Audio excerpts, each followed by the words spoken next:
All right, all right. Good morning, everybody. Welcome to the stream here. We are live. Roger that. Okay. We are live here at QBALL Billiards here off of Beach Boulevard, located near Southside Boulevard, the OG QBALL, as we all know it as. We are here for the Masters League here. This is actually for the Masters Championship Qualifier. And right now we have Brad Lane versus Omar Lane here, guys. We started just a little bit into this match here. It is a race to 7, both of them having one rack on each other here so far. Omar is the one currently shooting here in the green. Brad, you'll see in the gray. But good morning, everybody. I hope everybody's having a blessed and wonderful morning here. Let's get this stream shared out, show the love, show the support. As always, I'm your voice of Jacksonville APA and Jacksonville Pool here, Tim Jones, live on location with you guys. I'll be here with you till these events are over. We got the Masters League, and then we got the Women's League going on as well. So we'll be streaming some of that too.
Yeah, Landon, I'm here, brother, as always. The huge Tim Jones here. Yeah, sorry, I'm getting some tweets and Discord messages sent out trying to get us some more people in here. And then, guys, if y'all get a chance to, please go ahead and send it on out. Omar with just a small miss. You see him shaking his head right there on the 8-ball in the bottom left-hand corner pocket. Brad with a lot of great opportunities here. Now, it's a question of, and especially with this being Masters League, it becomes a question of, do you run it all out here? Do you play a little defensively? What is it that you're going to take on here? We'll see which way it goes, but I definitely like making a couple balls, freeing up a little bit of the table, and then going for a good defensive shot. You just got to be careful where he leaves that key ball on the pretty much the upper 2/3, almost 3/4 of the table.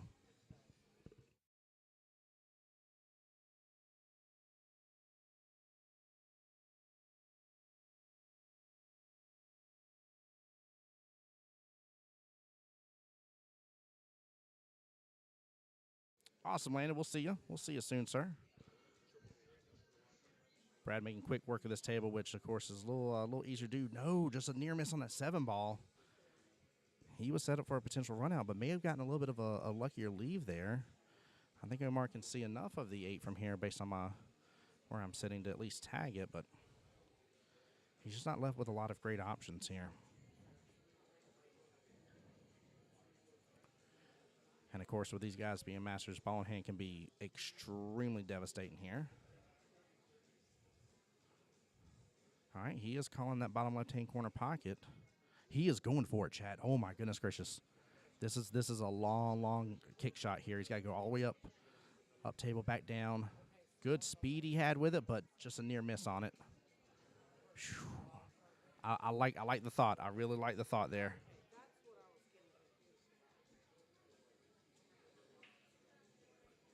Man, what a hustle right there. Woo! I definitely like that, chat. That was that was awesome. Oh man, I mean, he just it was just a small miss. I mean, he wasn't too far off of it, but Brad with ball in hand here. Only 4 balls left on the table. Nothing really posing a super big threat. Maybe the 4-ball will be a harder shot into the side pocket, but everything else is sitting very nice.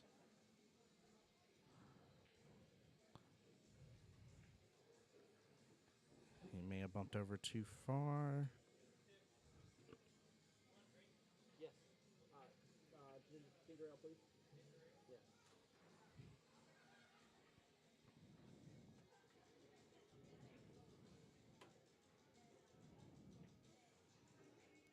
Good speed right there.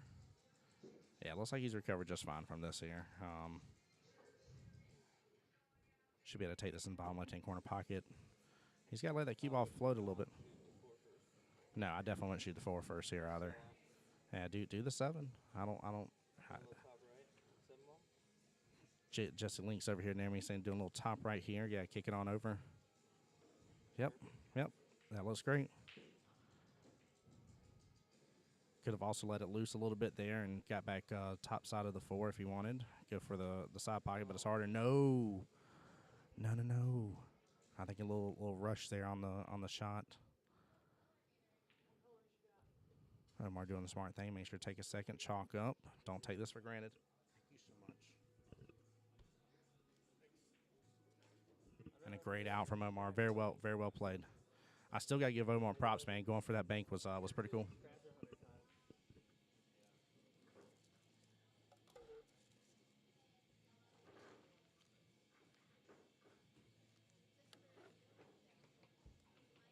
Chat, feel free to let us know who you're favoriting here for this matchup.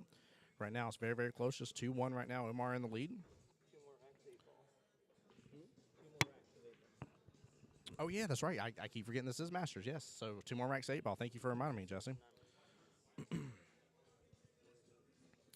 Yeah, that's actually probably my favorite thing about Masters that I enjoy. And I'm hoping when things free up that I'll be able to join the Mike, what's the new Masters division that's for the 5s and 6s? What's it called again? Padawan. That's right. Padawan Masters. I'm definitely hoping when I get some more free time, I'll be able to take advantage. For those that don't know, APA is doing a new Padawan Masters League. It's for skill level 5s and 6s that want to be able to join in on the Masters League. But obviously, you know, that gives them a little bit more opportunity here to be able to play within their skill level bracket.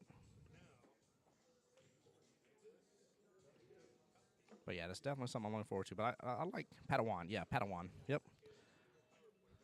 Young Padawan Master. But I love the idea. Like I've always enjoyed the Masters format from just the sheer standpoint that they combine both 8 and 9 ball. You know, getting to play both sides of it here is a lot of fun. That's why I love Double Jeopardy. That's why I've stayed on a Double Jeopardy team as well. So definitely a good time.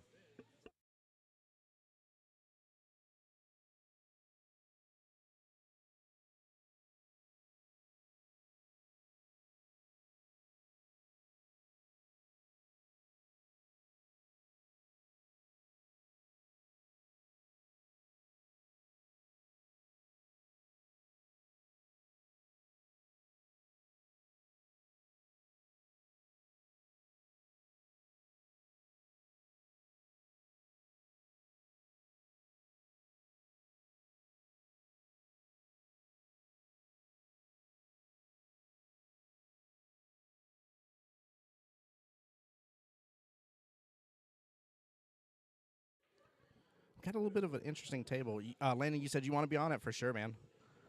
For sure. I don't blame you, Mr. Skill Level 7. Landon and I were joking back and forth and having a good conversation earlier this morning. That's where that joke comes from. But no, in all seriousness, guys, there are a lot of newer leagues and stuff within Jacksonville APA as well. And so if you're not aware of them, please make sure you're at least on the Jacksonville APA Facebook page. That's, you know, bare minimal. So I know what you are. I remember we talked this morning. I saw all your stats, Mr. I play 15 days out of the month. And for those that don't know, man, Landon is on a team here, there, and everywhere. I think he's representing all of Florida APA in some form or fashion. This man travels so much for pool. Omar's shaking his head. No, he isn't really liking what he got left with there.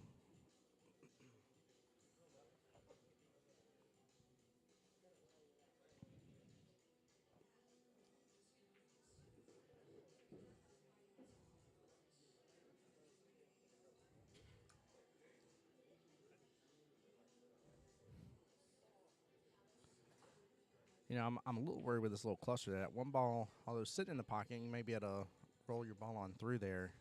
He's really not really not left with a lot of options here. Great shot there, but no, he got over to it.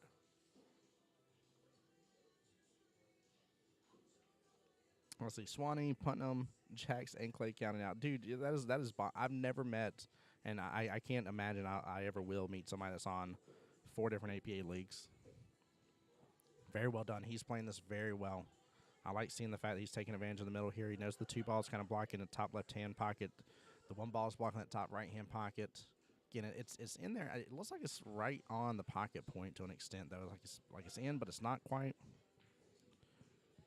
Omar's still recovering from last month. I ain't even going to ask what that comment means. We're not even going to go there. We're not even going to go there. How's the sound, by the way? Everything good on the sound? I'm hoping everything is good on it. We're trying to keep, obviously the music out so that way Facebook doesn't get mad at us.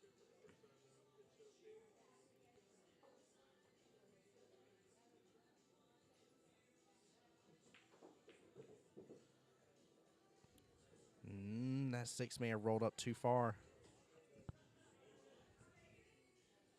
That 6 may have rolled up just enough in his way. He's still looking at it.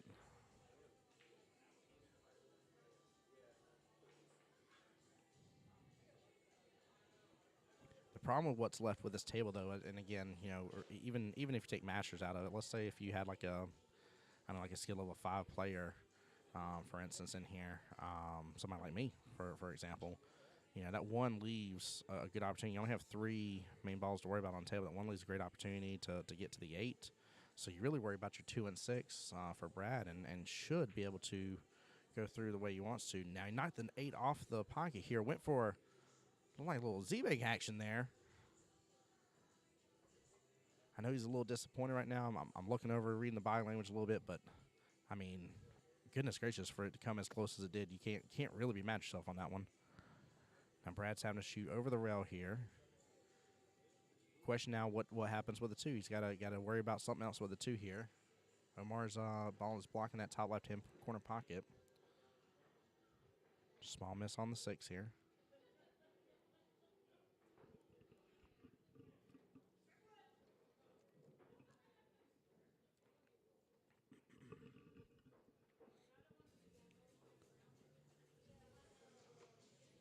Guys, if y'all are just joining us here, please, please, please, first and foremost, let me know who you're rooting for. Secondly, make sure to go out there and share the stream.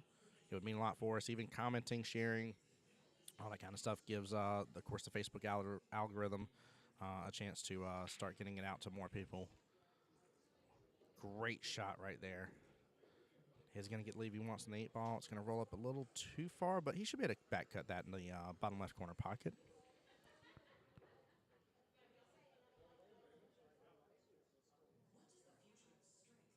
Jules, welcome in. Thank you so much for being here. Lane says, let's go, Mr. Lane. I like that. Great shot. Great out by Omar. Very well done on that one. Very, very well done. That shot on the, what was that, the 11 ball, I think, or 10 ball? That was left where he hit off rail first. That was absolutely brilliant. You have to have a really good precision there to be able to get that type of shot in, but also more so just to get the leave. He didn't have the best of leave right there, but, man, my boy, tough. That's right, Jules. Jules, welcome in again. I appreciate y'all. Appreciate everybody that's commenting already. Appreciate the love. Appreciate the support, guys. For those that don't know, we are at the OG QBALL Billiards here, as we call it. You'll hear us refer to the other one as QBALL Beaches, because it's actually at the beach here. But we're at the OG QBALL here, having a great day so far.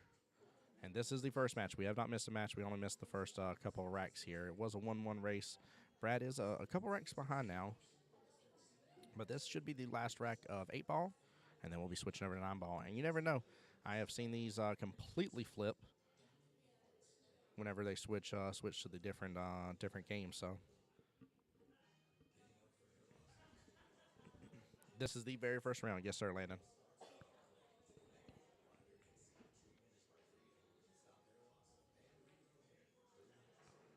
Yeah, I'll be honest with you guys. This is first and foremost, I'm just really excited to get to be here and be a part of this. Is always an honor and pleasure. But I'm just really excited. These are the best of the best here when it comes to APA in terms of the top skill level people usually in Masters League, and it's just really really cool to get to see what's possible, especially as a lower skill level. You know you don't know what you don't know sometimes, and when you start seeing people take certain shots and certain things, you start to broaden your ice here a little bit. Two great shooters going against each other right there. Yes, it is. 100% is, Jay. This is a good battle. This is just looking at who all's on the teams together. I'll be honest with you. This is a battle I would absolutely want to see happen. I would have been disappointed if it didn't. Who's playing Jack's Masters? What do you mean? You mean like who's all in the teams, or what are you asking specifically, Landon? And I'll try and get you that answer. I believe Mako's Sharks are in it. I think so. Give me 1 second. I'll find out.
All right. Oh yeah.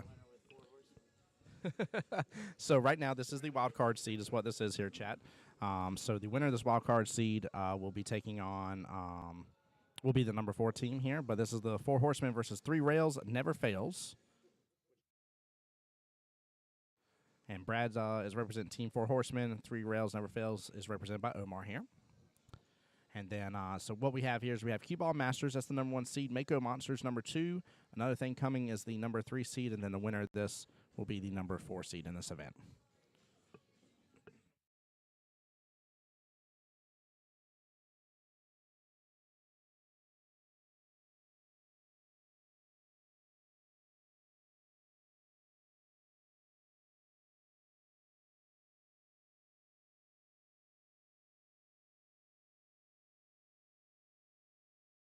Great job by Brad there. Very, very nice out. And now we are switching to 9-ball here.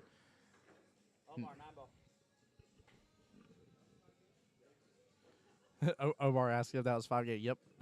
So here's the interesting thing now. With this being as close as it is, I'm very interested to see if we see a different shift here. Because, we have seen in Masters, I've seen plenty of times where people play okay in one format and play amazing in the other, and vice versa, of course. Everybody has their favorites. Everybody has what they love. But that was very well done.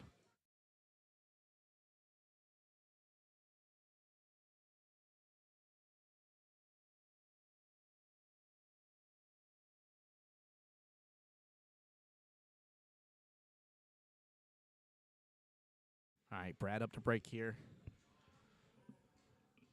Let's see if we can see maybe a 9 on the snap here coming up soon. No! Instantly right there in the right-hand side pocket.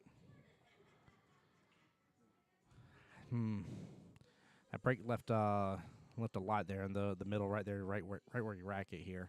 This is going to be a little bit of a tough one. 1, 2, and 3 doesn't seem like it's going to be too big of a problem. That 5 is butted up against the 8 there. 6 is sitting top left. Looks like we may just have a little roll forward, a little back and forth between the side pockets, maybe. Yeah. Okay.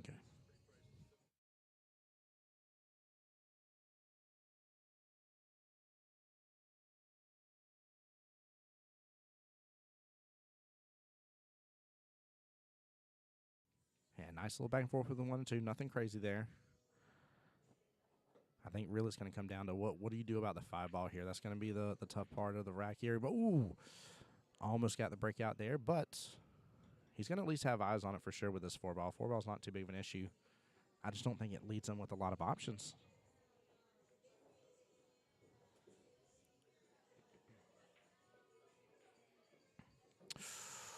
Rattled that top right-hand corner pocket there.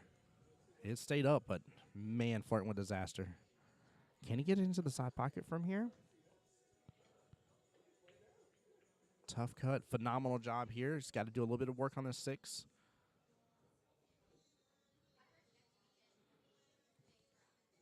I guess my worry here is potentially getting caught up with that 9 and not getting to where he needs to be for the 7. No, he's just going to go for a defensive shot here, but the 6 is going to keep rolling, get close to that side pocket, and stop there. Leave a very wide open option here for Brad to come back.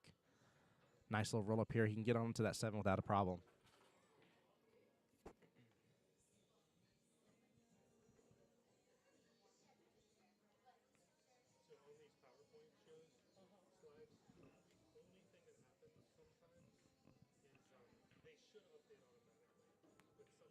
Great shot, great follow through right there. Let it roll up just nicely. Left himself a little bit of an angle here.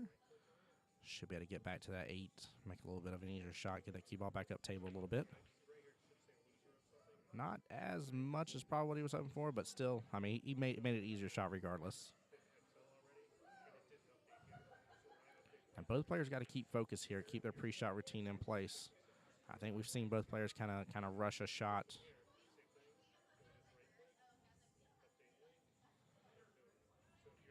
Good speed, good out. Very nicely done. Very, very well played. Brad tying it back up here. First rack of 9 ball.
All right, guys. It's not too shabby of a break there. Still left a lot in the top half of the table, though. 2 balls going to be a little bit of a problem here. He's got to go. Yeah, he's trying to force get on over, go 3 rails. He got back over to it, but left it right outside the pocket point here. That 6, I think, is more than enough in the way here for Brad.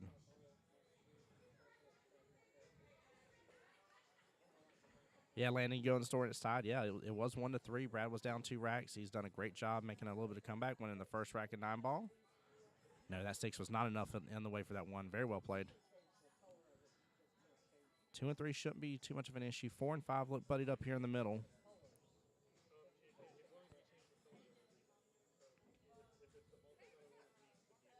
Yeah, it seems like with each of these racks, especially for these guys in Masters League, you know, there's 1 to 2 maybe at most issues that they really have got to just take fully into account with, and then the rest of it's just normal pull for them. Now he got it to where the 7 ball is definitely in the way.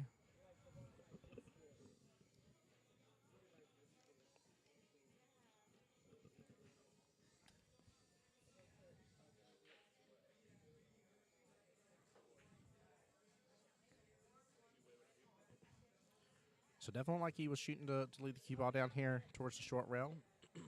Left open a little bit. 4 looks like he's got enough room to scoop by the 9, go in the top right-hand corner pocket.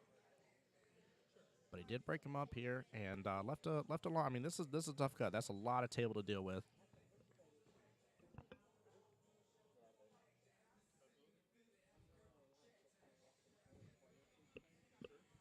Let's see if I can do this.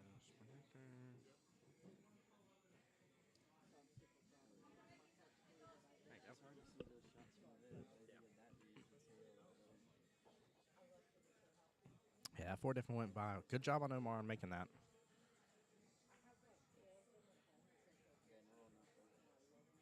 He wanted that 5 to roll a little more right there. Hide behind that 7 and 9 for sure, but I mean, still, this is a very similar cut to the way the 4 was just a moment ago. And there's a lot of table to be able to cut this in. Very, very little room for error. These are diamond tables. Granted, as far as I know, everybody I've seen here, everybody's here used to seeing this. Very well played on that defensive shot here. Got it super close to that top short rail. Has a very tough cut here if he's going to go for it. No, he's going for the defense here. Might have to keep on behind the 6. 5 still rolls. Very well done. Now, looks like we have a jump opportunity here. And in Masters League, guys, keep in mind they are allowed to jump. They can masse, they can push. All that stuff is allowed in Masters League here. Yep, here he comes. I think, unless I missed it during the first 2 racks here, this is the first jump we're going to have on stream here.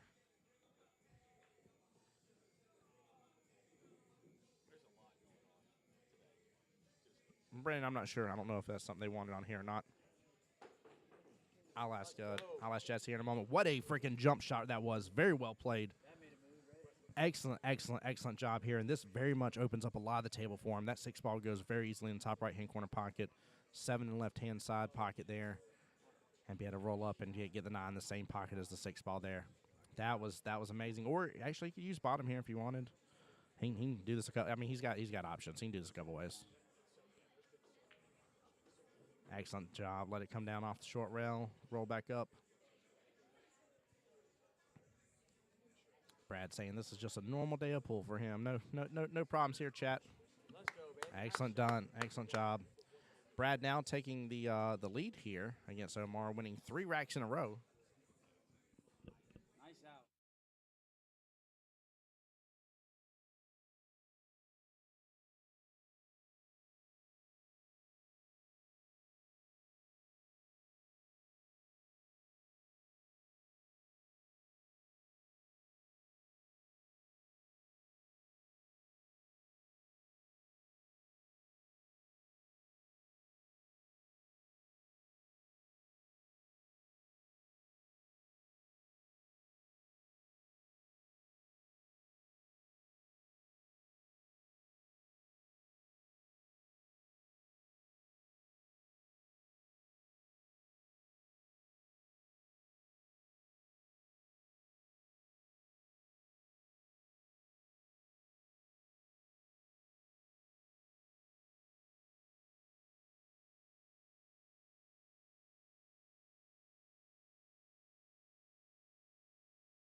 All right, guys, we got just a quick little intermission here.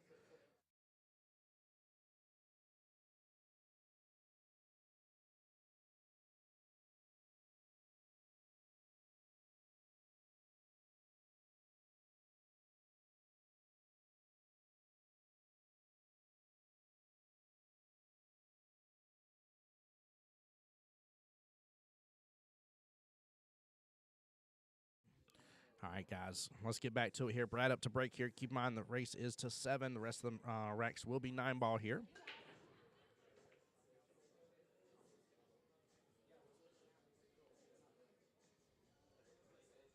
Zach saying, let's go indeed. Good morning to you, or good afternoon, I'm sorry. I'm already making it morning again here, chap. Good afternoon to you, Zach. Welcome in, buddy. Appreciate you being here. Brandon's in here, Landon, Jay Dukes, and we had Jules Rivera in here as well. Appreciate all of y'all. Thank you so much. Yeah, both players opting for just a quick little break here. I mean, I don't blame them. 7 racks of pool, and they've just been going at it back and forth. But I got to give Brad props here, man. He was down 1-3 just a little while ago, and shut up, won the very last 8-ball rack, and has won the other 2 9-ball racks right now. Great defensive shot here by Omar. No jumping your way out of this one here. He's going to have to kick at it. Doable kick, though. 2 ball isn't too far off of the short rail. No, there's no give up in his blood at all, for sure. Hits behind it. Cue ball does hit a rail, and looks like the 2 ball is going to float almost all the way to the top short rail there. Very well played. Good speed overall on that, too. No need to overdo it on that shot.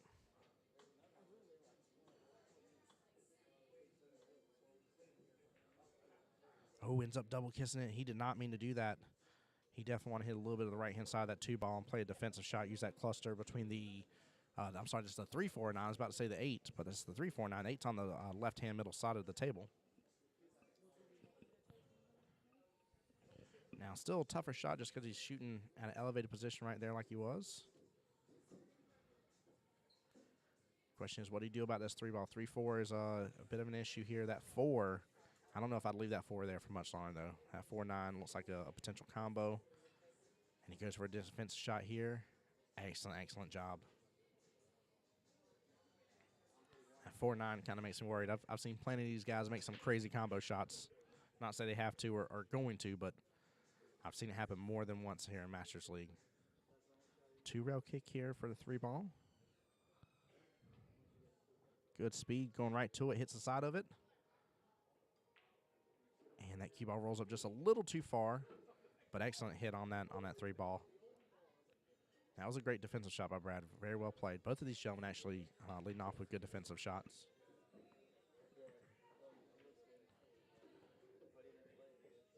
There we go. Okay, now the 4-9 combo is really out of the equation here.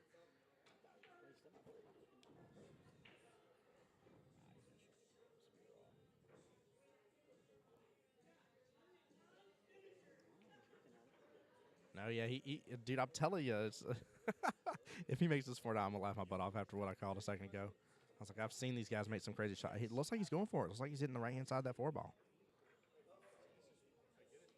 He went for it. Ooh, we almost had our first combo shot here as well. Very well played. That was awesome. I told you guys, I've seen some crazy stuff happen in Masters League before, and I don't blame him for going for it. I really don't. This isn't a super easy cleanup on the table here. You don't have everything sitting like in a pocket or anything that would make a crazy easy run out. Not saying Omar can't do it. He's just got some work to put forth on it. May have hit this a little too far. Can go for the side pocket maybe.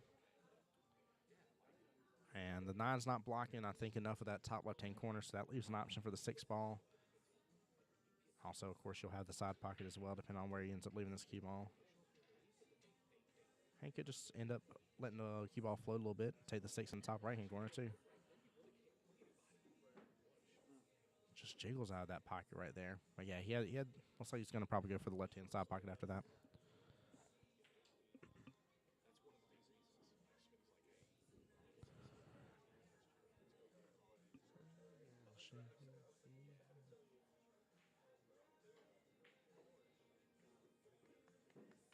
Great speed on that. I very much like that. That cue ball floated just far enough here, make that 6 ball an easier shot in the bottom right-hand corner pocket. And now this table has opened up tremendously here. No, rattles it somehow. Very shocked on that. Guys, pay attention to these Masters players too. Watch their pre-shot routine as well, guys. I'm telling you, whenever they make simple errors and stuff like that here, a lot of it will span to, and some of them play really fast, but a lot of it spans from that pre-shot routine. You'll see them rush that pre-shot routine sometimes. Oh, bumps into the 8s. Doesn't get enough of it, though. Brandon saying 1 stroke there.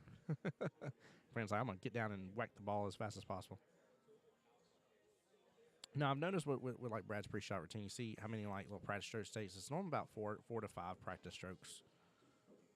And you'll see him go at it. Now, he does practice strokes really fast, but yeah, that really helps. And guys, also too, just as a point of advice as well, anytime that you're having any issues in your game and you're not making shots that you're used to making and stuff, go back to your pre-shot routine. Start at the beginning. promise you, you're doing something different, something weird there. Something's going on, something's off for sure. Great shot into the side pocket. Very well played here. Good speed. He's got to work a little magic here. Maybe a bank shot with the 8. He could also drain it all the way down. It's off the rail a little bit.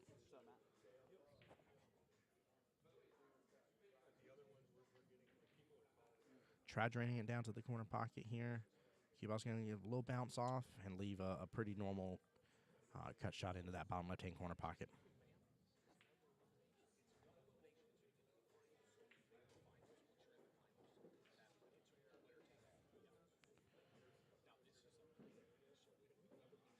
Very well played here. This should be a normal out for Omar. I don't see any issues or hiccups should be coming this way. Good speed. Nicely done. Omar taking it right back to tying it right back up here, guys. We've got a real battle on our hands. It is very probable at this point here that we'll end up going hill. Chat again. There's nothing wrong with let me know who it is you guys are rooting for, what you'd like to see here. This is the fight. This is the fight here, guys, for the 4th seed.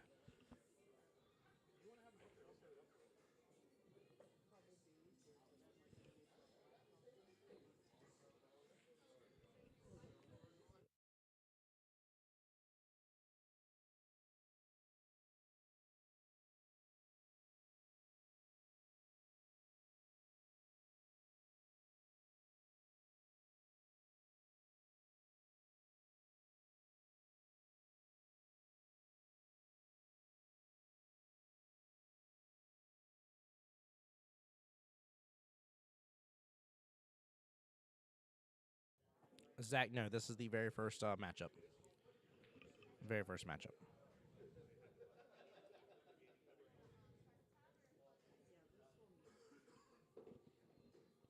So we get a pretty decent break here off of this one. Table's a little open now. Tough cut with that one ball. Uses all the pocket there to let it drain on in. Gets just above the 2 balls. Now it going over that that side pocket here sometimes pose a little bit of a problem. Yeah, it rattles. Absolute rattles here. He got the leave he was looking for to be able to get onto the 4.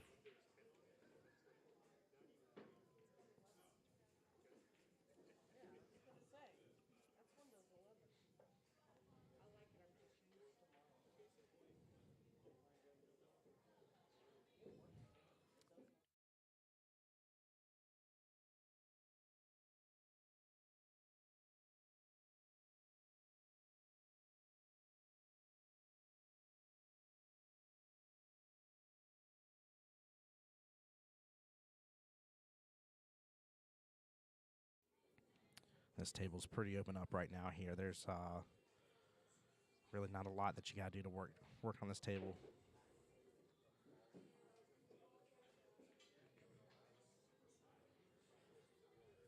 He had to force that a little bit, but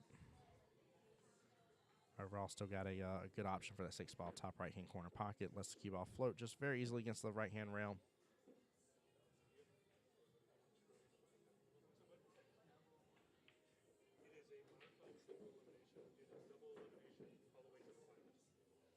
Excellent job getting shape there to the 9 ball. Very well played. Look at that. And great out here. Brad taking the lead back from Omar here, 5-4. Brad needing 2 more. Omar needing 3 more. Again, we still are playing until, or we're playing 9 ball for the rest of the time here, because I've already played the first 5 racks of 8 ball.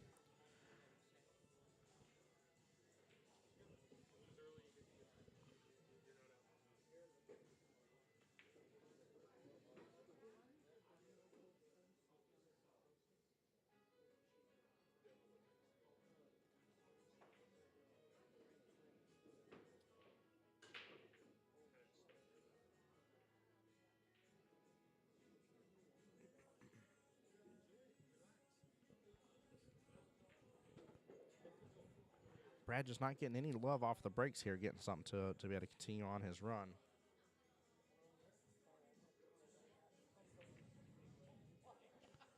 We're trying for a defensive shot, but ends up scratching the process. Let's take a look at the rest of the table here. 3-7 in the top right-hand corner. 8 is what's above the 9 ball right there. 4 is on the left-hand long rail. And looks like that 3-7 combo is definitely you know, just a normal combo, nothing too crazy with it. So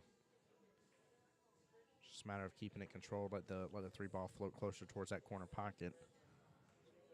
But everything else is really, really open for the most part. Minus that 4-ball just sitting its happy butt on the rail.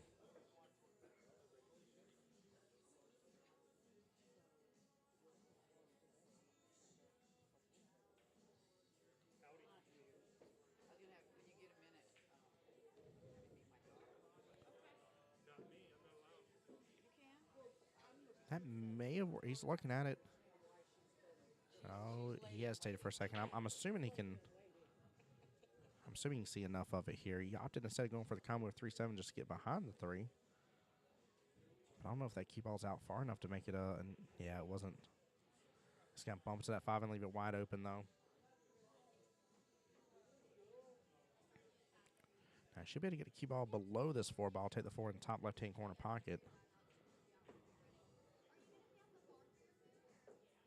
Just going to come off the rail just a smidge. Yep.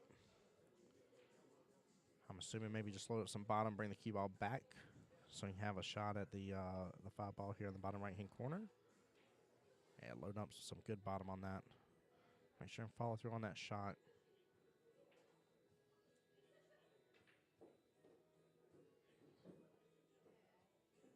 No, it hits into the pocket point here and bounces right into the corner pocket.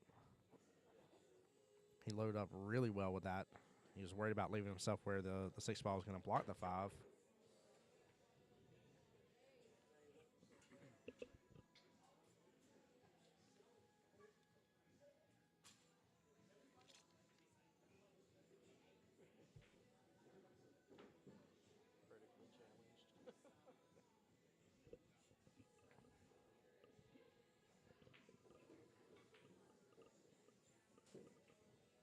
Didn't quite get the shape he was looking for on that 7-ball here.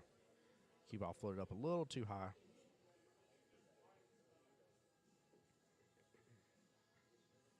Could go for a little bit of a defensive shot here. Use like the 7-8-9 kind of block. No, he goes for the cut.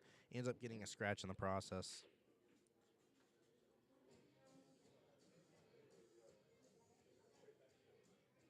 Omar with a great opportunity here to bring it right back to a tied 5-5 game. 9-ball almost dead center of the table here. Leaves plenty of opportunity to readjust if you don't get quite the shot that you're looking for. So focus on this 8-ball. That is the key to this. That 7 was too close to pocket to even be worried about. But the 8's the determining factor here. Great shot. Cue ball's going to float on down. And he can go for the side pocket. He can go for top left-hand corner if he wants to. He's got plenty of options.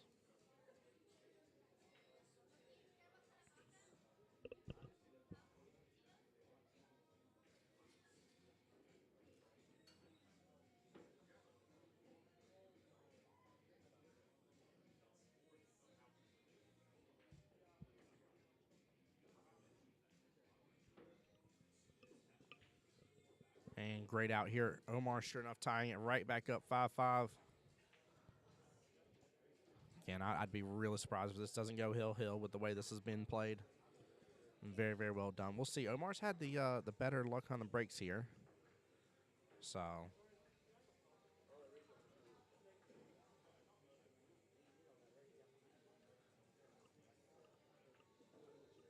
definitely a tough battle between these two guys. They're going the gauntlet.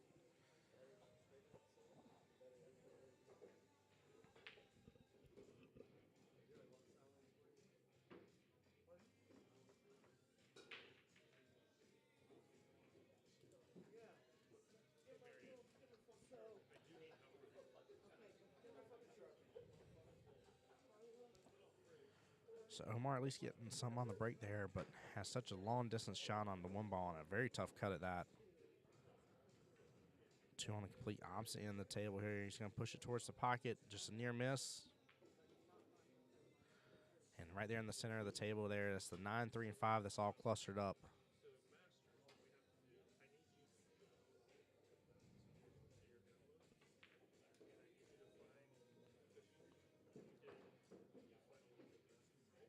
Good shot, and that top rail really absorbed a lot of energy right there. Didn't let the cue ball get loose too far.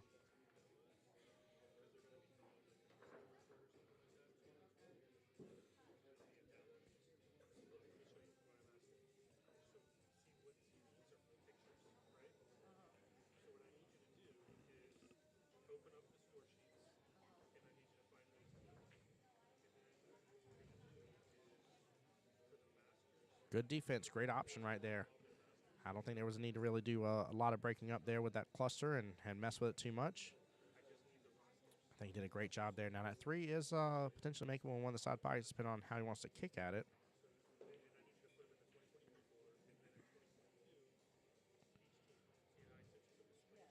Yeah, he's going to jump at it here.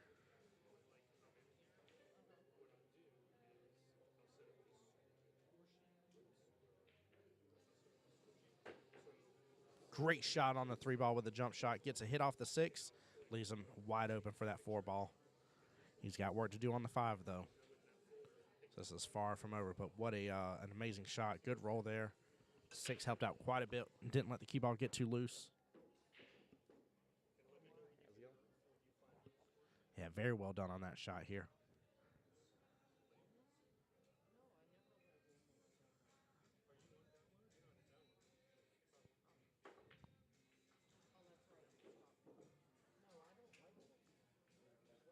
Omar's shaking his head. He definitely did not want that to go in the right-hand side body there. I believe he was shooting for the left-hand side body. Just hit off just a little bit and did a bank in the process here. But I think he's got enough eyesight on that 5, but that's such a drain to bring it to this bottom left-hand corner.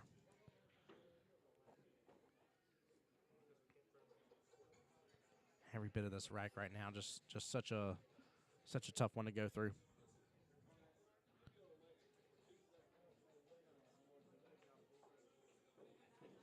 Oh, he was able to drain it all the way into the side pocket, too. He had more than enough eyesight on that for sure.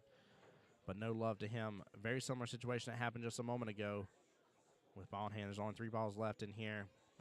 At 6, 7, and 9 is quick work of these. Should be quick work indeed.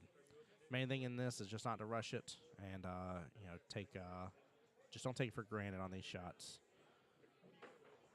So he wanted to hit that just a little more, but he's got more than enough skill here to be able to take this in the top left-hand corner pocket.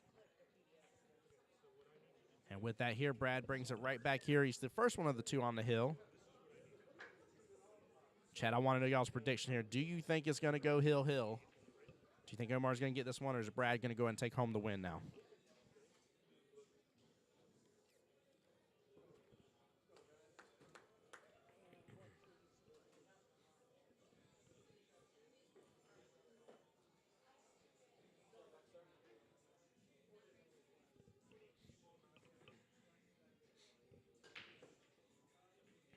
Brad getting a hold of that break really well. This has been the best break that he has had so far.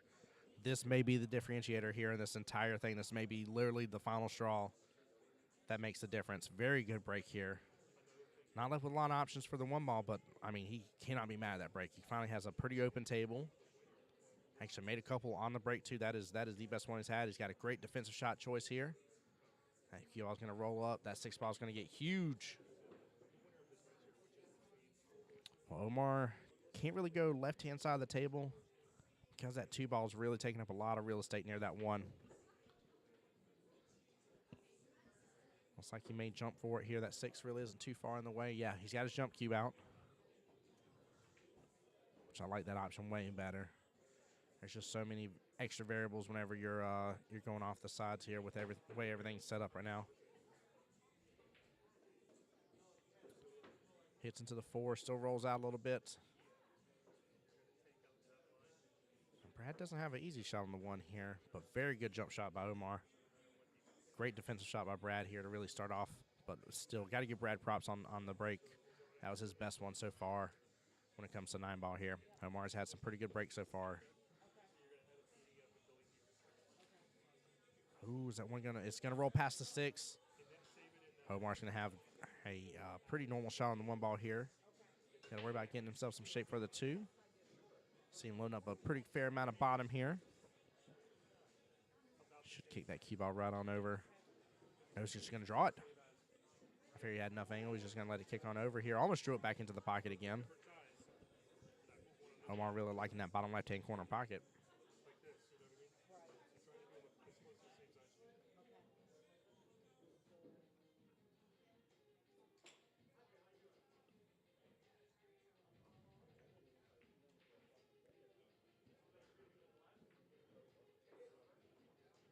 Good speed. I like what he was trying to do there, but just a near miss on the 2.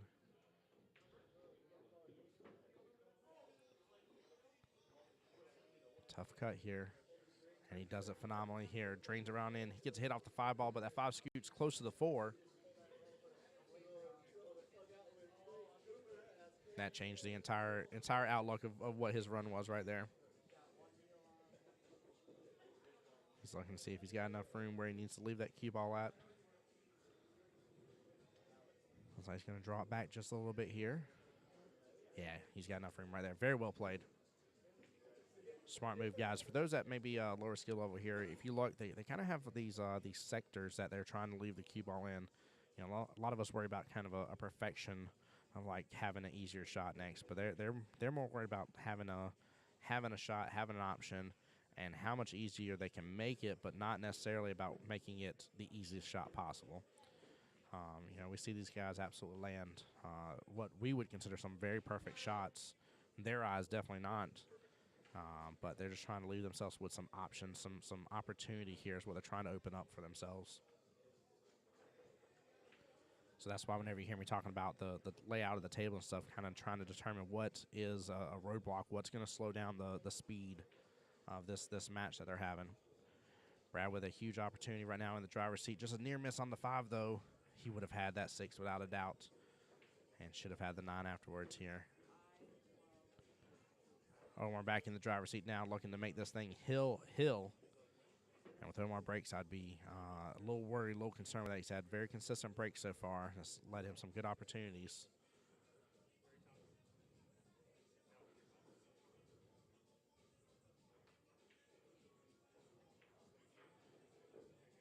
Good shot. Should scoot. No, he's going to scoot into the 6. He's trying to scoot past it. But he's still got an opportunity for that 6 in the left-hand side pocket. Same pocket as the 5. Just would have been an easier shot taking the top right-hand corner if it would have gotten past it. Oh, you're good. Yeah. Great shot on the 6. Not a great opportunity for the 9 here. He's got to make some decisions here. He knows that if he leaves Brad another opportunity onto the table, it could make the final of this match here, and they've both worked extremely hard. I mean, you got to consider this is rack 12 that they're going against. And he makes it here. It is a hill-hill matchup. Very well played. Nicely done. Set it back and forth for. Set it back and forth for that it would have been a hill-hill match. Very likely to be. And sure enough, we have got the very first match on the stream here, chat. Hill-hill, 13 racks. Winner takes all. Comes down to this. And Omar's had some very consistent breaks so far. Brad with a excellent break last time here. But, of course, too good of a break, you know, could lead to your opponent winning as well. So I have seen that happen before where, you know, 3 balls get made on the break. You don't really have a shot on the next ball, and the table's just wide open. Let's see if he can get a hold of this one. He pops it, jumps to the cue ball all around the table here. Sinks the 2 in the process. 1 may be a little bit hidden by the 9. I think the 9's just out in the way just a tiny bit. Keep in mind, though, with Masters, push is allowed. Jump is allowed. Yeah, he can get by it just enough. He's going to kind of massay this here a little bit, put a little spin. Does a great job here. Ooh, almost ended up making the 5 there. I don't think that's what he would have been shooting for, but hides that cue ball behind the 2 pretty well. Brad may be able to see enough of the 1, though. Loading up some good chalk on that cue there, taking a second to really observe the battlefield here. Yeah, he's got the short cue out, so we're getting a jump shot here. Brad has had some really successful jump shots. That 3 and 5 really open up a lot, too. He might be able to scoot on over and hit one of those in. Came close here, hit the 3 in the process. 3 just scoots right by the 5. Ends up hiding the 1 really well. There should not be enough room for him to do much of anything with the 6 and 7 there. He could jump. Looks like he's going to kick at it. Yeah, that 1's close enough to the rail. Kick shot proves a little easier here. Good speed. And makes the 1 ball in the process. What a shot. Wow. Looking at 3 here in the side pocket. Good speed again. Let's cue ball float on down table. Come back up behind the 4. 5 sitting in the pocket. 5 really gives them a good little reset in this. right? Gives him a good chance to kind of put the cue ball where it is that he's looking for. 6, he's checking to see if it goes by the 9 into the same pocket where the 5's sitting.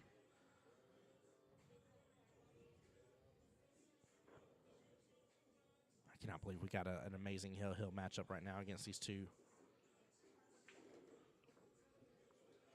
Again, that 5 sitting there, he can do a lot of different things here depending on what he wants, but we've already seen him looking at that 6 in the top right-hand corner. So he's loaded up some left. Let's the cue ball carry on over. It dies on him. It did not get anywhere near where he wanted. He needed it down another full, almost diamond's worth is where he was wanting, close to it at least. Maybe even a half diamond would have made it a little easier. He rolls it over there. It's going to get close. Is it going to drop? It's going to sit right there in the pocket. Wow. And I don't think this 8 and 7 are blocking any issues getting to this. If it is, it's only blocking it just by a small amount, and it ain't enough to make a difference.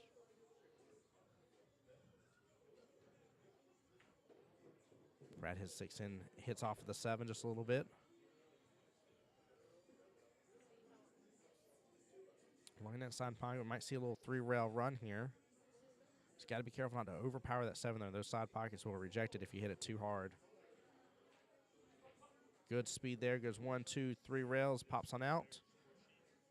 And he gets a great leave on the 8 ball here. This is a normal setup for these guys. This is an excellent opportunity for Brad here to secure the win. Brad in the driver's seat here. Great speed.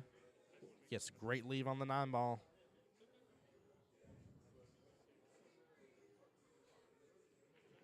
And Brad takes home the win. Very well played between him and Omar. Excellent work here. Wow. Guys, that was an amazing match to say the least here. That was very well played by both gentlemen. I still cannot believe that cut shot by Omar left the 6 ball just sitting in the pocket. So, I mean, he was just sheer, not even maybe an inch away from being able to take this home. Very well played. Both gentlemen played their hearts out here. Brad having a huge fight there at the beginning, down 1-3, took the last match of 8 ball, making it 2-3.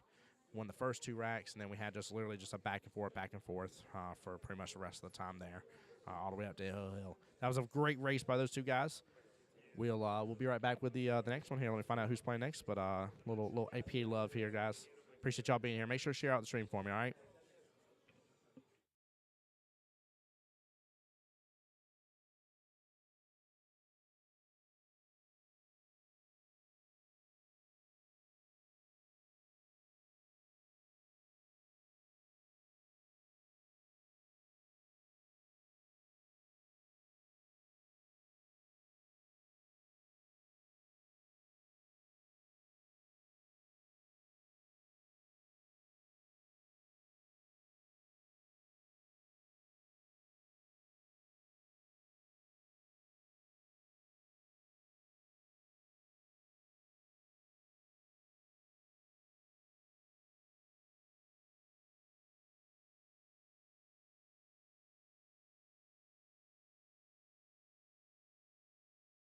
All right, guys, I have been told for sure Logan Lane is up for the 4 horsemen.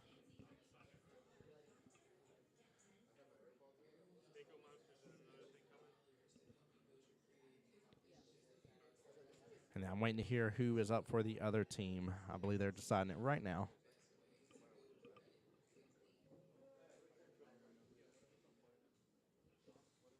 Other team in great deliberations here. Actually, near the booth.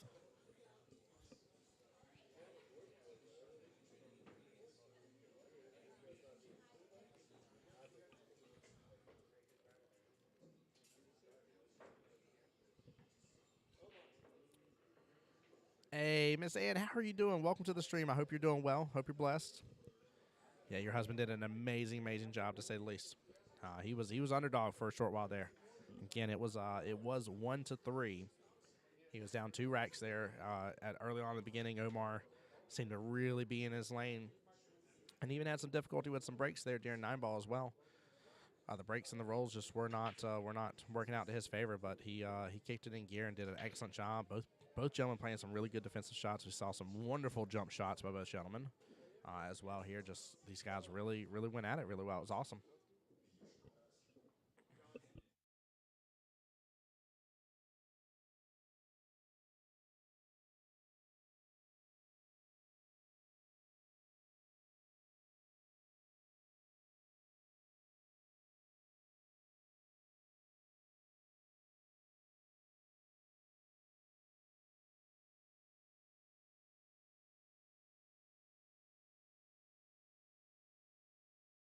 All right, we'll see what they decide to start out with here in a moment, but it is Logan versus John.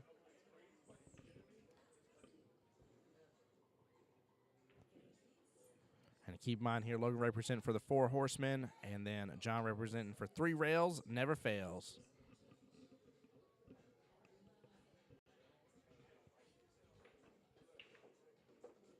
There we go. Got some good sportsmanship. Nice little fist bump here. Chat, let me know who y'all rooting for here. Who you want to see. Right now, 4 horsemen are up in the beginning there. John winning the lag.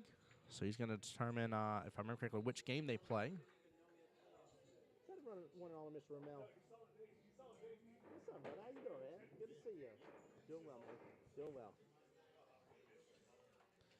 All right, looks like we're starting off with 8-ball. Same setup as before, so they will play 5 racks of 8-ball. The rest will be 9-ball. I'll be honest with you, I actually prefer it this way. I enjoy 9-ball more, but I actually like this type. I feel like this gives, I don't know, it gives it where it's just not as fast of a race right off the beginning here, even though these gentlemen always play at a way faster tempo than I play at. I think it allows for some excellent gameplay here, and really a good determination, I think, of how both players are.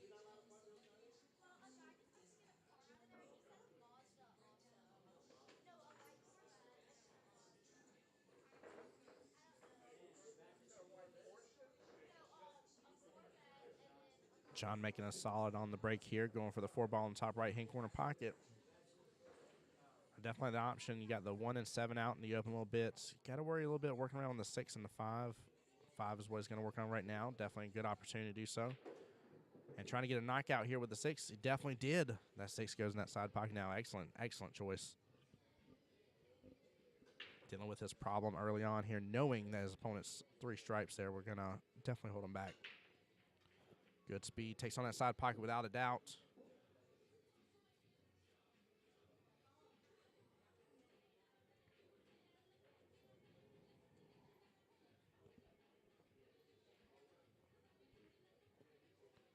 Looking at going 7 in the side pocket here. Shoots right past it. Of course, he was worried about his opponent's 10-ball there. That 10-ball sitting right there outside the pocket point. I definitely don't blame him, but not a bad lead for where it needed to be. Leaves with some opportunity here. Logan with, let's see. 9 balls definitely give me here. Yeah, I'm not really seeing a lot of things standing in his way. It's just about playing the table normal. He's going to bump the 10 a little bit right there. Excellent job. That was his one problem, but past that, nothing else is really going to stand in his way for the most part. And even then, he still had an option for the 10-ball straight on down. As well, he could have taken the 9 and rolled up into the 10, took it to the top, taking it to the top right-hand corner pocket.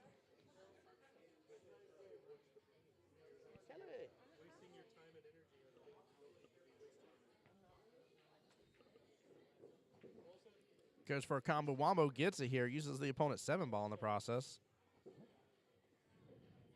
He's looking to go and get rid of that 9 right here. Now, anytime you got a ball sitting in the pocket like this, these are kind of the gimme shots.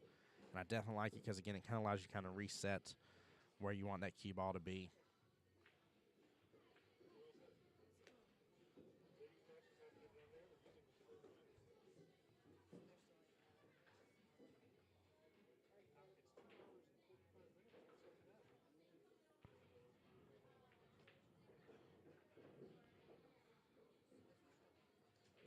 Great shot choices there by Logan. Not really forcing a lot of shape to happen, just following through. Maybe using a little bit of English here. Gets a scratch in the process, though. He needed that to slow down just a hair more. He would have had an excellent opportunity on that 8-ball. John now back behind the driving wheel here with a great opportunity.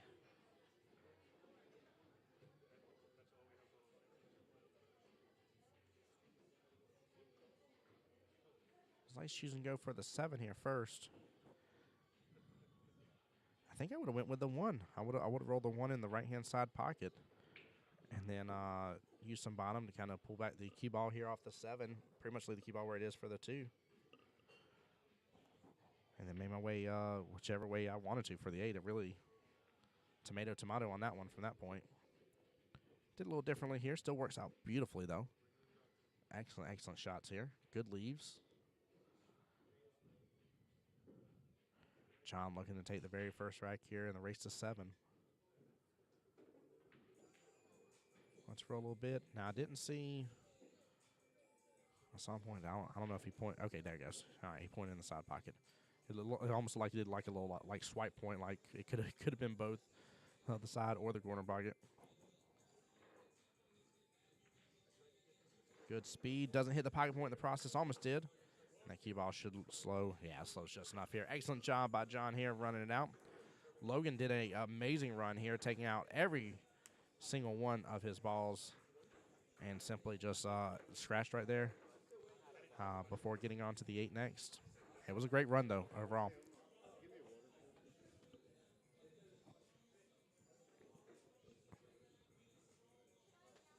Guys, welcome everybody to the stream here. My one ask of y'all today here, it takes just a moment from you.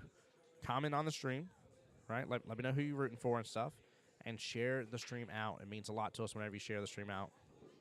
Like and share. It means a lot, I promise you. It gets it out to more people, lets more of APA know what we got going on over here at QBALL Billiards. And for those asking which cue ball are we at here, we're at the OG cue ball. As always, we'll refer to the other cue balls, cue ball beaches. So that is rack 1 out of 5 of 8 ball.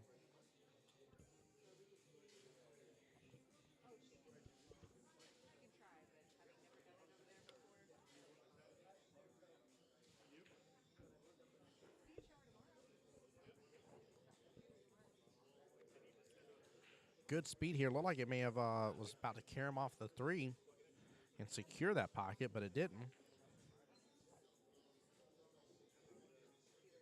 Let me rephrase, secure dropping. It secured the pocket, but secure the actual drop down.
All right, Logan working on this rack here again. We saw just a moment ago Logan really just making quick work of everything else that was left on the rack given to him. But he's got a little bit of a cluster going on here. That's 7, 5, 6 altogether. There we go. We got behind him here, or the right-hand side, I should say, technically, of him. And now he's going to work on taking that top left-hand corner pocket. He's got the 3 to kind of be able to reset here when he needs to.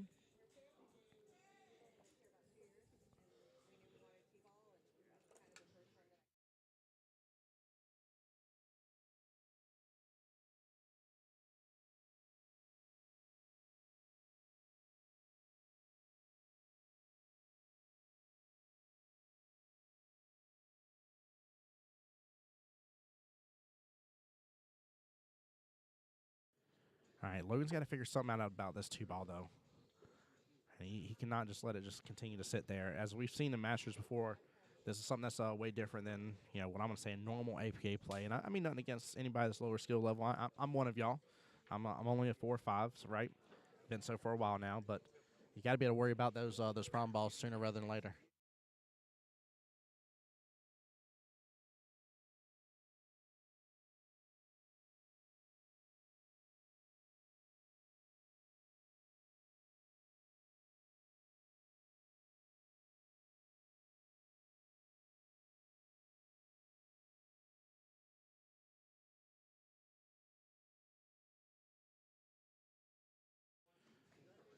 Excellent, excellent work on that rack by Logan here, bringing it 1-1. I'm just wondering if we're about to see a kind of repeat here of almost last matchup, if we're going to have just this back and forth with each other.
All right, Chad, I am officially back here, guys. Please forgive me here.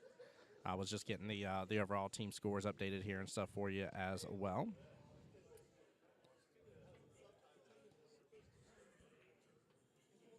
Logan pointing to the top left-hand corner pocket here. Does a great job making that shot right there. Very, very well done.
Very well done by Logan, getting the first 8 on the break here for this tournament. Nicely done. That gives him the lead right there, 3-2.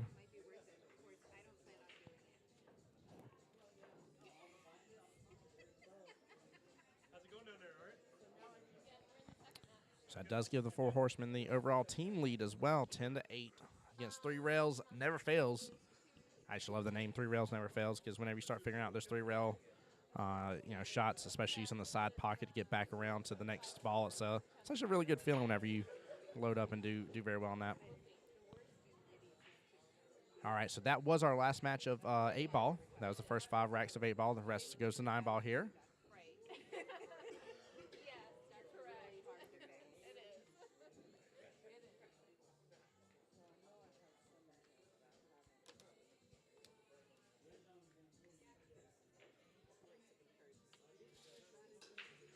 One ball, not really much of an issue. 2 shouldn't be a problem as long as it gets to it and doesn't scoop right up onto the 3-ball. I don't know if he's got enough room there to work around it. He can kick at it for sure if he wanted to.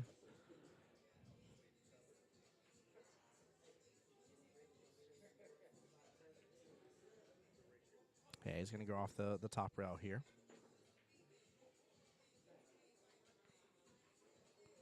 He's won that 2-ball to scoot as close to that top rail as possible, and no, just sits out in the middle. It's a great opportunity here for John. Folks, if anybody has any questions and just tuning in, not really sure what's going on, please do let me know. I don't want to keep boring the same people that are here and repeating the same stuff. But if you're not sure with the Masters events, please let me know. This is the battle for the 4th seed, though. That is a very important part of this. Whichever team wins this one here, there will be 4 teams total left to battle it out. And it is it's a modified single elimination, but it's actually double elimination from what I understand until the finals. Very, very well played on that. Good combo right there. He opened himself up just nicely for that 3-ball. Oh, he did. Yep, my bad. He did, Karen. My bad. Forgive me. I definitely said the word combo, though. I got the peanut gallery next to me correcting me over here, chat. As they should. That was definitely a Karen, but not a combo, chat. Know your difference, okay? I know they sound similar, but big difference.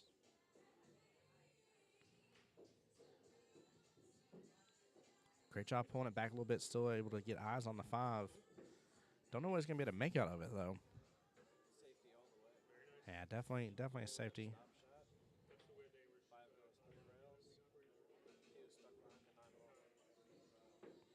So my partner in crime over here next to me saying stop shot, 3 rails with the 5-ball. Sending the cue ball right up against the 9. And he does so. That 5's still rolling quite a bit, though. 7's going to help out with that. Ooh. Even this overshot, I don't think there's enough room. He might be able to touch rail. I mean, this is a touchy one. He might be able to touch that rail first and scoot right on by that 7. He's looking at it. I'll put it like this. This is one of those shots that even if I had a timeout and a good coach like Logan on my side, and he tells me this is possible, I'm going to sit there looking and be like, are you crazy? Like, do you see what I'm working with here? All right, you're expecting to make some homemade fresh pasta without eggs is what you're asking me right here. I don't know what you're thinking. I just don't think there's enough room. I think it's such a risky shot. There's only 4 balls left on the table. A mistake here, this rack is over. That's what I'm thinking. Rail first and come off of it potentially. QBALL goes off towards the head string, and 5 stays near the rail. I mean, his best bet here, no matter what, is he's got to come off the rail, right next to that 7, barely tapping that 5 ball for sure. No, he's kicking. He does not. I'll tell you, if Logan doesn't feel comfortable with it, and I'm seeing these Master League players with this, I know it's definitely not a shot I would go after. And you're talking about just such a small difference. That 7 ball, 2 centimeters to the left. This shot all day long, he go past it without a doubt. Without a doubt. Goodness gracious, this is tough. This is a potential deal breaker for this this rack here. This could make all the difference. Now is he looking at buddying that 7 ball up against the 5 instead? Maybe. I'm seeing a little bit. He's definitely not shooting into the rail first. I'm seeing a little bit of angle. I think he's fixing to tie the 7-5 up. Or he's tying the 7-6. Interesting. I like the thought process behind it. I mean, he didn't. You know, it's one of my last options. Is if I feel like I'm going to give you ball in hand regardless, I am definitely looking to see what I can tie up. Little stun shot, come off the rail. John with a great opportunity to secure this rack here. Like I said, ball in hand with these guys with 4 balls left on the table, unless all 4 are like just touching each other in a cluster. I ain't want to say you want to guarantee the rack is over, but they just have such a high probability at it at that point. Okay, the cue ball on over a little too far there. Didn't bring it back. Yeah. He hit it right in the middle of that no man's land. Yeah, a little too soft, a little not hard enough. Beautiful. Good shot. Misses the side pocket here. Lets the cue ball just float. That's another difference, guys, that you'll see in a lot of these higher skill level players as well. They are not afraid to let that cue ball fly a little bit. You know, knowing where that 9 ball was. Great shot, great out. Bringing it right back to a tied match here. And giving 3 rails, never fails.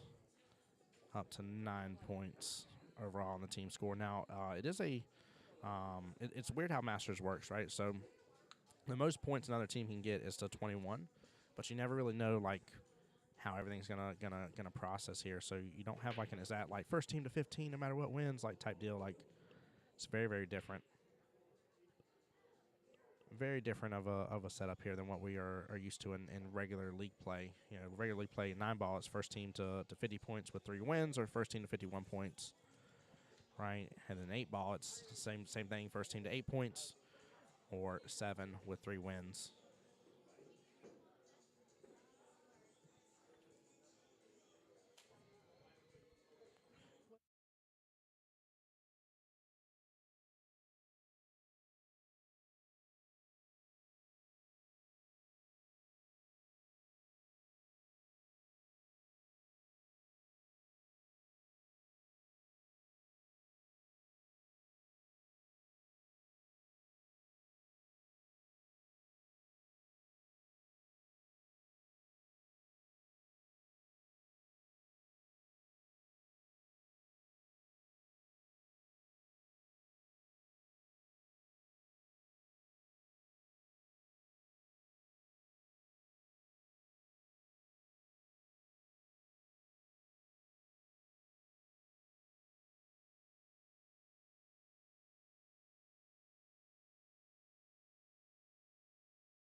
Oh, just a near miss on that 6 ball in that side pocket.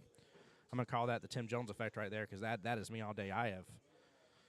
Me and these side pockets, we have battles. I start talking about their mom real fast or something like that. I don't know what all happens, but they definitely do not show me the love, and they definitely showed John zero love there.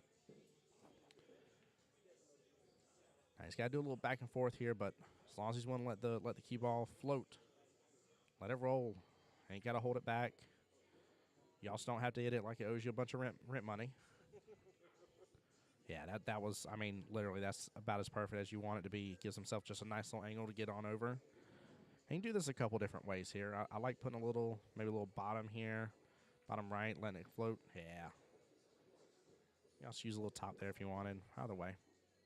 You have multiple options. That 9 goes on top left, goes on top right. It's almost dead center of the table, right where it started in the beginning. Great out by Logan here. That cue ball's rolling. But yeah, it's going to stop right there by the first diamond. Very, very well done here. Bringing it up to 4 versus 3 here. This is almost a repeat here with this just back and forth that we had just a little while ago. Love seeing it for sure. And that's going to bring it up. Overall team score 11-9. Both teams hanging on to it. Very close, very tight. Both wanting this 4th seed to be able to have a option and a fight in the actual overall tournament here. And the winner here gets to go in Vegas. Of course, that's what all these big tournaments here are about. This is tournament. Oh.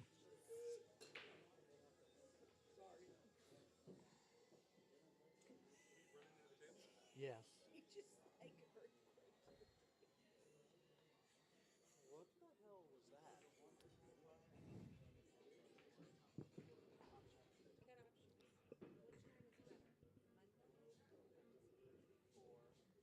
But yeah, this time of year for those that aren't used to APA, this is the tournament time of year, right? This is when, you know, the last of the triangles are going on for teams, the last of everything, and then the big events, the world qualifiers and the championships and everything is going on for the rights to go to Vegas.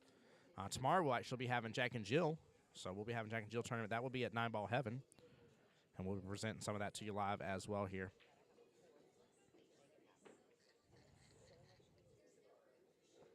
But I'm excited to see what we end up having today. This is just a full day. We got the women's division going on as well right now. So they're playing too. So I'm hoping we'll be able to have. I don't know if we'll be able to have the semifinals, but maybe at least the finals of the women's for sure on here. I'm definitely going to see what we can do.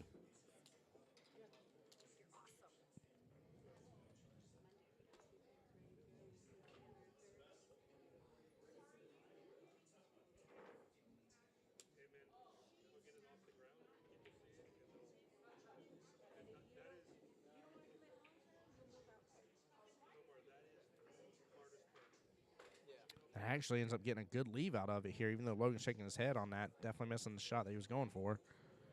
But a nice little accidental leave right there. Forcing John to have to do a kick shot here. Very well done here. Loads up with a lot of left-hand English there. Kicks it off both rails, so it's a 2-rail kick shot.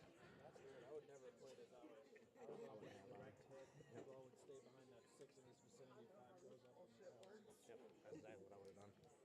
Yeah, it was very Omar talking about as well. That's something that you know, and sometimes I feel like I'm not going to comment on it because of course I'm just a 4 or 5, right? But I agree with him. I would have went with a direct hit right there. I don't. I didn't see a need to. Sorry, Chad. I didn't see a need to load up as much English as he did to end up doing the 2 rails like he did. I think that added a extra. I don't know, extra layer of unpredictability with it. He's only in a good mood.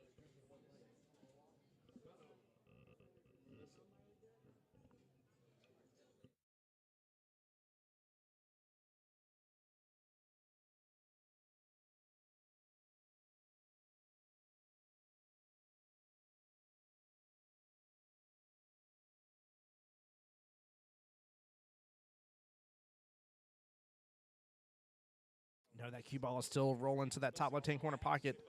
Woo! Got very close, very, very close in it. He let that cue ball fly on that one. I don't think there was need to let it fly quite as much. I know the top left-hand pocket was blocked for him to do stuff, but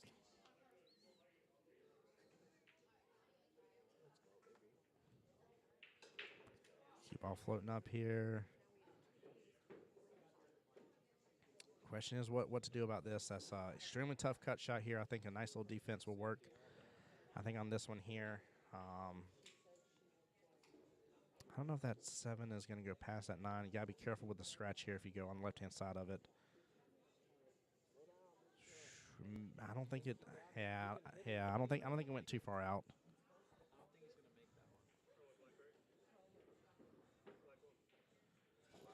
No, Logan's getting. Well, no, he's thinking about it. I was about to say he got down on that way too fast if it was blocking it. Oh, we're about to have a jump shot, chat. He's bringing out the short stick.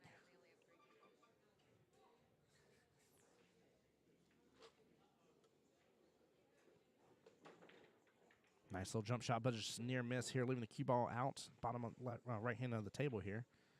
Leaving that 7 in a nice position. I'm going to say that on stream now. Omar said Logan's got to take jump lessons from him.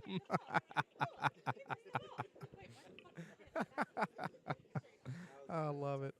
I love it. No, that was a good attempt overall.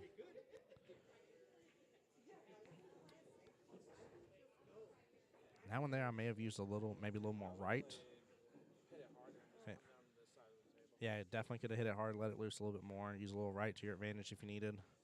Cuts in there, rolls it, and absolutely uses all the pocket there. Very well done. Nice out, John. Hey guys, in case y'all couldn't predict it here, it's tied again.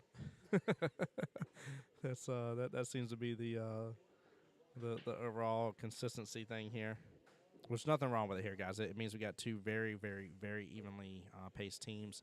Both teams are really picking out good opponents for each other as well, which is nice to see. Honestly, in Masters, I don't ever really expect shutouts to happen. It would shock me. Overall, great break. I like that. He's, I mean, 2 balls a little hidden, so he's got to do some work here with the 1. Let the cue ball loose a little bit, get back down. Let's the cue ball float down. Watch your hand. Slow down, baby girl. I gotta get. I love the fact that John did a little taps. It kind of reminds me whenever oh shoot, what is that Olympic sport where they do the little rolling disc curling? Yeah, and they're sitting there with the little the little sweepers. That looked like he's trying to do curling right there for the cue ball. There, he's just tapping table, like letting the felt like bring it to him. That's exactly what that looked like. That was very well done. Good shot right there. I like the speed that he took on that. Kind of get a little breakout.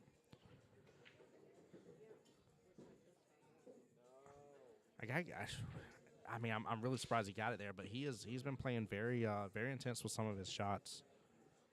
It's actually kind of nice to see people not babying around with these diamond tables. Sometimes diamond tables can feel very intimidating to some people. Almost getting the 6 ball in the process. 5's not in a great position. 5's not in a bad position. This is very much a doable shot for Logan for sure. Yeah, this shouldn't be too big of an issue here. Don't rush your shot. No, and he did. He did scratch. He just hit a little too much of it. Yeah. Very surprised by that. Very, very surprised that happened. I just want to give a quick shout out, by the way. Victoria's the one running the bar today. I don't think I've seen. Is there anybody? Yeah, there's nobody else here with her yet. And she's taking care of all of us here right now while this tournament's going on. There's a good portion of us right now in the building here for the APA side at least. So big shout out to QBALL and to Victoria as well, doing a great job. Very good out by John here. Just an unfortunate scratch there by Logan.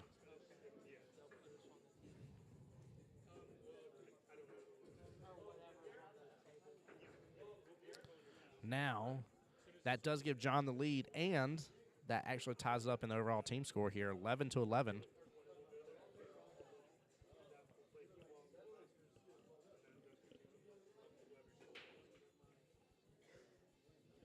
So coming up here later on, the winner of this team will be taking on QBALL Masters, and then we'll have Mako Monsters versus another thing coming. Now, this is a double elimination until the finals. So finals is when everything, is done for.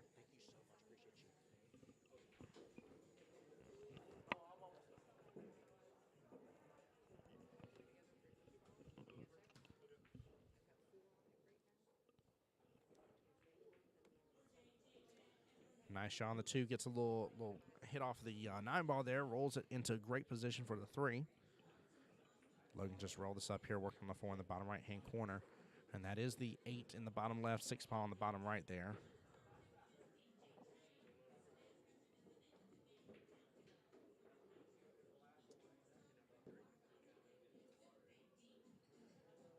And nothing wrong with that leave here. Just doesn't have to hit it too hard. Yep, let cue ball float on down. Nicely done. And he's got a little back and forth here. He's got to take the 6 in the bottom right, 7 in the top right, 8 in the bottom left. Good job. Nice job shortening up the amount of distance he has between the cue ball and the 7.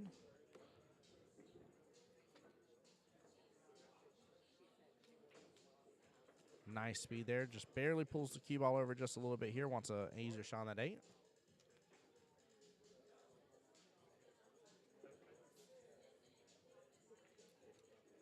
Good speed again here. Is that cue ball going to get too close? No, it does not. Sits just perfectly out for the 9 ball here. And Logan ties it right back up.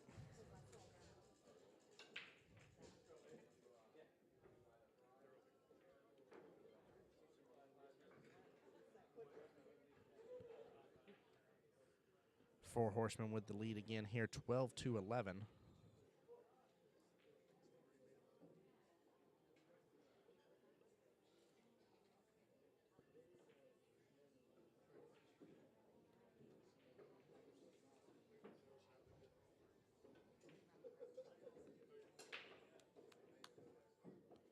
Three balls shot right there in the left-hand side pocket. Overall, good break.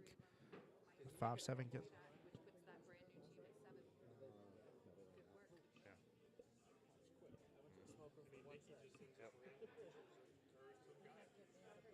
Yeah, neither of them are, which I don't think I know anybody in Masters that's a slow shooter per se.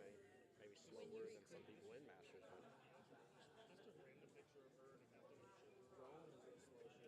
But yeah, I can agree with that. Give it a thumbs up. He's the only one. Actually, Ron is probably. Yeah, Ron. Yep. He might carry him into that 9 ball in that corner pocket. Yeah, there is a possibility here for sure. Could have a nice little carom here off the 2 ball 9 top left-hand corner pocket. And you better believe somebody like Logan Lane is definitely going for that. Does so. Ooh. Oh, no. What? Wow. The crowd's erupting here from that. What unluckiness. 9 ball gets spotted here. John gets ball in hand. What a beautiful shot here. 2 shot back into the cue ball. Even after Logan did the proper thing of missing that pocket with brilliant speed too. I mean, you could not have bet money that was going to happen. Could not have bet money that was going to happen. Wow.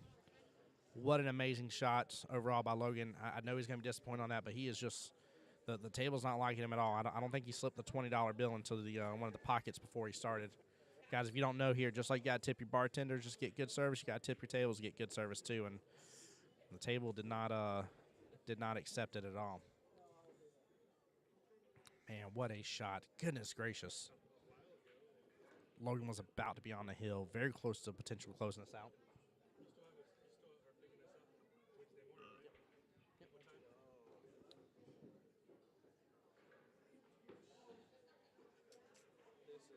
You had me set at 4:30 is what time you had me set for.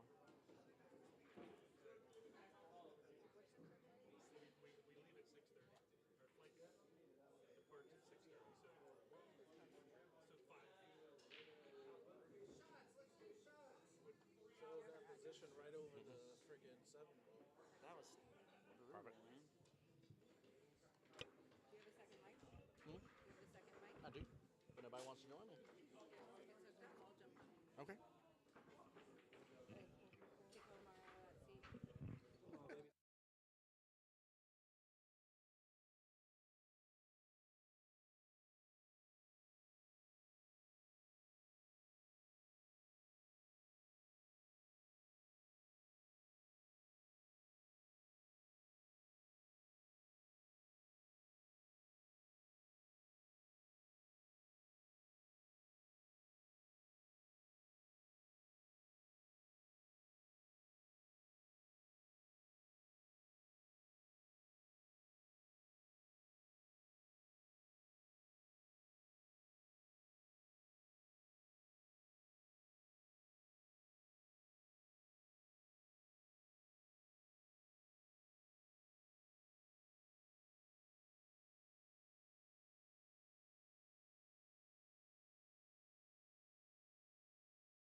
All right, guys, I am back at it here. Looks like we got Kelly joining me in the booth here in just a moment. So I'm getting her all set up with her own microphone and everything.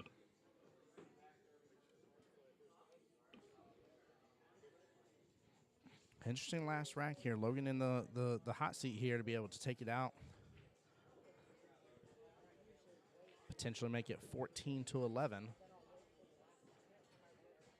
John has fought a amazing battle here, but definitely has been a loosey-goosey with some of those shots here.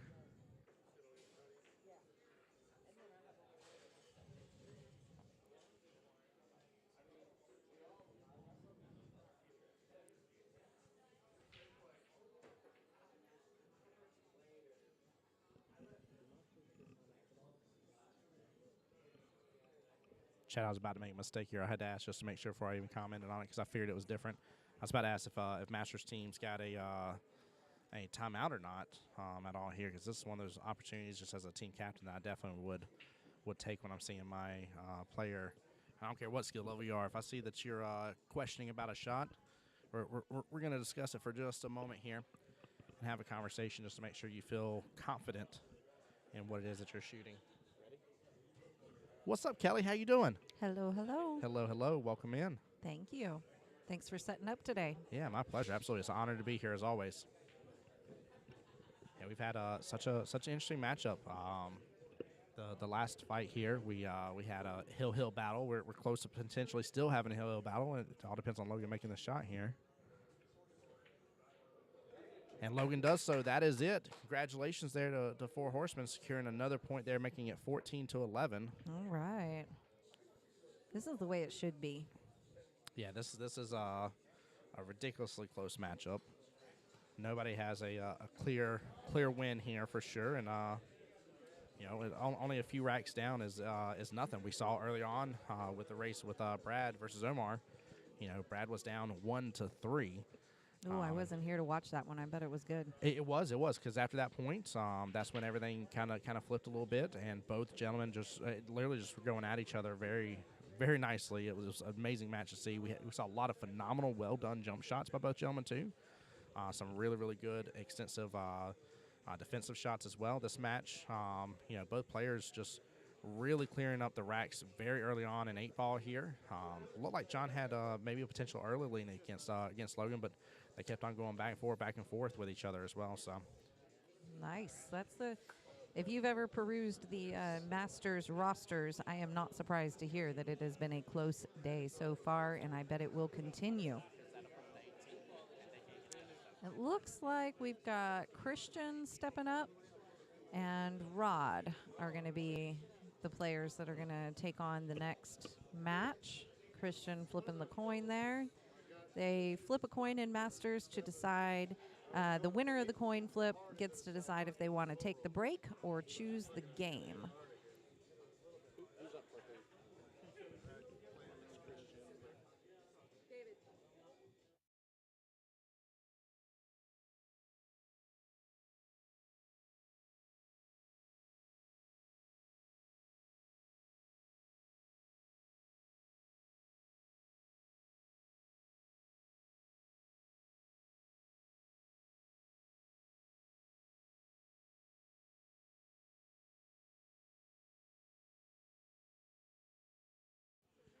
all right, guys. So if I was just updated correctly here, which it was from Mike and Kelly anyway, so I believe it to be correct. I trust them because I don't know this format as well here. So it looks like Four Horsemen only needs 4 racks to be able to win here, because that means even if 3 Rails Never Fails wins 7 racks, that would make it tied 18-18. But Four Horsemen took home the first 2 wins.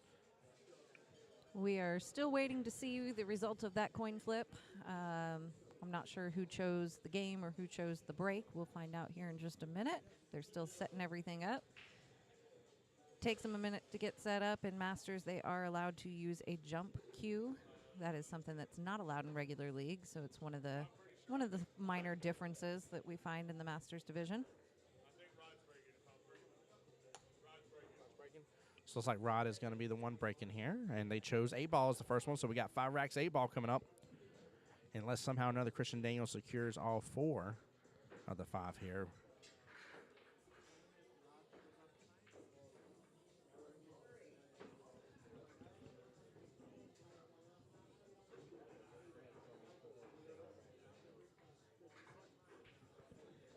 If you were making a face like I did at Tim, wondering, and maybe you tuned out a little bit like I did, because I'm sure there was some explanation prior to that comment. 4 horsemen need to get to 18 to win.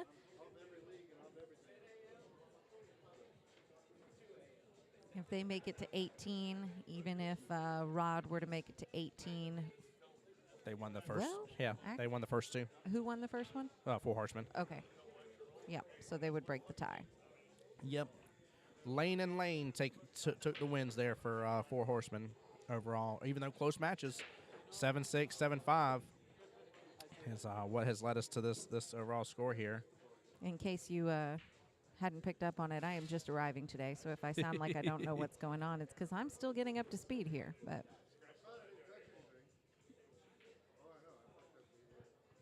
all right, Christian now with the shot here. Now he is going to have to hit from the kitchen here, as we call it. Guys, fun little fact here. I actually found out where the whole terminology, shooting from the kitchen, came from. So for houses, of course, before now, realistically, houses were quite a bit smaller. And if they had a pool table, they would have it in like their dining room, in which where they broke from would be from the kitchen, essentially, because where their bodies would be pretty much touching where the kitchen would be. And that would allow them enough room to be as far back as they wanted to be to break the way they wanted to break here. So that's where that little terminology came from. I thought that was a little fun sprinkled fact right there for you. I like the fun sprinkled fact. I also feel like you just next leveled your commentary, Tim. Let's go. I love it. I love it. Skill level 5 in commentary now as well.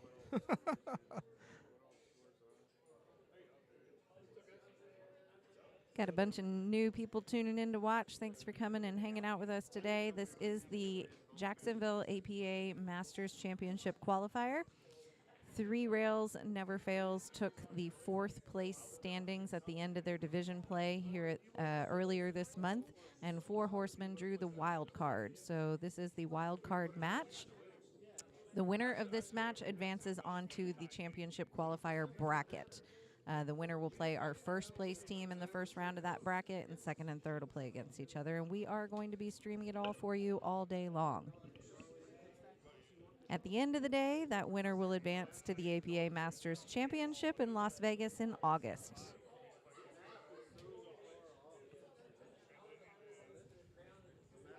Deborah, thank you for being here.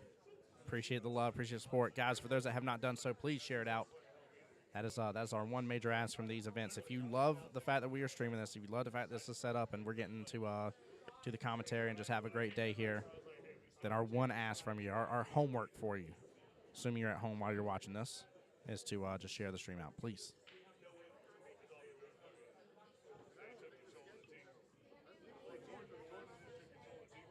We've got Christian at the table right now. He is shooting for 4 Horsemen. We've had quite a few tune in, so I'm going to repeat what we talked about a few minutes ago. If 4 Horsemen get to 18, then they will officially win this match and advance onto the bracket. Christian is shooting for 4 Horsemen, and Rod is shooting for 3 Rails Never Fails. This is the first rack of their match here. They are playing 8-ball first. In a Masters race, you play a maximum of 5 racks of 8-ball before you switch over to 9-ball to finish out the set. And that's always the same, no matter if you start on 9-ball first. In 9-ball, if you start in 9-ball, you're going to play a maximum of 8 racks. Yep. Yes. So somebody has, feasibly, they could win it only playing 9-ball if they won 7-0 or 7-1. You know what I found interesting here is, and I've seen it on pretty much the regular for the most part, I feel like starting with 9-ball first is such an uncommon thing to have happen. I just don't see it a lot in Masters as much as I think I would have. I think part of it is in 9-ball in the Masters format, we're not playing for points, right? Yeah. We're playing to make the 9-ball, and you never know where that 9-ball is going to sit. And you get an unlucky rack where you got a 9-ball sitting near a pocket, and these guys are more than capable of comboing or caromming that cue ball to knock that 9 in early. And that score can get away from you quick. Definitely can. And we saw even a great carom earlier from Logan Lane, 2 into the 9. Made the 9 in the process. Cue ball and 2-ball went flying, but he controlled the cue really well. The cue ball went pretty well, dodged the side pocket in the process, and that 2 came bouncing right back up and somehow magically still knocked the cue ball into the left-hand side pocket. Aww. Yeah, it was one of those things I was like, there's no way you could have bet money that was going to happen. There's not a chance you could have called that. Well, and in 9-ball in this way, if you've got a chance to get the 9-ball moving, you do. Yeah. You take that. So if he was in the right for sure to try it. Right up here with high balls. Doesn't look like there's a lot really standing in his way here. No, that was a nice open break. No major obstacles. I'm sure he's sighing a little bit of relief that he had a chance to get to the table after knocking the table off, or knocking the cue ball off the table on the break. It was an interesting little dance our camera did Yeah, there. that's what I was just looking at. I was like, how did, like, it is up top. There's nobody There's walking nobody by. over. Yeah, there's no, like, nobody can touch the cables. It made me wonder if there was like a remote control turn the camera thing. My only guess, I guess because the projector screen behind it may have moved the cable attached to it a little bit. That was really weird. So how'd the projector screen move? Anyways, Yeah, the ghost of back cue to ball. the game. This is a great run by Rod. He got hung up just a little bit, but he managed to get out of it and get back on track. He does taking a couple second glances at this shot. He doesn't totally love it. It looks like that 2-ball might be a little in his way of making contact with the 14 where he needs to. Ooh, he came off the rail just a little bit. Very well done. Very nice. Very nice. He Wow. spun around it some and has a nice clear shot on the 8-ball.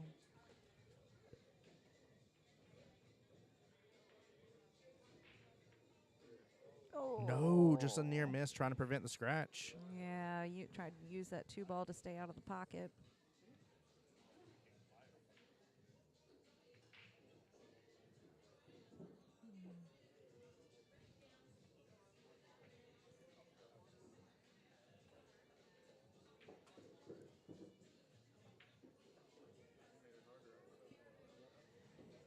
Christian trying to take the first rack here. Remember, we got kind of a little bit of a different race going on. Christian's Near miss. technically racing to 4 because 4 horsemen getting to 18 wins the game, wins the match for the team. Rod needs to. Rod has got a 7-3 him. Yeah, at the absolute worst. he's got to take all 7 of these racks and prevent Christian from getting to 4. It's a tough one. Tough road, but man, is it doable at this level. Both of these players are very capable of bringing it home for their team. Yeah, we could, if Rod can definitely not give up a lot here and get into 9-ball, who knows? Maybe 9-ball is his shining moment, and it allows him to really kick it into another gear, another notch, and allows him to really just put it to Christian. Then again, we don't know. We never know with these guys. Some of these guys really love 8-ball. Some really love 9-ball. I think I agree with you. It's those breaks on 9-ball can be brutal, very brutal, because the potential combo options for that 9. Sure. Yep. Got a little action on the 8-ball here towards the left-hand side pocket. Another real solid break. Not a lot of hang-ups here. Yeah, 7-8, If any. kind of bumping next to each other. That 7 should go freely to the top left. I think both of them. You got shots on both, so there's not a bad choice here. He did knock in. It looks like he knocked in a solid, which I'm sure he would have rather that have been a stripe.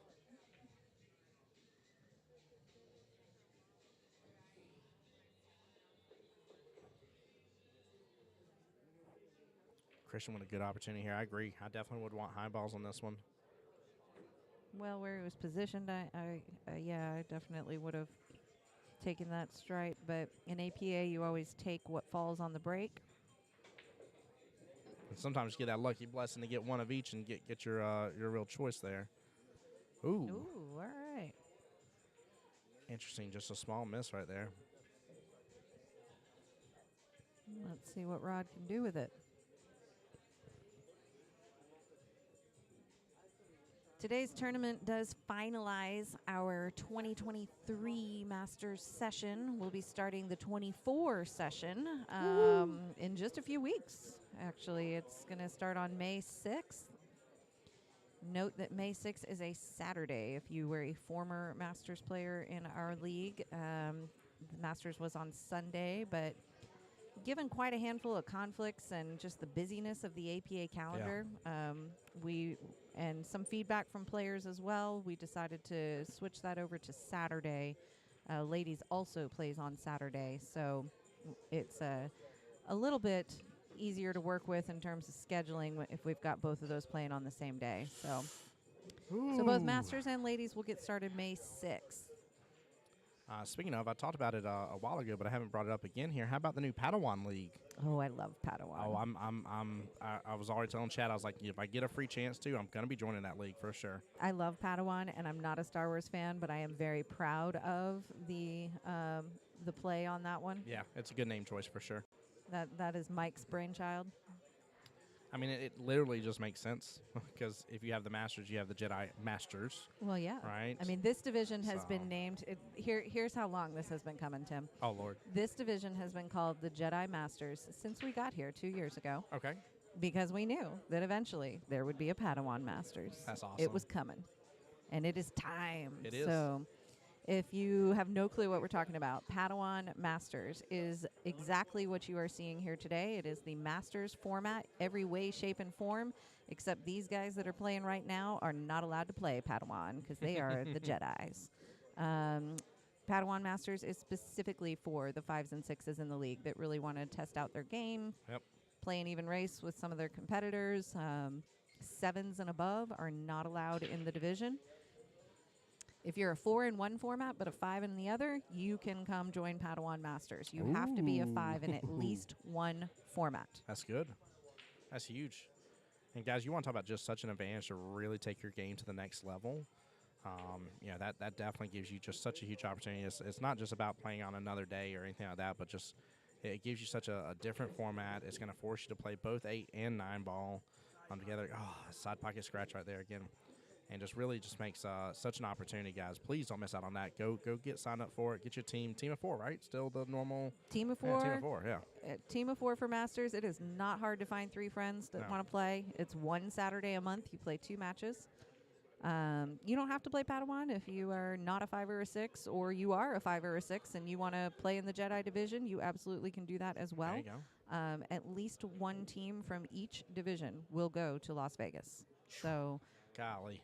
there is What an a opportunity. chance for those Padawan teams to put together a winning lineup of 5s and 6s and head out there for the Masters Championship. So I think this is one of the big things that I want to talk about with all the people from APA watching right now. You want to talk about the level of opportunities. So many opportunities to be able to go to Vegas. So you have anything from Jack and Jill, which we're doing tomorrow. Women's League is playing right now. You have Masters. You got Padawan Masters going on. You have any of the normal, regular, like 8-ball, 9-ball, double Jeopardy stuff that we have. We have the doubles, which if you play on a night where it's both 8-ball and 8-ball doubles or 9-ball and 9-ball doubles, you have 2 opportunities there because your doubles people can take the whole team to Yeah. Vegas. Like, have You're we even missing them. You forgot about team captains. And team hey, captain, yep. you want to Regular doubles, You want to scotch make an doubles. announcement here that has not been made anywhere Yeah, else let's yet. do it, yes. We have 2 team captains slots this year. That's massive. 2 team captains slots. So we are super excited about that. That tournament is in. Ooh, I should have known that date before I made that. I want to say it's in I think it's in May, right? May. Yeah. I think so. Team captains format is up to 5 team captains. You have to have been a captain at least 2 of the 3 league year sessions. But we have 2 slots, which June 10th. June 10th. I was June between 10th, May wow. and June. Too many tournaments. I If thought it you was in haven't May. looked at our calendar lately, please jump on the app and take a look at that events list because there is a lot coming and I don't want you to be caught off guard. There are a lot of events headed your way, so make sure that you are aware of those so that you can play in the ones you want to play in. But yeah, 2 team captains qualifiers, that's going to be awesome. Got to give Rod props here. He's starting off strong here with this. Already up 2-0 here, doing exactly what he's got to do in this instance to keep Christian off of the win. Oh, he knows it. That pressure is on, and he is focused. Yeah. If you're just tuning in, Rod has, for his team to advance, Rod has to win this match 7-3. 8 ball got a lot of movement there. That was very nice. Oh, this year, if I'm not incorrect here, this year is the first year for the World Qualifiers. That there's 3 teams. Am I right about it? It's 3 teams on each going to side. Las Vegas. So- Yes, there are. In case you didn't know, there was even more opportunity. So last year, and in years previous, it's been 2 teams, so 4 total sets of teams between 8 and 9 together. Now there will be 6 total sets of teams, and I'm telling you guys, if you have not been to Vegas yet with a team, you want to talk about one of the best times of your life that you'll ever have a chance to be able to do and compete and just have a really great time. And you want to talk about the love that is supported there as well. With all the other teams just really supporting, and you'll see out of nowhere, you'll be like, oh, there's so-and-so watching my matchup and stuff. Like, it feels really good with the level of support that happens. I'm going to pull some numbers together for the streams we got coming up this afternoon, because the number of players that go out for these events, just with Jacksonville APA, that's part of the fun. It's literally like taking the Jacksonville APA party to Las Vegas, Yes. and it's a blast. I mean, just teams alone, we've got 48 players that are going to go out in August. But that's before we add in the Jack and Jill and the Masters and the ladies and all these other formats that get to go as well. So, and That's the team mind-blowing. captains. So, I mean, we're talking 80, 90 players from Jacksonville out there hanging out together. That's absolutely mind-blowing here, to say the least. Like, I knew we had a lot, but I could not have stated that it would have been that many. Like, that's absolutely phenomenal. It's fun. Yep. It's a lot of fun. The camaraderie that goes on and Yes. the community that building. I mean, I don't think there's been one of these live streams yet that I haven't talked about how much we enjoy the community building part of Yeah. this. But And also, too, even last year, there was a handful of people, I remember while we were up there, that just came up there to be with us. oh yeah, Like we're not there Oh, for I'm the talking actual about tournament, just there. registered Yeah. players Yeah, and- registered players, yeah. I would say at least half of those registered players bring another. Yeah. Yes. Somebody that's not playing in one of the tournaments but is just coming to enjoy the atmosphere. Yep. And it's such a battle, guys. Such a fun competition up there in Vegas for sure. It really proves the best of the best throughout the year that you get to go up there and compete against the amount of different people you get to meet from all over. It's just amazing because you have the APA, you have the CPA, and the JPA as And well. there's a new one. There Is is that- Singapore. What? That is amazing. There's an Let's APA of go. Singapore. That's absolutely amazing. Big congrats, and very happy to hear that expansion. Oh, I didn't even think about it. This is the first year for another big deal for Vegas. What? This is the first year the diamond tables are in Vegas as well. Oh. Teams have not. Has anybody been to Vegas and seen the diamonds yet up there? Have we had? No, No. this will be the first setup. Yeah, the very first setup. There's not been anybody that's went yet. Oh my gosh. We need to make a list, Tim. I can have all sorts of cool facts on This the is next so stream. amazing. This is such a big think- next few months. I think it's either 316 or 361 diamond tables. I can't remember. I'm transposing some numbers here, but Oh man. it's going to be such a beautiful sight. And these are the official made for APA 7-footers. Yes. So this is APA and Diamond working together, making this happen. I don't know about y'all, but none against those bar boxes, guys. It's been fun, but I think we're in a new era now. I think the time has changed. Everybody's So. next leveling around here. Yeah. Oh man, this I was already pumped about it and excited, but this is too good.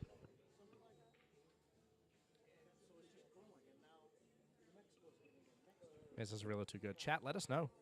Let us know what y'all are what y'all are hoping to participate in, what y'all are hoping to go to, as well as anybody on the destination leagues. We didn't even talk about destination league right off the bat here in terms of somebody getting the trip to Hawaii or the cruise trip, as well, in case Vegas wasn't enough for you, in case you didn't just want to go to Vegas and you're like, I want to go somewhere else. We have our first set of 6 teams that are now qualified for the Destination Division Championship that'll happen in November later this year. Super excited about that. There are a handful of spaces to register a team over at Beach's QBALL if you missed the boat in the first Good session help. and you would like to get in on that. So Beach's QBALL, we've got some room in that division if you want to put a team together. As we've got a tied match, 14-14 now, right up 3 racks to nothing against Christian. This has been an interesting matchup here against these two gentlemen. Very different than the first 2 matchups that we had. Rod taking a 3. We have not seen a 3-0 lead at all. Rod taking a 3-0 lead here. We've seen Rod a, is on two a rack. mission. Yeah, he definitely is. And you know, I always try to like look over and just read the body language of the players and stuff like that here. Even before, even when it was just the very first rack, like I could not have told you that there's such a level of pressure on Rod's shoulders right now to be able to bring this home for his team. What a break, man. He's I getting a wish hold I of could it. break like that. Look, I mean, goodness gracious. He literally has more balls at the bottom half of the table than the top half of the table. He's Like, that's not not how that loving it, works usually. though, because nothing fell. So Yeah. Christian's up to the table. Wide open table again. 8-ball isn't in a favorable position, though. I'll tell you that. It's right there against that top short rail. You know, it's funny. That sentence is so applicable if we were watching, like, the World Qualifiers or something. But these guys, it'll be Yep. like, ooh, that looks like a tough shot. Nope, it Nope. wasn't a tough shot at all. 100%. 100%. These guys absolutely make so many amazing shots, and their level of just level of knowledge is what I'm going to say here of being able to get out of a difficult position, get some sort of a shape. And I was talking about earlier on about how they look for these little vicinities, the little sectors that they look at of where they want to leave the cue ball. And you're sitting there looking at it, and they're like, "Cool, I'm taking this next shot. I'm good with it." And you're sitting there like no, like that's a really tough. Like you wanted that cue ball up another 3 more inches. What do you mean? That's just you just got down on that shot like it was nobody. You didn't even like take a second to like aim or anything else extra. Like you just like boom, boom, boom, gone, shot's done. And like the whole time, like I'm still sitting there, like I'm like wrapping my head around like that little math meme or whatever, where you see all the different algebra and geometry stuff start coming out of the woman's brain. That would be me for that shot. But no, I'm happy. I'm good with it. It's funny when some of them, it's so intuitive and so just natural that they can't even explain what they're thinking Yeah. because it's almost like on autopilot. Yes. They can't tell you how to do it because they just do it. So I tell you though, the one benefit of doing commentary whenever we're doing higher ups like this is whenever you're like, I don't know, I think it may go by, and you see them like look at it and they get right back up immediately. You're like, never mind, it doesn't go by. Nope. You see them pop back up, you know instantly that like you were wrong about that. I'm having fun seeing the list of names pop up of who's joining us today. It's a fun group here. Some names that we don't always see logging in and representing the entire Jacksonville area. So it's good to see you guys here. Thanks for joining. It's definitely huge, guys. If y'all ever wonder what makes this kind of stuff possible and everything, keep in mind that there's a lot of hard work Mike and Kelly put behind it. Speaking of, actually, all the hard work and the dedication and the nomination. Thank goodness I'm on a mic so you can't see me blush. The nomination. I'm very excited. When can we find out about that? Like when is that announced or determined? Monday, not this Monday, but the following is the banquet at our league operator convention, and that's where all the awards are announced. That's so amazing. it'll probably, by the time we know, it'll be maybe roughly the end of league night on Monday night. Very cool. A week from Monday. Well, So definitely rooting for y'all and hoping to hear great things. And we appreciate that. We appreciate all the support. yeah, I love the post blew up immediately whenever that was announced. And it's almost like one of those, like, to some of us here, it's almost like a no duh. Like, yes, like this should be an obvious nomination. It's a big deal just to get the nomination, so Yeah. we're really happy with that. And, whatever happens after that happens, and Yes, it does. we're crossing our fingers, but there's a really strong group that's nominated with us. So. There you go. I will say this much, though, and sometimes whenever you got these things going on, you're like, man, maybe I could have done this differently, maybe I could have done that differently, and some people start to think about, like, did they leave anything on the table, man? I'm going to say this right now, and I'm sure Jacksonville APA will agree with me. Y'all left nothing on the table. The level of expansion that this APA Jacksonville division has grown, the amount of different, like we just talked about, the amount of different opportunities that we have to be able to go to Vegas and have all these fun events that we have, the amount of prizes that are available to different things. The Christmas party that we had this past year, that was a blast. By That the was way, so if y'all fun. if y'all don't get that, and the amount of like different gifts and stuff, we did the Toys for Tots during I'm that. already planning the next one. Yeah, I've like- already got my ideas. We did the trunk or treat. Forgive me. Oh, We did which trunk will or be a treat. thing this year. Yep. Look for it. Yep, that was a blast. Like guys, like I'm like just touching the top of the iceberg here of like what was done. Ooh, later. Ooh, tune in. I need a list. I need a list. This is how my brain I need to works. get my So Mac out of the car and let you I'm- start typing on my Mac. I'm gonna have to start a list because I'm gonna give a teaser that here in a little bit on a later stream because we're here Yes. all day. I'm gonna tell you what to look for on Monday, which is a new addition to League Night. That's gonna be super fun, and some of you might see your name on it. And yeah, no, Ooh, very awesome. I love it. yeah, So- that's all I'm gonna say right now. You Hey, gotta that's it. join us on our next live stream That's to it. to learn some more. That's huge. That is really huge, guys. I did not expect to get all of this to be commented on. I'm just in a sharing love mood, it. I guess. I mean, why not? Guys, Rod is. Oh my gosh, he is fixing to potentially put it as 4-0 here. I love watching just He's doing the so good. determination. Like, man, what a comeback if he comes back and gets this thing and holds Christian to 3 or less, wins 7, wins his 7 racks he needs, and this team pulls it out after losing the first 2 matches. Yeah.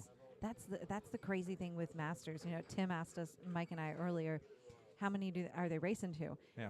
And there's no right answer because each team has the potential to get up to 21 points. Every rack that these players win is 1 point for their team. Mm-hmm. So there is no rack that doesn't matter. And so theoretically, at the end of this, teams could win 21-20. Yeah. And so That's it's crazy. exciting. Every single rack counts.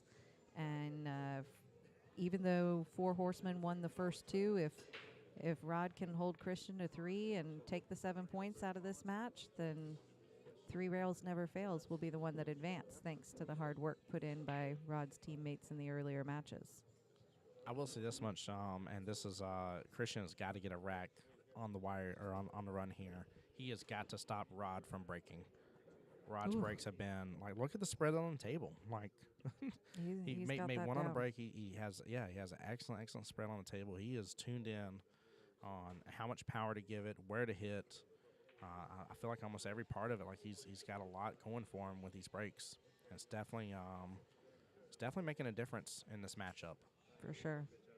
So if Christian can get one, though, it all determines. I've seen Rod play a little bit as well, but whenever you get on a hot streak like this, if Christian can kind of get the brakes pumped for just a moment, could it throw Rod off of his game? It may. I don't know. For sure. I know it's what Christian is shooting for and going for right now and trying to get, but Yeah, Christian came into this match. Any of these matches in these kind of scenarios, you're going to have some pressure and be a little nervous. But Christian probably came into this match feeling like, all right, I got some wiggle room here. I need to Bingo. win 4, and Rod has quickly changed that picture. So it is now a 4-3 race moving forward. So. 4-3 race. Christian needs 4 to win it. Rod needs 3 to win it. Edge of your seat, Oh. people. This is the good stuff. I didn't even think about it now, and just came to me real fast here. Rod's been dominating the 8-ball. We could see again that the tides flip. This is the last 8-ball rack.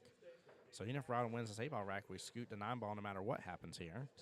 And I don't know. Maybe that's Christian's game of choice here. Maybe leads to a new shift in the tides here. Isn't that crazy? It's 4-0, and yet it's still anyone's game. Yeah.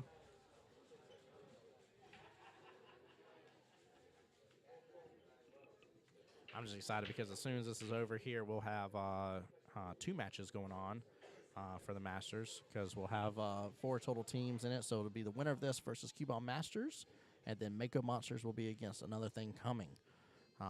Keep in mind this is a double elimination as well, minus the finals. The finals goes right back, so it is considered considered a modified singles because it isn't doubles throughout the entire thing. Modified singles, but it's a little different than what we're used to for for modified singles. Normally, like first round, second round, you're good to go. Third round is when it's done for. So, feels a little different at least.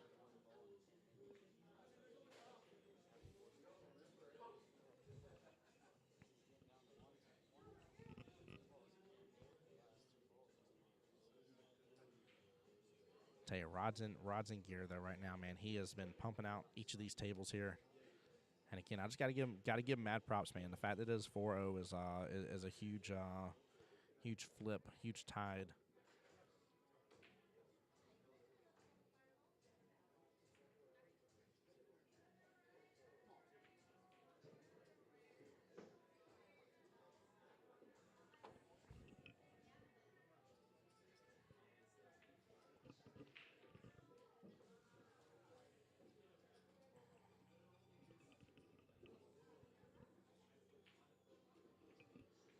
Nice little shot by Christian there. Plenty of table to run around here with, so even if he doesn't get a leave he wants right off the bat. Has to worry about that 11 ball a little bit. Not too much, but he's just got to keep it in consideration here. A lot of other things he's got great options on. I don't know, maybe even that 15 ball. It's pretty center of the table. I think it goes past that 8. I'm sure he's already looked at it. There you go. Kind of, did like a little slow roll forward almost to an extent, almost like a stun to an extent as well, just with the way the cue ball curved down to the right a little.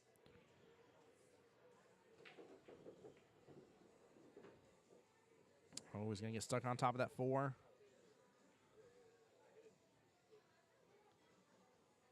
That was not what he needed for this. He has got to get a rack in. He cannot let Rod take all 5 of these 8-ball matches. Because even then, with how Rod's been shooting, it is possible for them to go back and forth a little bit here. And he won't be able to go up any more matches.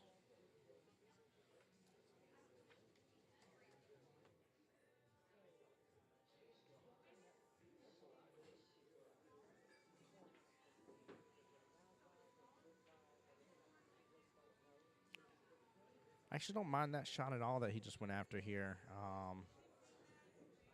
That 1 ball, Rod's got to be able to worry about. Work on the 3 here, depending on how he leads the cue. We'll be able to take the, was that the 4 ball? 4 ball there next, potentially, or still have at the 2 if he doesn't hit this the way he wants to. But it's about that 1 ball. Like, he's got to figure something out about it.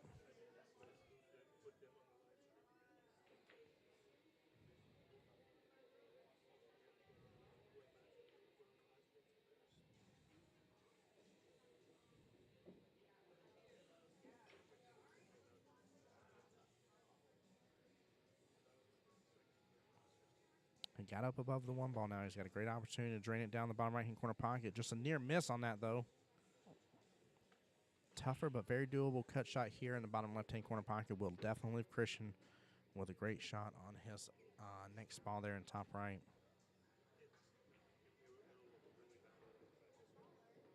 Great shot.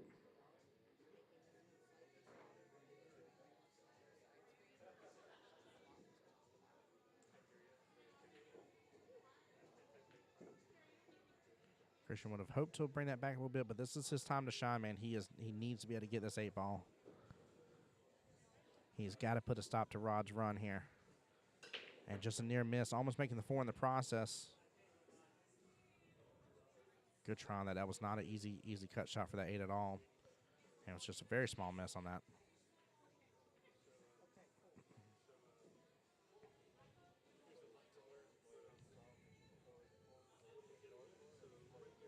Welcome back, Kelly. I was trying to figure out if we were still chatting. Oh, there we go. There we go. Yeah. There we are. Wow. I feel like I only stepped away for a minute, and here we go. Christian had an opportunity. He just barely missed the 8 ball top left-hand corner pocket. It was a tough shot. I was saying how much he desperately needs to put the brakes on the Rod here. And Rod is back in the driver's seat with a huge opportunity just to pull that cue ball over a little bit. He just can't overpower this 4, though. That pocket will rattle it. Wow. He kicks it on over. I love it. And he confidently calls that corner pocket.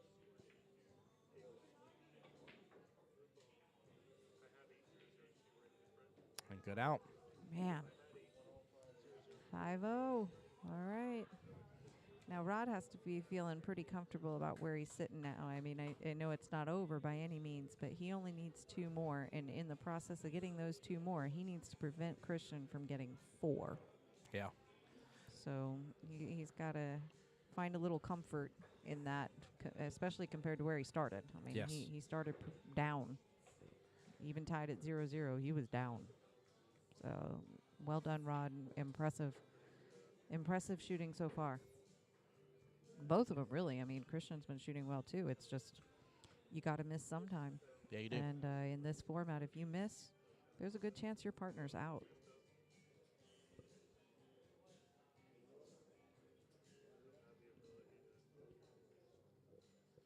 Let's see if the breaks carry over to 9-ball here for Ron.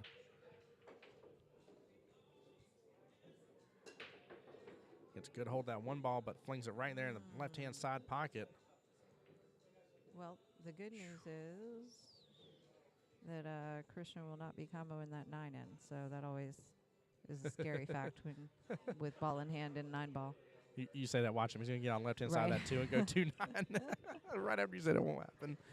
Oh, no, that would not have been the call. He would have had to do some sort of magic to make that sort of thing happen, but it would have been funny. There's also a risk element. Yes, there is, Major. You don't want to give that ball back. No. Yeah, you don't want to leave that 9 hanging up in that pocket and give that QBALL back. And yeah, Deborah, it is very impressive. We got to give mad props to Rod. He has handled this like an absolute champ for his team, and for 3 rails never fails. And they are showing up and showing out. And both his, we got to give props to the other 2 players, right? Like, it wasn't that big of a gap. It was only 14-11 going into this, right? Like, there was only 3 racks difference. One of their teammates winning by or losing by 6, made it to the hill, and the other one 5 out of his 7 racks he needed to win. So it really, like, this explains how much of it is a team game, for sure. It's just Rod has taken the torch upon himself and has absolutely given Christian a run for his money. But Christian seems that this feels like a different gear for Christian. I was wondering if this was going to happen with it switching to 9-ball or not. And that same just near misses there right there with those corner pockets. Now, I know Christian's a fast shooter, but I believe that he may have rushed that just a little bit. I think that may be what hit him right there. You know, we've seen different levels of pre-shot routine and stuff, and we have absolutely already seen a couple players take for granted the next shot and just really rush getting down to take the next shot they were taking, and it messed them up. Man, oh man. And just like that, I feel like we were just talking about 5-0, and now here it is 6-0. Holy cow, guys. Guys, 3 rails never fails is 1 rack away from this win and the overall win. If 3 rails never fails pulls out 1 more rack in this match, that would mean that Rod wins 7 points. That Christian can still win 3 racks, and as long as Rod wins 1 more before Christian gets to 4, then he will secure the win for his team. 3 rails never fails, which would advance to the championship qualifier bracket. That is a 4-team seeded bracket, modified single elimination that will play out for the rest of the day. Yeah, that means they'll go.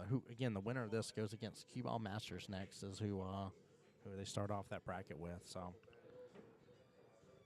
I'm still impressed. You know, I think there were a little 5 push right teams there. in the running at the start of the day, and literally it's anybody's game. These 5 teams are all strong.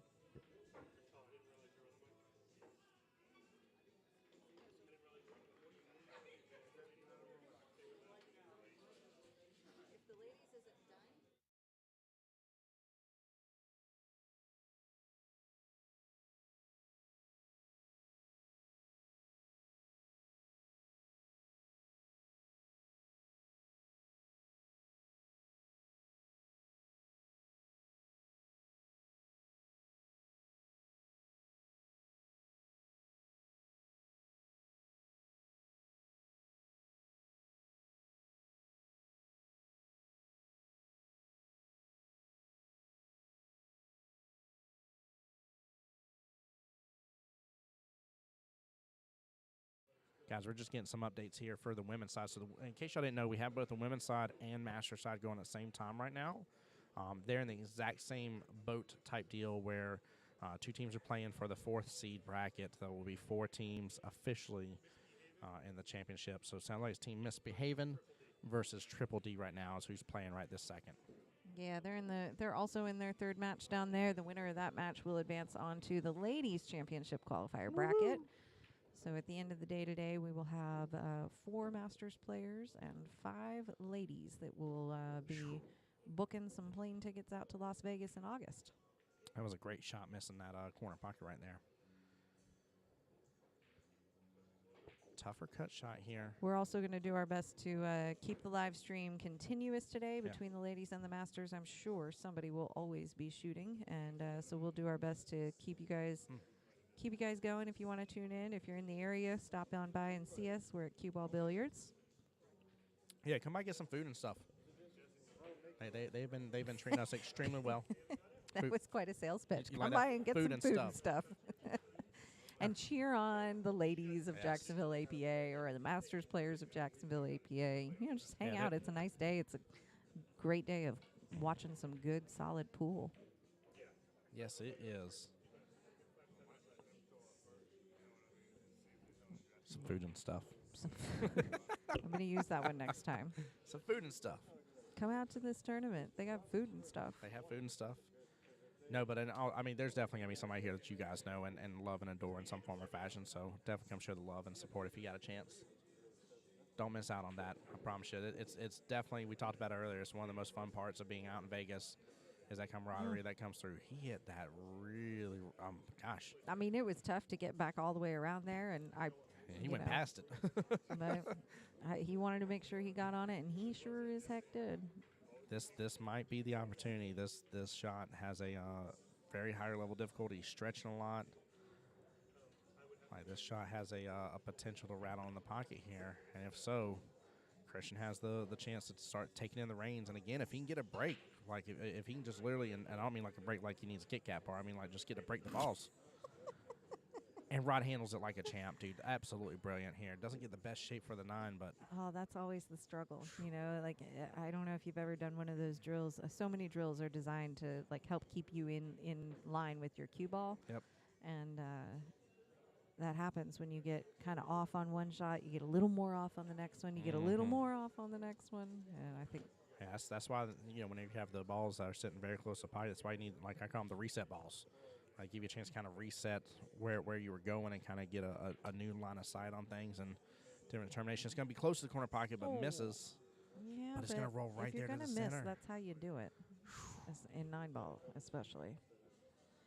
I do not envy Christian in this position at all.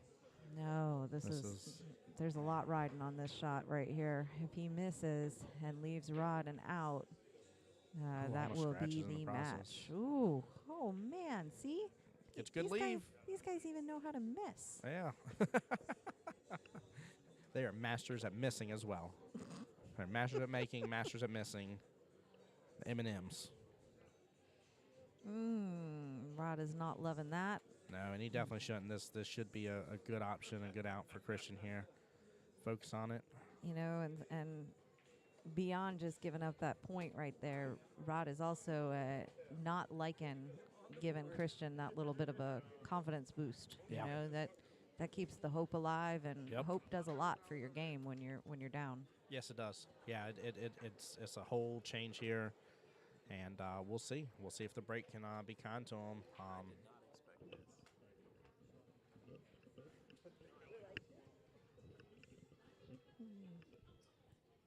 All right, but hey, there's good news. We get to keep streaming. We got another rack of pool coming. Bada bing, bada boom. Food and stuff. Food and stuff.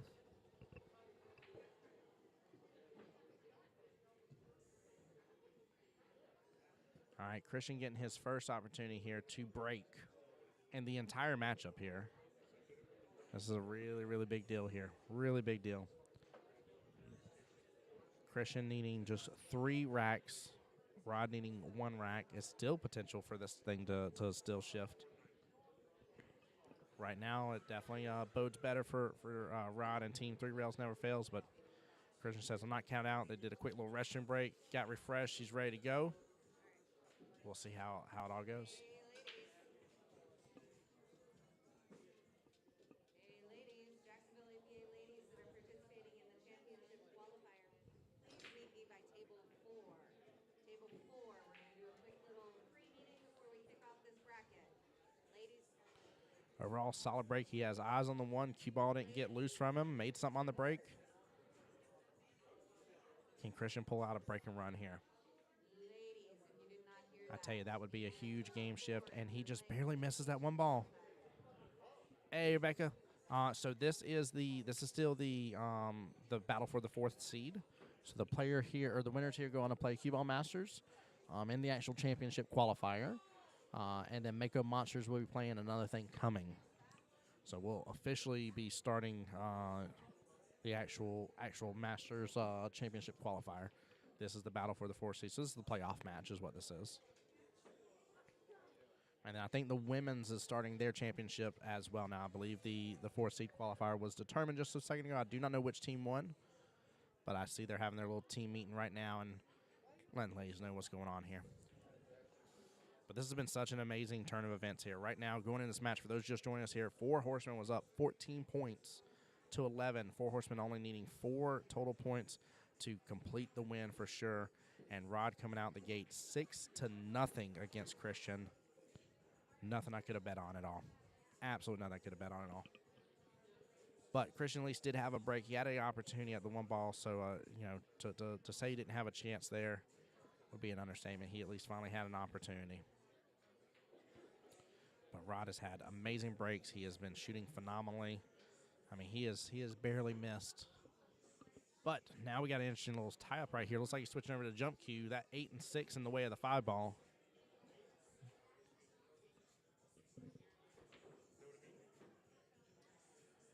Definitely interesting turn of events here for sure. Rod taking his time on it like that, definitely looking through everything. If he gets on the 5, he can definitely go after that 6, even if he wants to maybe carry him off the 8, potentially into the side pocket. But he's got to land this jump shot here.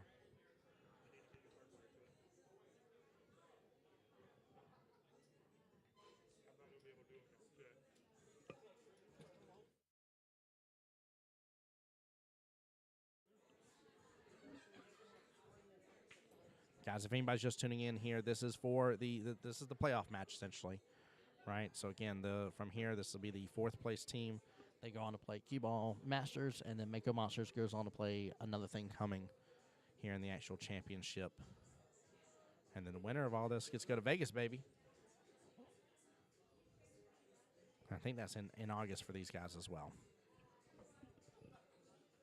But at the same time, we do have the women's championship going on. And then tomorrow we got Jack and Jill. Great shot, great attempt at that 5 ball there. That 5 ball rolls right on up. There's enough space between that 8 and 6. For sure there is.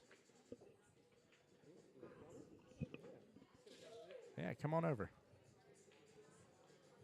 Well, I'll let you do a little introduction. I already got your mic live for you. What's your name again, boss? My name's Tim. Tim? Noah. Noah, pleasure, brother. Great shot on the 6 ball there. Let it just scoot right on in. Christian chasing the chalk there. So he got a little bit of an angle ball. He has to do just. I think. What do you think he's gonna do? Draw out of this, or is he just gonna roll it forward just slightly? I think draw it back just a tiny bit. No. Oh, he played off the Yeah, rail. play off the rail, yeah. I think I would have drawn it just a little bit here, Yeah. but I mean, it almost was a tomato, like he would have had a very similar shot. Christian really getting into gear now. Noah just joining us behind the booth here. Now, Noah, just to update you, I don't know if you've seen the rest of the match so far. Have you seen the rest of the match beforehand? No, I have not. I just got here not too long ago. So, long story short, going into this match up here, 4 Horsemen were at 14 points to 3 Rails Never Fails at 11. Okay. Rod's representing 3 Rails. Christian's representing the 4 Horsemen. All right. Christian only had to win 4 racks. Rod was up 6-0 Okay. and barely just missed the 9 ball here, giving Christian his first rack. Christian just took the second rack there. So it's still a battle of Christian just needs 2 more racks here, and 3 Rails Never Fails needs 1 more rack. to be able to take home the win I say, and everyone's saying it's a nail biter. I mean, whoever wins this gets to go to Vegas, or they get to go advance to, advance on to the let me call it the right thing, the championship qualifier. and then the winner of that. Winner of that goes to Vegas. Yep. Yes. And there's still plenty of more games to go on. So with that, it is a modified single elimination. Yep. But it works as double elimination and literally until the finals. The finals is when it goes to single elimination. Gotcha. So every team has 2 chances to lose. A little too hard off of that. Yeah. I know he was trying to play it right behind that 3-9, just get a nice safe going, but now that 3 ball, it's kind of a problem ball. I mean, Yeah, it is. I mean, if Rod kind of has to play this, a little. He just wants to come out center table, just get a good angle on the 2 ball to roll around. He's going to let the cue ball loose a little bit, let it bounce back Yep, and forth, and gets the nice little window right there. That's perfect. He might Very have well to played. a little bit more work than what he wanted if he was more center table, but he just has to roll around that 3 ball. A little too much, but he's still got eyes on it. Yeah, he has a window. He Woo. can barely see it. I mean, he was close to Here's hiding the with that thing, 8 though. ball. I mean, now he's going to run into that 7 ball. Yeah. He's going to get funky off of this. So, I mean, you think maybe he just rolls it behind the 7 ball? That's what he tried to do. He tried to. Yeah, yep, he was just trying to safety it there. He got a little lucky, though. I mean, I'm pretty sure Christian can see a piece of this ball, but nothing. Maybe Let's he can, get maybe down he on can it see, fast, yeah. maybe he can see more of it than we thought. Chad, I talked about this earlier, by the way. We determined whether or not they could see it, how fast they get down on the ball, and if they pop back up again or not. I mean, Christian's always a fast player. I mean, Yes. he puts thought into it, but he's ready to go. I mean, Yep. every single time. Yeah, he's locked and loaded for sure.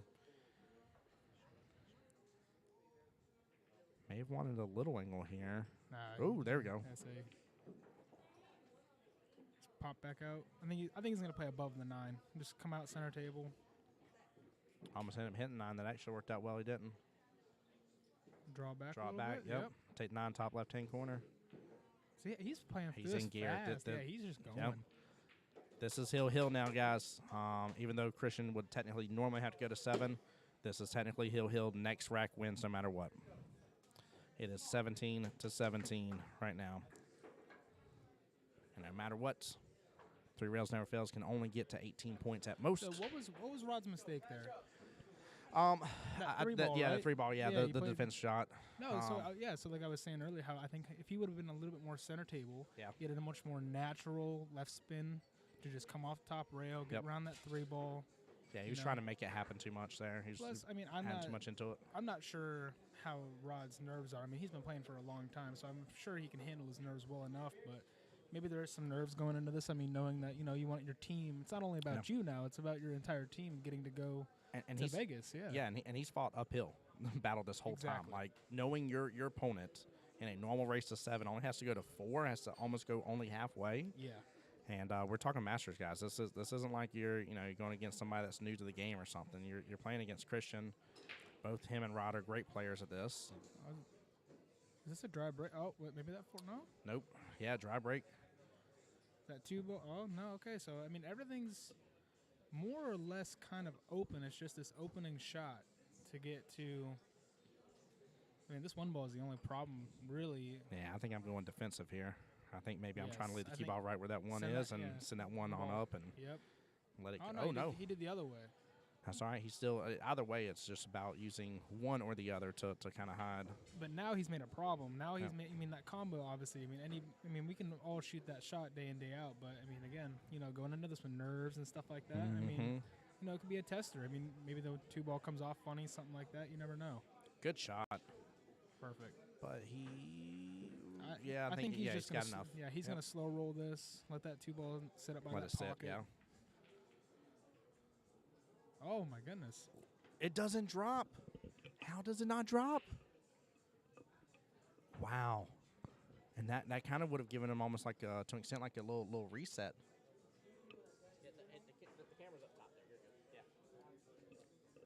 We got people being very respectful. I appreciate that. People asking if they can come by the booth here. Perfect. When they were Use walking that by. 6 ball. Slow down the speed of the cue ball. All right, now Rod just has to, remain calm. Once he just gets through this rack. Yeah, is there anything else that's really? I mean, the 7's against the rail, but it's not necessarily a problem. I think the only problem at this rack at this point is just Rod himself fighting himself and Yep. just getting through it, making sure he doesn't make too many errors. I mean, like, well, he got lucky, but he should not have missed that. Yeah, definitely shouldn't have. He had a great opportunity to take the 5 in the same pocket.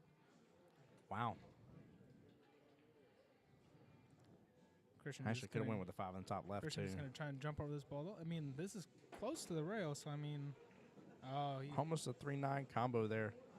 That would have been a wild out right there if that would have happened. That would have been crazy. Yeah. That would have been greatest upset in AP. No, I'm just kidding. In AP history. I'm sure there's been other upsets way worse than that, but that would have been bonkers.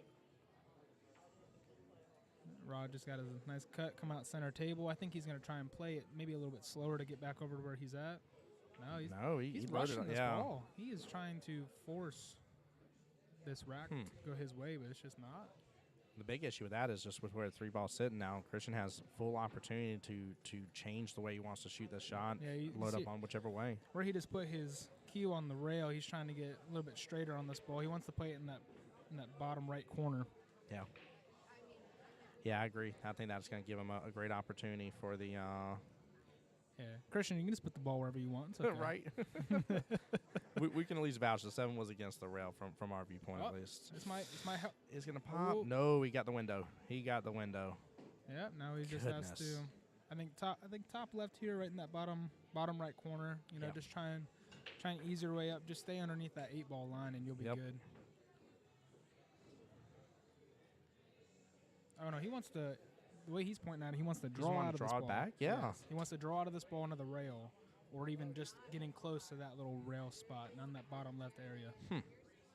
No, I think he's doing what I talked about originally. He's gonna punch out a little further than he wanted, but he's still okay. I tell you, I love it, man. The crowd is on their feet right now. There are plenty of people jumping around and look at this. And everyone's enjoying this. Yeah, this is huge. It's even better though, because like I was in the smoke room and everyone's coming in like, this is a nail biter. You should come watch it. It's definitely a good one. This is kind of stuff that like you'd hope to see during like a pay-per-view match or something. Exactly. Like get your money's worth. But this is all free for you guys on Facebook. Yeah. And we're just streaming it, making sure you guys get a good show. I don't know. Yeah, he's a little funny on this now. Yeah, he's definitely is. That 7, it's not going to go in that side pocket. No. I wouldn't even remotely try that. He might want to. What he could do is he could play it about a quarter ball, send it down exactly where he's pointing, and then bring his cue ball back up on the top rail, maybe by the 9. But trying to use that 8-ball as a blocker is a big thing for him right now. Definitely is. I think he's still going to leave Rod an option to see the 7, but I think just with hopefully the cue ball on the top rail, the 7 ball against the bottom short rail. Yep. So he's trying to. It's rolling. He left a window. Okay. I wouldn't say it's I wouldn't say it's potable in the bottom right, but Rod has a little bit of option to do with this what he needs to. Yeah, I don't always see it in Masters happen, but he does have opportunity to take this in the top right hand corner. He does. Yeah, he definitely does. Definitely I think bank at it. I mean. No, I think he's cutting it. Yeah, it looks like he's cutting it. He tried to. Oh, that side pocket was wide open for just a moment. But now Christian has a straight in shot. I think he's depending on the angle that he has. I mean, obviously it's a little bit harder for us to see. He might either punch out and play in the 8-ball in the same pocket. Yeah, so kick the cue ball over a little bit. He might roll off to the. Oh no, maybe is he playing on this side? No, he's. No. What? Man, I hate to say it, but that has been his downfall. That same type of shot right there. He has rattled those pockets. Wow. 5, 6+ times, and it has made the entire difference in him getting the rest of the rack or not. I mean, Rod's had plenty of chances here. This is where he needs to make it count. I don't think Christian's going to miss another time. No. Oh, my goodness. Both of these gentlemen, this is wild. See, these nerves, for the local players here in Jacksonville, I mean, I think the biggest thing about, playing in these big tournaments and stuff like that is, I mean, you're playing for not only your pride in your local city, but also, getting those chances to go to Vegas with your team and, having those experiences with, your friends and stuff like that. I mean, that's, everyone's kind of counting on you to make sure that happens. He needed, oh my goodness gracious. Yeah, the only thing that gave Christian was just distance. I mean, and shooting over the rail, but even then, I mean, for these players, I mean, if you're playing in APA Masters, I mean, you have quite a bit of artillery in your shot making and your Oh. everything like that. He just changed his bridge like twice right there. Okay, I think he's gonna. He got a little funny. Didn't come out too far as he wanted to, but he can either play it with top.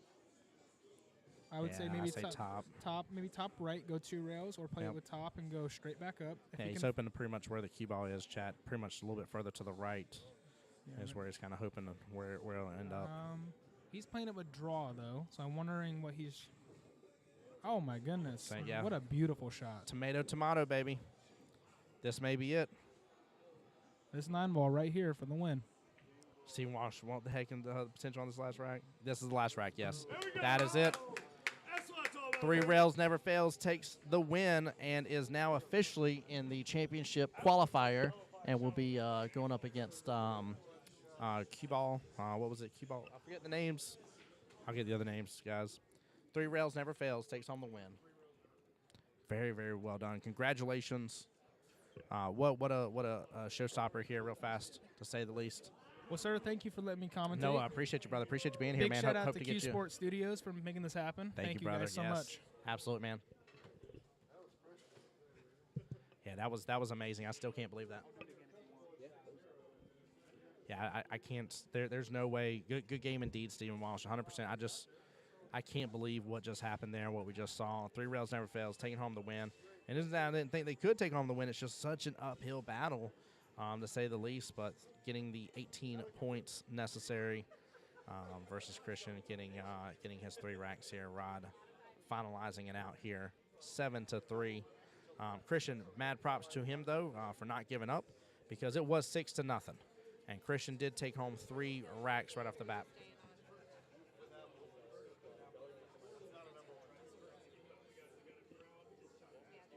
Yeah, guys, we are going to be going right into the next match here.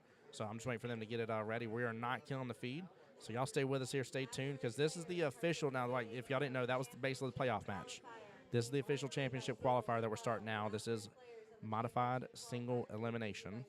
It's basically double elimination until the finals. That's the way it works here. So I appreciate everybody being here. Great job, and good battle on everybody, guys. Really, really good battle. I think I just overheard Rod say after this he's going to Disney World after this, guys. I'm just kidding. Worst losses are being up on the hill and letting the opponent get back in. Steven, dude, I feel you. It hurts. This absolutely hurts. And Christian did a good job there at the end. He just, unfortunately, just some of those rattled pockets. Like they're like I was telling Noah a moment ago, there was like, I don't know, probably like a good 6+ times that he had that rattled pocket jump out. And just those near misses. And it wasn't big. It wasn't like he missed a lot. It wasn't like he was off by like a diamond or something crazy. None of that stuff. Like he was not completely off of his game or anything like that. But I tell you, Rod was in gear. Rod was very smooth, very consistent until that last rack. That last rack we saw a very weird rack overall. It was just it wasn't the rack that you expected it to be with the way the two gentlemen had been playing up to that point. And both had opportunities. And I'll be honest with you guys, I'm not saying that it doesn't hurt from Christian's standpoint for his team to not have the win. But if you can get the opportunity and have the chance, that at least feels better than knowing you had no shot at all. Rod could have finished this. This could have been 7-0. Christian may have not stood any chance at all. And that could have been all she wrote at the end of the day. And, he had the opportunity. He won 3 racks in a row after Rod getting those first 6 racks. And had some good chances here.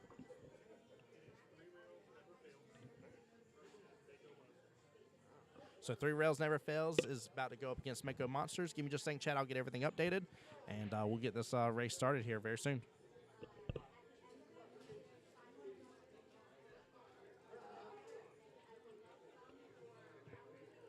This one controls you, so anytime you don't want it on, just twist all the way to the left. Yep.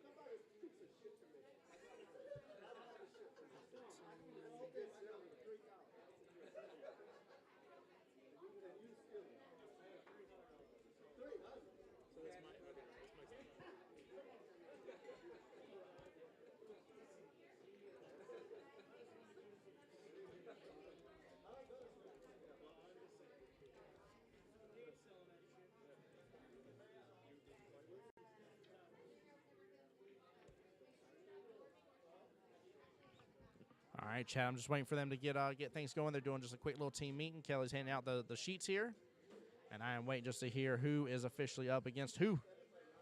Again, same format we've been going after. If they start off with 9-ball first, they will play 8 racks of 9-ball. If there's still more points to be won right there, then they'll move on to 8-ball for 5 racks, and vice versa. Now, we have not seen it all to where either side has started off with 9-ball yet. That has not happened once. So I'm very interested to see if that's the same strategy that's going to continue throughout the day, or if they're going to flip as well. So like Christian can definitely catch a gear and tighten up your game with nerves. Yes, and Steven, he did. Like if you go back and watch that last rack, if Rod comes to me right now and says nerves were not a part of that rack at all, like nerves are still, I was ice cold veins, right? Like nothing was bothering me. I would say that's wrong.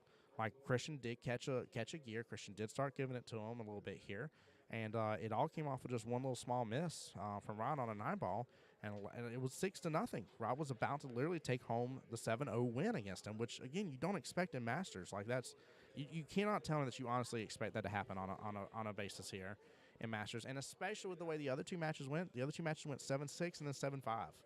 Like we went hill almost on both of the last 2 matches. So.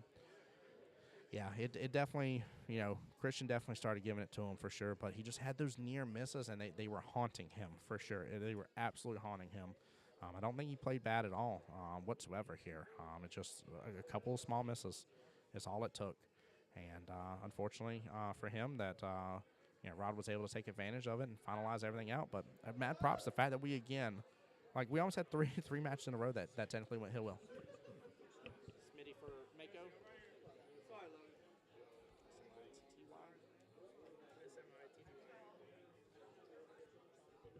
All right, so I do know for Mako Monsters, and I'll keep the names the same here. So whoever's name is on top is with 3 rails never fails. Whoever's name is on bottom will be Mako Monsters. So we do know for a fact Smitty is the one that is up for Mako Monsters here. They're in their team jerseys today. I love it. It's this nice big old buff shark. Who? Rick Lee. And it's Rick Lee against Smitty here. We got the match starting, chat. We got the match starting here. I desperately want to see if a team does start off with 9-ball first. I know when we were talking about that with Kelly, that there definitely can be some worry about doing that as well, just because the sheer fact of with 9-ball, you're just trying to if you can combo in that 9-ball, make it early, or carry them off and make it early, like you win that whole entire rack, like it's over. You can't do that with 8-ball. You only have the 8 on the break to kind of like end it early per se. So there definitely is a potential risk to reward there. But I don't know. I haven't seen a sheer drastic change enough to where, doing 8-ball first where like one person was like, I don't really like 8-ball that much. Oh, my God, I love 9-ball. I'm whooping your tail. And we've kind of seen a very good medium between all the players so far. So it's been interesting. But for anybody just joining us here, we have both the women's championship qualifier going on and the Masters championship qualifier going on. There's 4 teams on each side right now. It is a double elimination up until the finals, so we call that modified single elimination. But they have until the finals. They have the ability to lose twice here, so we'll see what happens. While this match is going on as well, we do have QBALL Masters, or I'm sorry. Forgive me. Give me 1 second here.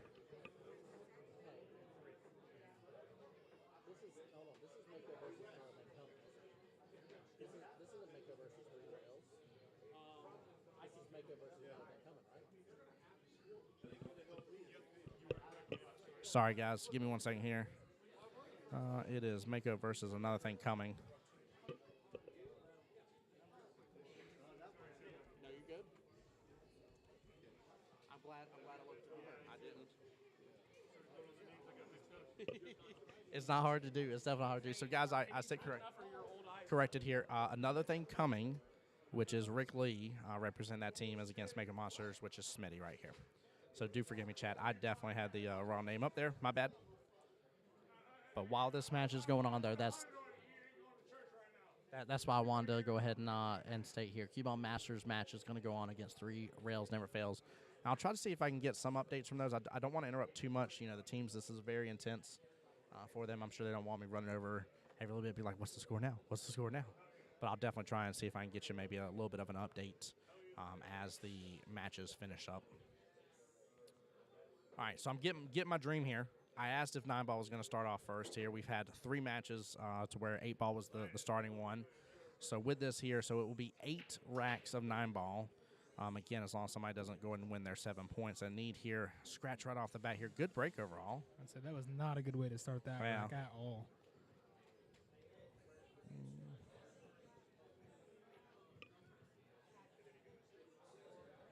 Yeah, overall good spread. Just unfortunate that key ball got So just getting an away. early Christmas gift here, I'd say, Yeah. for Rick. good opportunity here. We've seen this happen right off the bat, and the opponent taking the rest of the rack instantly. So Now, I don't know how often you get to watch Rick, but I would say that between these two players, who do you favor in this match? Because, I mean, Smitty's very strong. Yeah. Rick is really strong.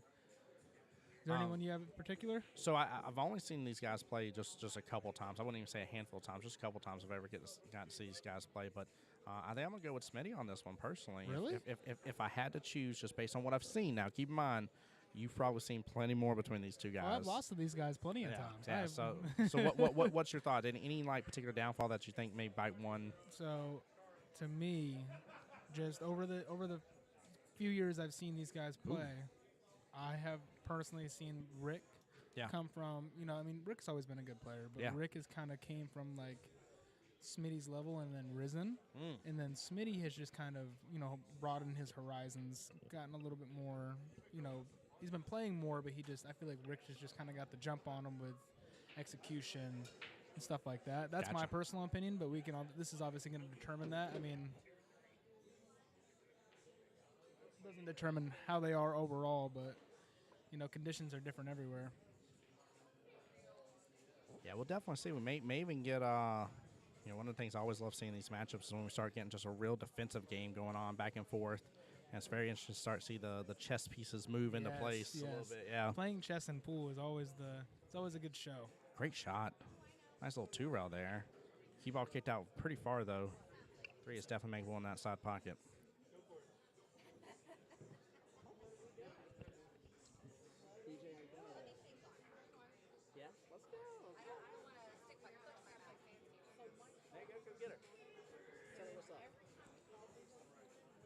Got one of my teammates here on the ladies division there, BJ. Was asking her how they're doing over there. She said, "Oh well, we're up against Sam's team now. We won our playoff match." It's unfortunate Rick had to hit that 9 ball on his way up from that 3 ball. What he wanted to do, he's wanted to come back down to this bottom right quadrant, and I think it would have been open season for him there. I mean, just rolling up and not too much work to do, but now I think he's going to thin. Yeah, he's going to thin this ball, send it back up table, and he might get help from the 8 ball. Yeah, it looks like he did at this point. But if Smitty can see this 5 ball, like more than like just half of it, he might run into this 9 here. Yeah, he might send in an early 9 here. He definitely feels confident in it, And and he did it. does. He did it. Nicely done. Very well played. I mean, you're talking about a difference of an inch or two that would have changed that complete outcome right there. That was amazing. And it didn't even bobble or nothing. It just rolled right in there, heart of the pocket. And Mako Monsters getting their first point on the table here. First point for this match. Guys in chat, I'd love to see who you guys are rooting for here, not just from the player standpoint, but overall.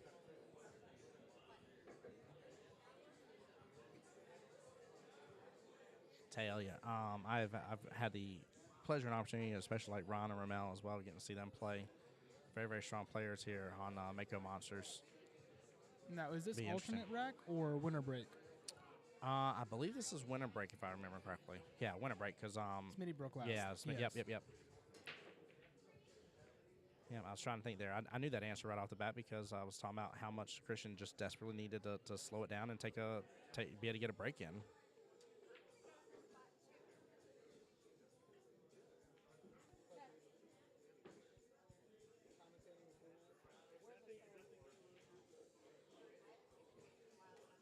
Nice smooth shot on the 1 ball there, bottom left-hand corner pocket.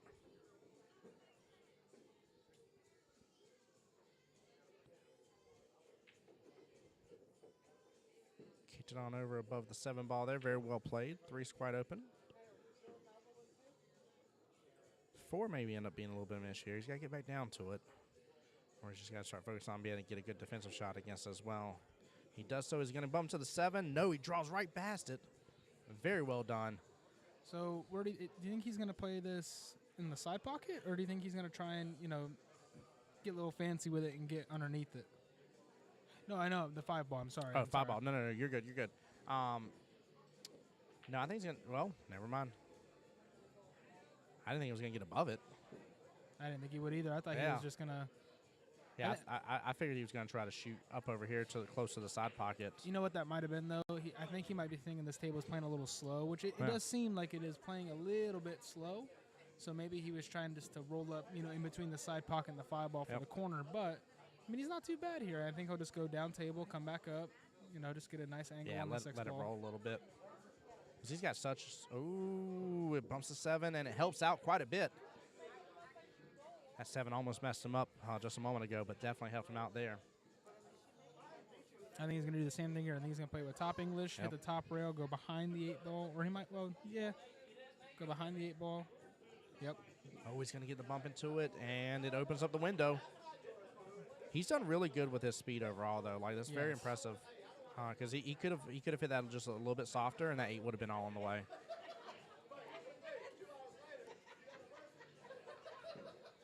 A little bit funny here, but he'll either go 2 rails, come around the 9 ball, or he'll just punch out with a stop shot or a little bit of a draw. Yep. Yeah, he's loading up bottom on it for sure.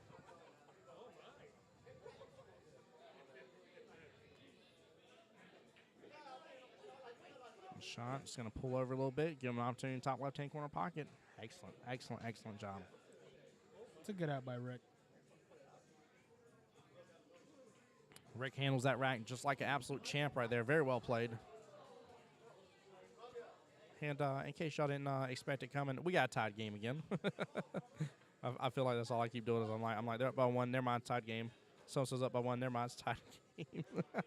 Which is good though. Honestly, like we shutouts are no fun overall. So. This might speak to, how I feel that all of us players here in Jacksonville have kind of created a nice pool community, like a nice family and pool. Absolutely. And I think all of us have played each other at least once. Yeah. At least, and I think that really helps all of our games, and we kind of develop all together. Yep.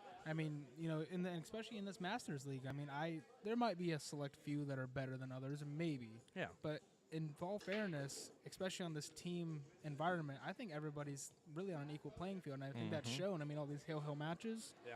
The way people are playing, they're playing very strong. They're playing very smart. Yeah. Obviously, and then like we just saw in the last live stream. The nerves. It hits everybody. It does. There isn't one person here that those nerves are not affecting right now. Yeah. You do not magically become a skill level 9 player or high up there, and magically the nerves are like, nah, they're not there anymore. I ain't saying there aren't shots that don't rattle you anymore, like they do for some of us that are lower ranked, but overall, like, the nerves are there for sure, and definitely take a hold of you. And it's, we talk about the mental game on this. It is not just about practicing and making them shots and being used to everything that's coming your way, but just the mental game and trusting your shot. My God, the amount of times that I've gotten down and just not trusting my shot, and I'm like, yep, I knew I wasn't going to make it. Well, of course not. You're not going to make it with that type of attitude. You're just not. You're not going to. You're not believing in yourself. So. No, I've had a lot of people ask me though, like. Because obviously I call pool a sport. Yeah, absolutely. Everyone in this community does as well. Oh, do you get a little funny on this? Yeah. You can't even see the ball anymore. You know what I think he might do if he can reach it. I think what he's going to do is hit the bottom rail. Yeah, kick behind it. Just try and stun that ball on that 4 and send that 4 way up table. Yep. Yeah, I think that's his best shot because.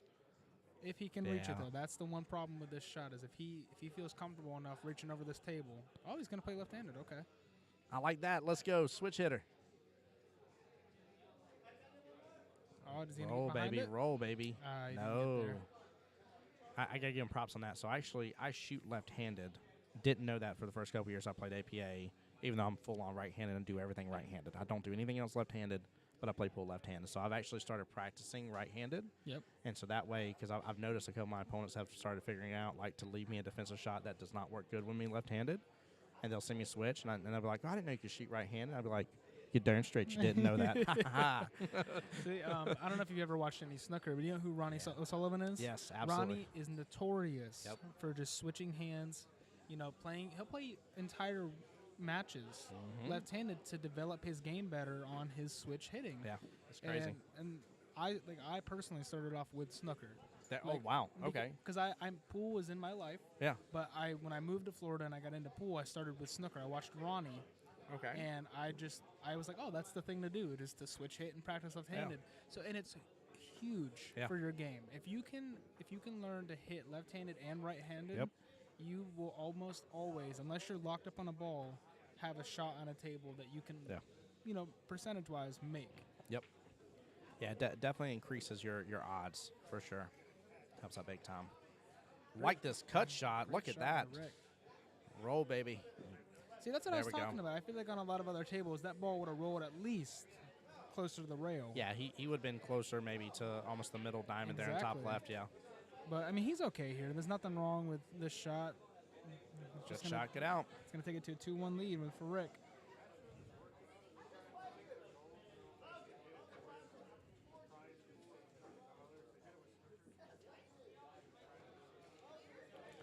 Yeah, it amazes me. You know, there's obviously similarities, right, with snooker and billiards and stuff, but it's always amazed me. I actually never knew until probably, I don't know, it's probably been a few years now when I actually had a person on my team that plays with a snooker cue and how much it just tapers down, and it's such a, I mean, it gets super thin, almost pinpoint. And I was sitting there always asking, I'm like, man, you add English to like everything. Like, why do you like? And then they told me, they were like, oh, well, this is a snooker cue. I came from playing snooker, and like, that's just that's the normal. Like, that's the normal thing. The thing with snooker cues, opposed to our standard shafts that we have in pool and pocket billiards, for most of them, is that all snooker cues have what is called a conical taper. Yep. And for you players and people out there watching, conical is a straight, almost like a triangle. The shafts that we mostly play with have this thing called a pro taper, which will slightly go down in diameter for the shaft, and it creates what is, I would say, maybe a more natural feeling. Yes. But the thing with the conical tapers is that they actually hit a lot harder than pro tapers, and that is why snooker players and anyone who plays with a conical tapered shaft is that they can actually put a little more oomph into their ball. Yes. Very I didn't expect him to miss that, honestly. Yeah, I didn't either. I mean, he didn't have the best leads out of it anyways, but I left the window here, I think. Smitty trying for a defensive shot there, but yeah, I think there's definitely enough of a window, and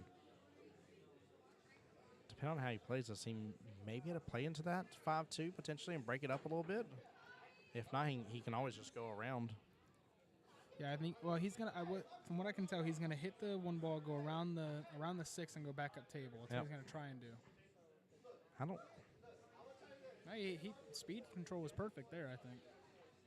Yeah, I'm assuming he was just going for the defense shot there. Yeah, so I think that's all he was doing. Oh, he might. That one is rolling close to that pocket. Wow. That's a good leave. It is. It's very nice. I don't think he wasn't playing for that too. He was playing defense all the way there because he didn't want to set himself up nothing for the next shot. Yeah, he would have been bad shape right there if he would have accidentally made that. Now Rick has a serious problem here because that 9 ball is in his way of the one railer. Yep. Even if he has a window through that 3-5, he's gonna have to make something happen here. It's such a long shot to do a jump shot on. He's gonna do a masse. Yeah. He's gonna try and either hit the top rail and spin into it, or just hit the one ball full and try and pocket it. And he almost got the top rail off. Very small miss on that. Good try. Good attempt. And now he opened that 2 ball for Smitty. I mean, Smitty has a chance to get out here. Yeah, everything's looking really open, really a lot of options. Even if he doesn't quite make, the shot that he was looking for, he's still got good opportunity overall. Yep. Very interesting to see how he decides to play this out here, but he's got a great chance. Just don't get on top of it. See, that's what I was saying. This speed on this table seems, the players, they're trying to, but they just can't adapt to it yet. It just seems a little bit, different for them. And now he's forced to play a safety. No rail. No rail. No rail. Oh, my gosh.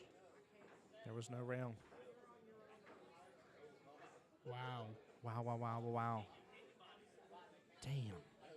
Sorry, chap. Didn't mean to say that on stream here. But what an unfortunate turn of events right there. And don't get me wrong, like the 4 is, a little bit more of a difficult place just being against the rail like it is. He's got to play this very smart to give him an opportunity back on it. But if he can get past the 4, I don't see why the rest of the table isn't his oyster here to take.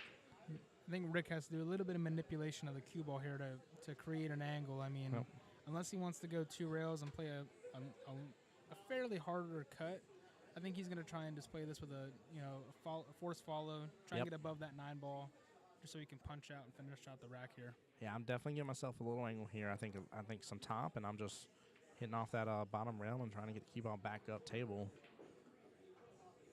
Oh, And just he's don't trying go right to towards that corner pocket. No, it's Nope. going to miss. Is it going to get pocket I hooked? can't tell. I think don't know if he's hooked or not. he's looking at it. I don't see him shaking his head no yet, chat. He hasn't gotten down on the shot, though. Yeah, he's not pocket. I don't think he's pocket But hooked. he is a little bit straighter than he wanted, so he's going to try and Yeah. just punch out. He's going to come down about 6 inches, maybe a foot. Oh, wow. Very nicely done. Yeah. Way to shorten that shot for the 5 ball next. Very well played. Think he's going to play this in the side pocket, or you think he's going to try and the 6 ball? Yeah, I think he's going to take this 5 and easily go after the 6 inside pocket. I would for sure. Perfect speed. Yeah. I think draw this back, take the 8 in top left. Yes, he's going. I Yeah. think he's just going to try and get as straight as possible. Just roll There it you up. go. Perfect. Nicely done. Yeah, and at this point, like whether he's where the 8 ball is, where he's a little bit above where the 8 ball, I mean, he has a full diamond's worth. Yeah, he even had over a diamond's worth of play there. He could have still been almost up to another half an inch or so and still would have been fine with this 9 ball shot. Now I know Great you. job. I know you didn't catch this or not, but Rick called the corner pocket for his 9 ball because Rick plays in a league that we have to call the 9 ball. And anybody watching that doesn't play in this USAPL league knows that you don't have to call a 9 ball. Yeah, you don't have to call It's it. almost wild every single time, but he's just been forced to He's so used to doing it. Yeah, to call in programmed. the 9 ball. That's I mean, in all honesty, that's a good problem to have because it doesn't matter whether he calls it wrong or not in this at all. Like, there's no rule that says, oh, well, you just decided to call so because you called it wrong, like it's out or something. Exactly. So it's a good habit to be in. Works in his favor for between different leagues. You think he's gonna go 1-9. after this? The 1-9's possible. It's on the table. Oh, I mean, he might have more confidence too to do this too because he's 2 up right now. He's on up. Smitty. Yeah. And a 4-1 lead, a 3-0 lead, right? Three racks lead against Smitty that'd be massive. Yeah, that would. I would definitely say it's worth going for. I think I'm going to hit it pretty firm so that way I don't just leave it in the pocket. Yeah, he's lining I'd this rather up. it go or I'd rather shoot the hell out of there and get away from it. And the only thing he has to worry about is that 4 ball stopping his cue ball. Yep. Oh my goodness. No, he left it in there. He left it in there, chat. That's what I said you don't want to have happen. What a leave, though, in the process to an extent. But, I mean, he can hit off the left-hand side of that one and carry it right on He's in. going to do exactly what he did to win his first one. There it is. He just Barely. Just nudges it in. Barely. That was the fear of that one, chat. Oh, man. I say Rick had a little smile on his face. He's like, "Yep, I knew that was coming." That was my always with those shots right there. My greatest fear is me leaving it in the pocket for the next person, and so that's why you got to hit them firm. You got to ensure that if it ain't going, it is bouncing its happy tail out of there. Oh man. Well, congrats right there to Smitty on that, taking good advantage. I don't blame Rick for going for it. I think going for it was still the right call. Yeah, no, it Yeah. definitely was. It was definitely the best option for him to get ahead. But I know how Rick plays, and I know that he also had the safety in the back of his head. Yes. So that might have contradicted himself on making that shot, but he hit it good. I mean, it was going in the pocket. Just like you said earlier on Smitty's one earlier, even like a tiny hair off. Yes. And it's not. I mean, it barely went in there as it was. Oh so. yeah. And I mean, he rushed that shot really. He got Yep. down, ready to go, and ready to attack it. And I don't say I blame him because it was sitting pretty much in the pocket, but was. he almost took it for granted. Yes. Oh man, but I think rolling the dice, the way I would have looked at it is being up 4-1 versus being up 3-2.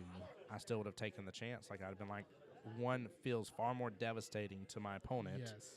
Then this right here puts no additional pressure to me. I still need to play my normal game. I don't feel any additional pressure of, oh no, we got another rat. I'm not sitting here stressing it. So I think it was worthwhile overall. I don't know, Chad. If any of y'all would not have went after that 1-9 combo, I would love to hear why. I would love to hear the reasoning behind it. Other than my fear, if y'all have the same fear I do of leaving it in there, that's just where you gotta punch it. So Got a little weird on this. Why? I don't. yeah, you want to be above it, take it to the side pocket. I'm assuming. I think or he take either it to wanted the to corner, punch out on the right rail and just play it in the side. Yep. I mean, he had plenty of options. I'm not sure why he wanted to draw back. Oh, he wanted to play it in the side pocket. I see. He Yeah, wanted to draw back and play it to the other side to just have a stop shot. And he Oh, still my he goodness. absolutely nails that side pocket shot. Chat, did y'all see that? Oh my gosh, he looked at it, even aimed at it. That was very tough to be able to make that shot. He had to let the cue ball super loose. Ooh, Smitty is in a gear now. Smitty is break and in a run. gear. Very well done. Is that the first breaking run we've had on stream? Yeah, because we had, I think Logan made an 8 on the break is what it was before. So yeah, first one for the day. And I'm not sure how many of you guys play in APA, but if you don't, you get patches for Yes. all of your achievements in pool. 8 on the break, 9 on the snap, Yep. break and runs. And Rackless.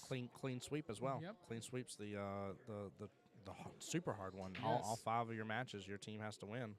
And then there's another patch where if you get I believe it's in a session, you get a 9 on the snap and 8 on the break, and then you get You get all break 4 of them. and then you get yeah. a break and run in both Yep. racks in the session, not just one match, a session. Yep. You get a nice patch to for that achievement. So Yep. it's a really nice way for the for the league to give you a reward Yes. for those achievements in pool.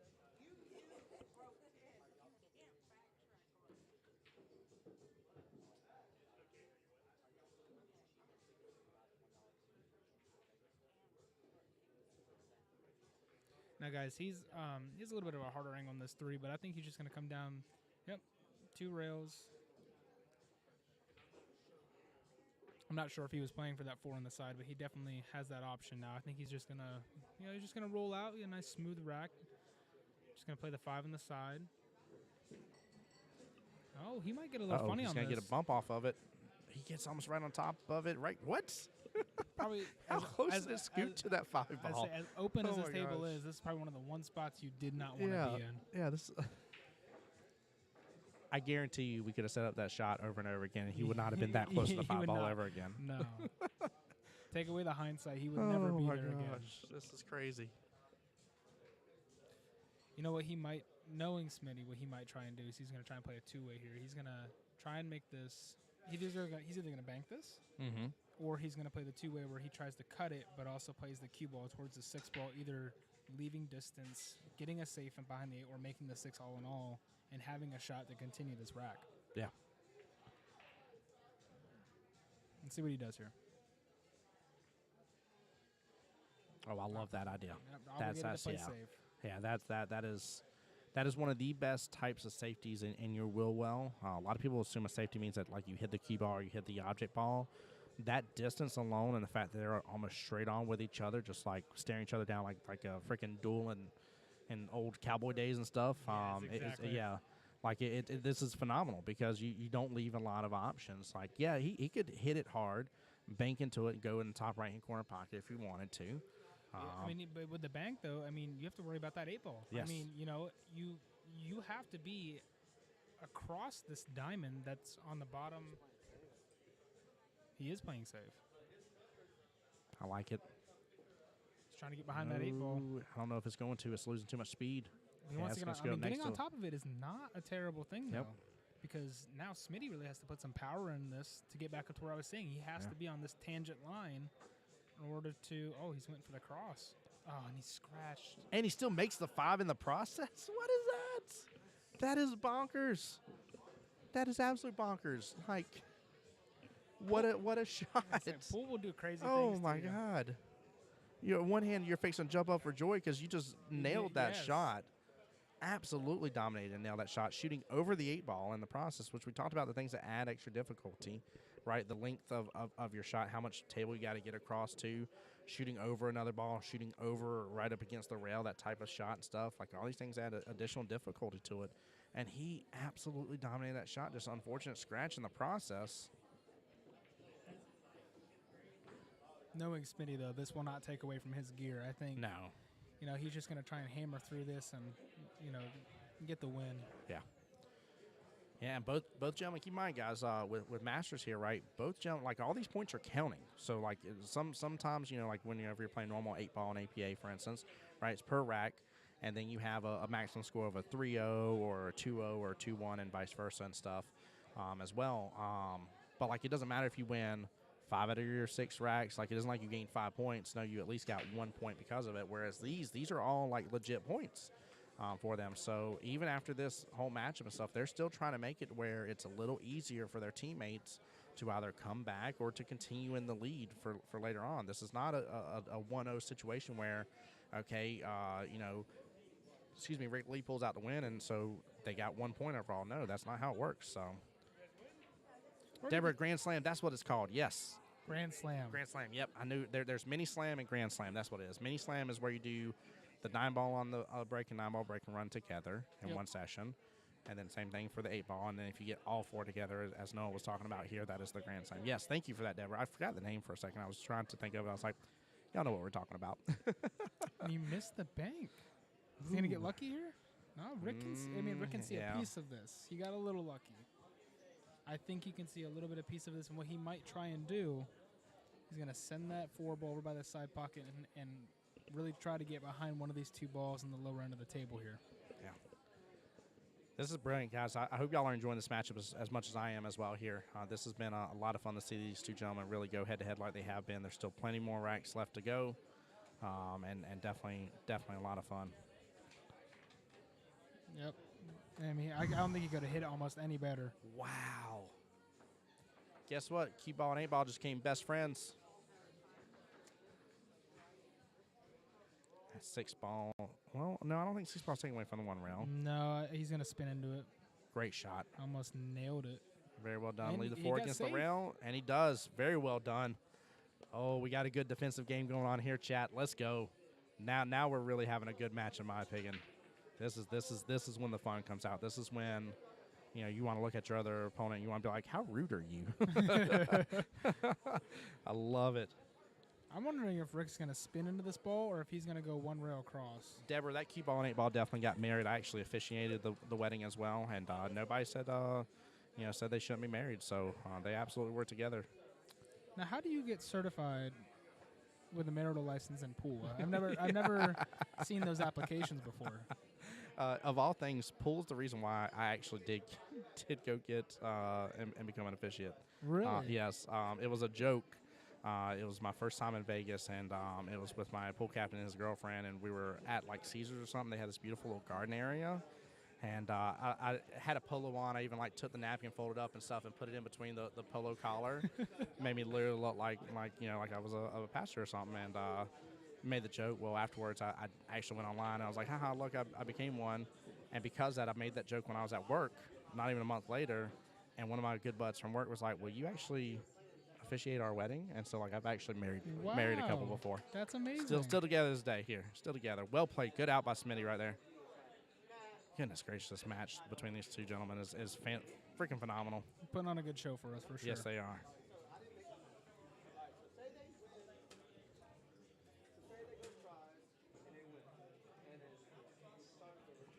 I hope y'all enjoyed that quick little story, by the way. It was a pretty good one. Pretty good one. If you guys are getting married and you need an officiator, you know where to go. I don't know. It'll take me a moment to find the photo, but as a wedding gift to me for doing it, I have a bobblehead of me actually in my outfit and everything, and it's me to the T. That's amazing. You have zero doubt that is me as a bobblehead. It sits on my fireplace actually. That's so funny. I've not seen a bobblehead in years. Mm-hmm. And it's the full. It's me. Like, it's the full body, and the head part, of course, is the bobble part. All right, we're switching over to 8-ball now. Oh yeah, we did. We got through all 8 matches of 9-ball. Yes, we did. Great call out on that. Now the question is do one of these gentlemen here enjoy 8-ball more and play better? Because we've had such a tied match. I personally cannot give a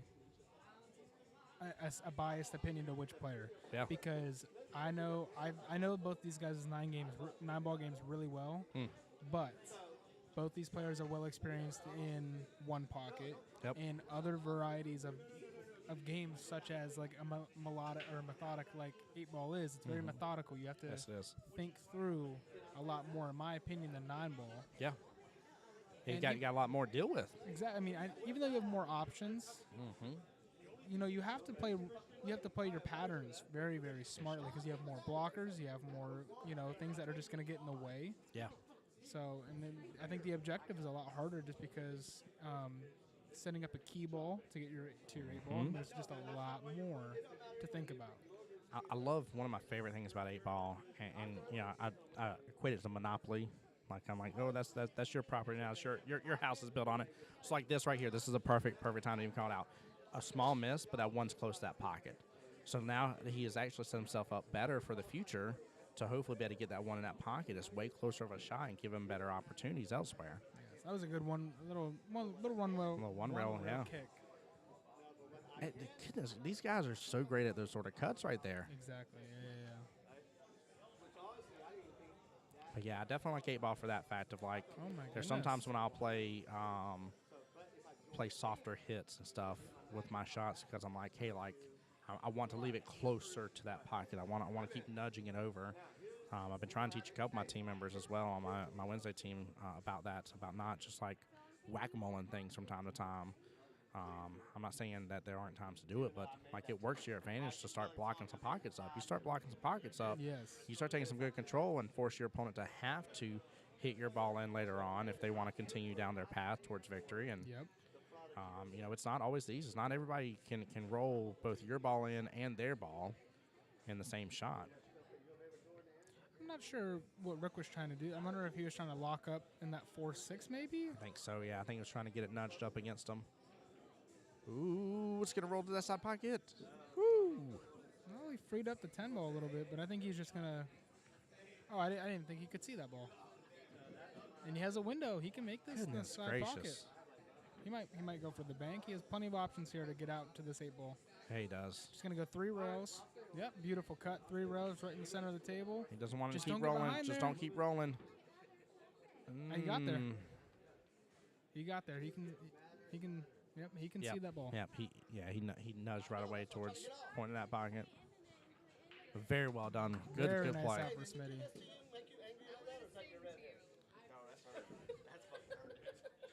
Is it TJ or is that our spot? Is that what it's like? Hey, look, she was nice when we got together, and she showed her true colors. Her true colors came out. You guys can hear our little pool family arguing Yeah, behind us. TJ's being too darn loud over here.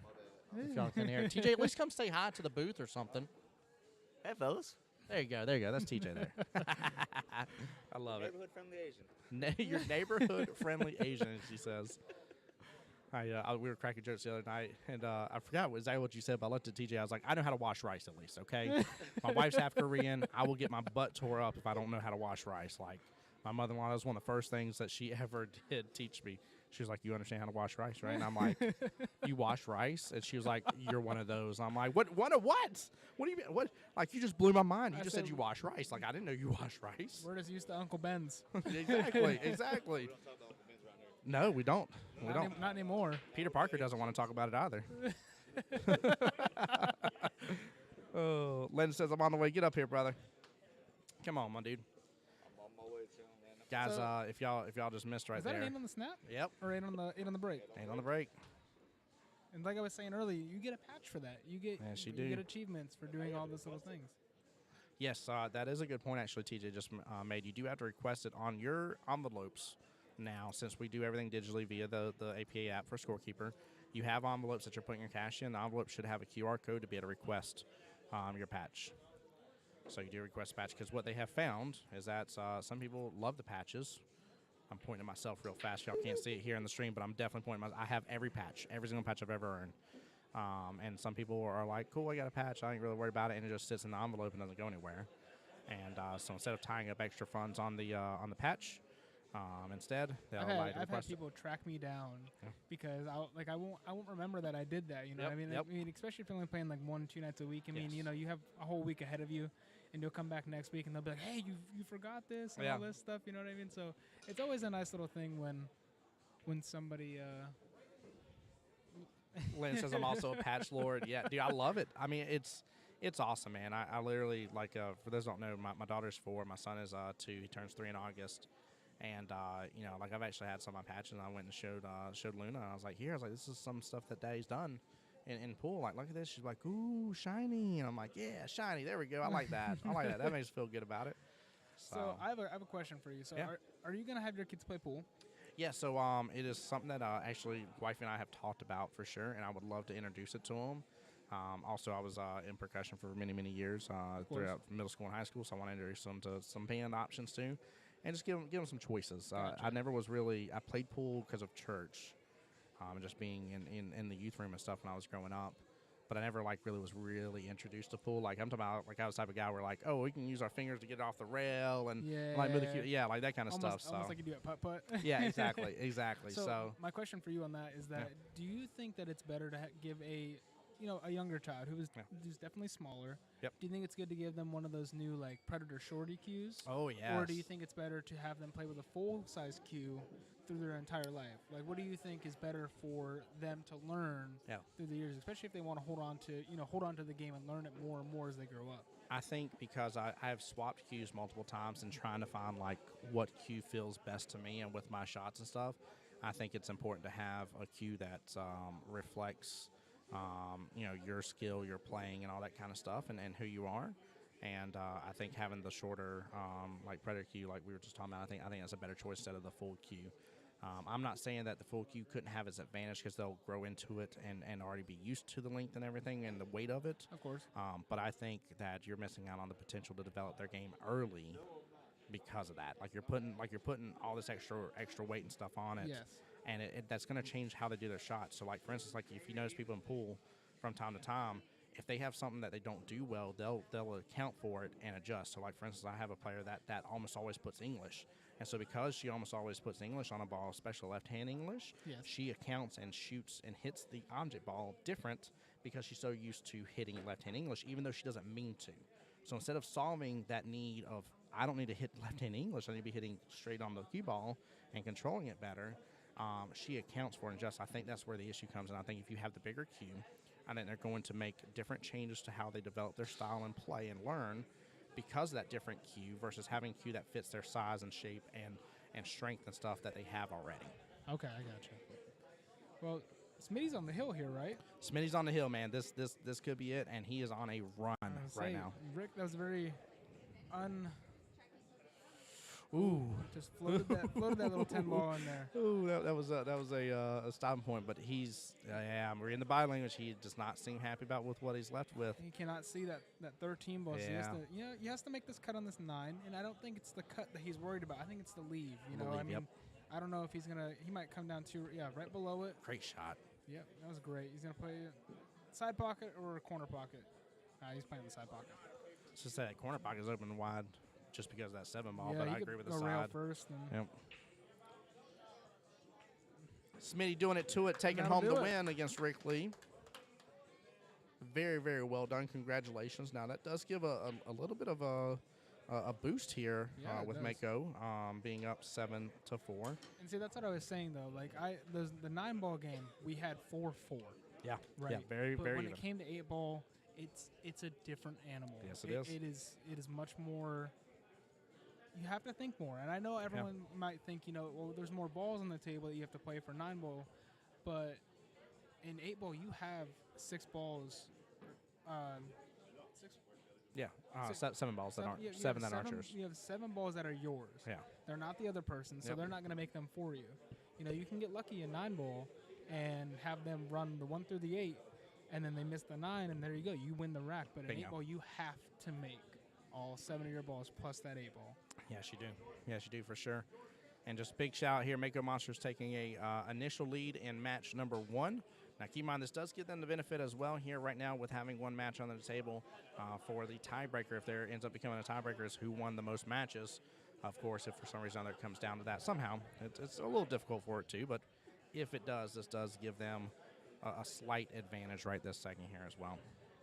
Guys, thank you all so much for tuning in. For anybody that's just joining us here, got myself, voice of Jacksonville Pool here, Tim Jones. I'm in the sound booth here with Noah, having a great day so far, and we are in the Masters Championship Qualifier. I keep wanting to call it the wrong thing, so I keep looking over my right-hand shoulder at the TV to call it the right thing. But we're having a great day so far here at QBALL. No, I mean, I think all the venues here in Jacksonville have been very, very, very fun to go to. I mean, Yes. I can't think of any particular place in Jacksonville that is less than the other. I Yeah, think they all have their props to them as for they do. what makes them a great pool hall. Yeah, no, I mean, every single one has their own little vibe. Everyone Yep. has, but they're all a good hang. I mean, Yeah. I don't think there's a single place you go with our pool family, with our pool community in Jacksonville that is not gonna have a good night at the end of it. You know what I mean? Oh, yeah, I definitely agree.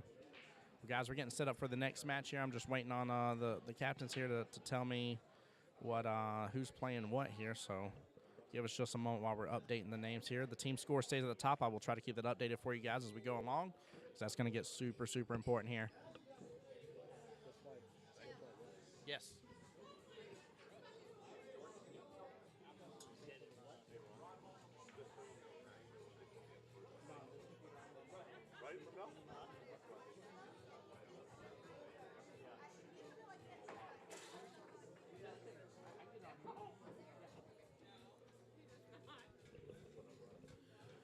All right, guys, we're gonna take a little bit of a break. We'll be back in here in just a few minutes.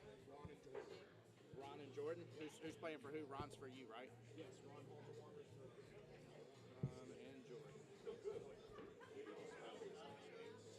Yeah, what's Ron's last name? HALTIWANGER. If you need a bigger computer screen, we can get you one. What's Jordan's last name? Burden with an E, so BERD.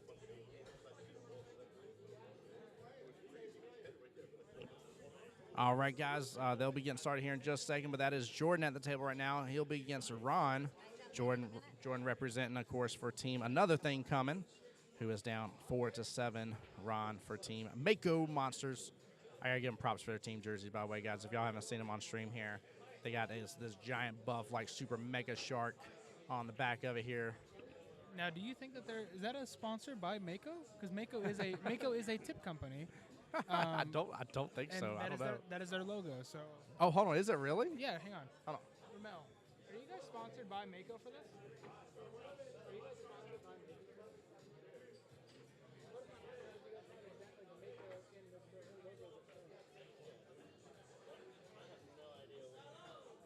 So that's a big negative. They are not sponsored. We were just finding out for sure. That'd be pretty. That actually would have been pretty cool if they were, though. Like I'll give them that for sure. That'd been pretty amazing. Only hopes and dreams of getting sponsored as a team for APA. Right. Absolutely. But hey, I mean, if I can say anything, maybe it's just free marketing for Mako.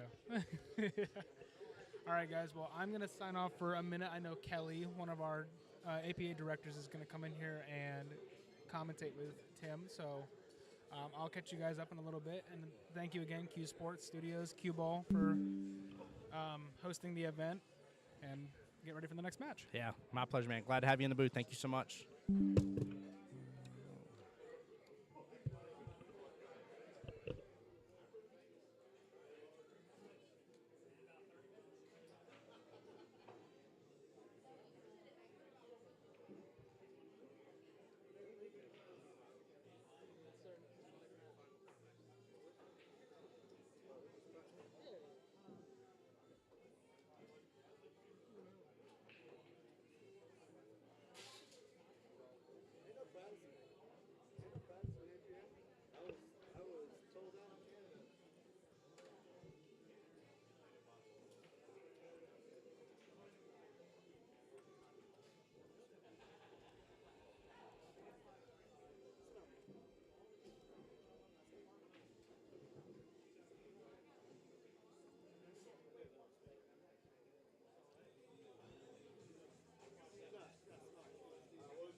so I'm assuming so. Well, I was here throughout the whole time I was here last time. Sweet. But I thought I finished mine, so I don't think it is. No, I'm sure. Second league is. Well, it don't matter if it's ding or not. It's still $1,200. And then the other ones in Do you there. like this And excitement? then the junkies in there. So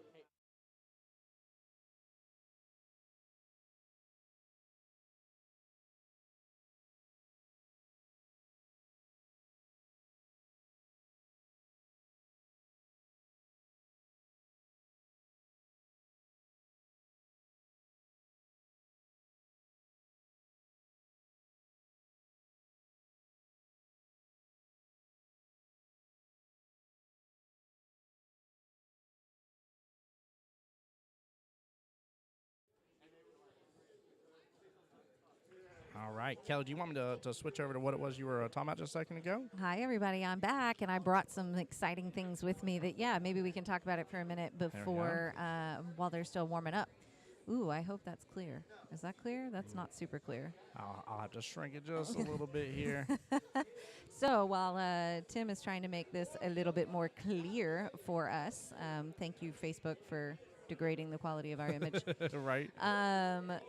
This is something new There we that go. we are releasing starting next week. Don't worry if it's not clear. I'm going to put up a post here in just a few minutes. But introducing our bounty program.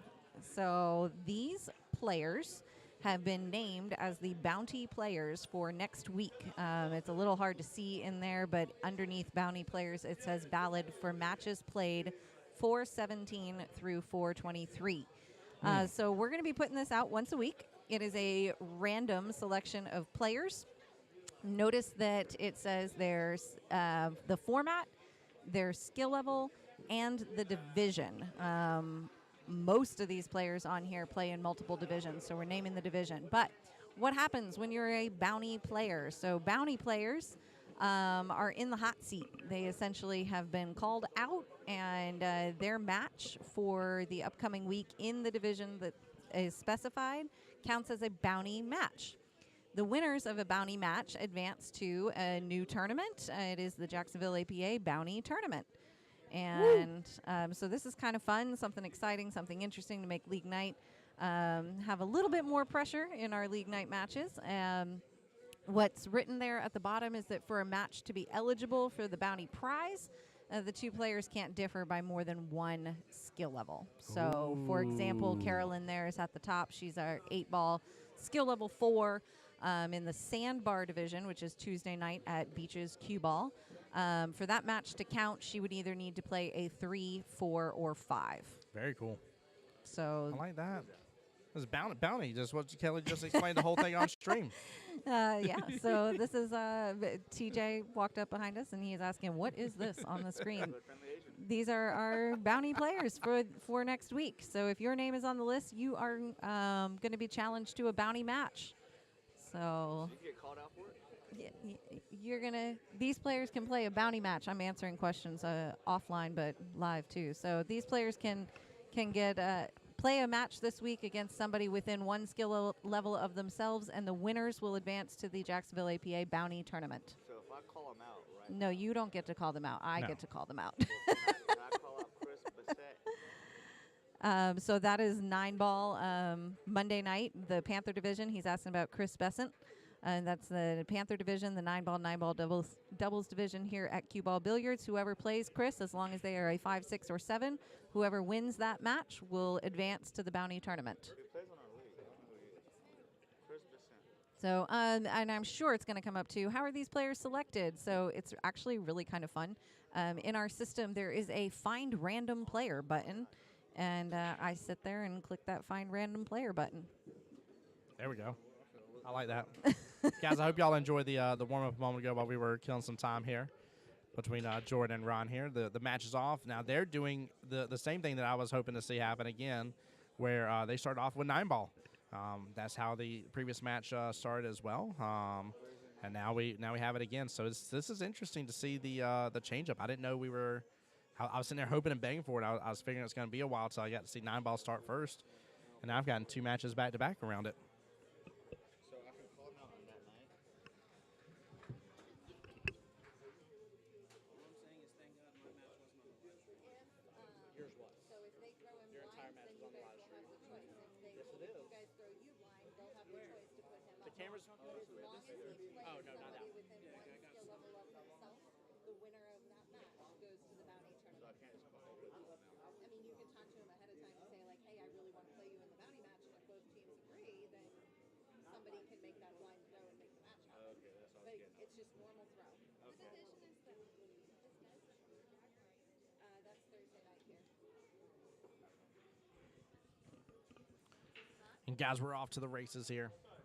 That would be awesome. If Jordan with a tough shot here on 3. Can maybe take it all the way back to the left-hand side pocket. Can you verify that? And it's going to come close. No, it's going to hit that pocket point. Hey, Jesse, thank you for the update. QBALL Masters up 7-2 after the first match. Wow.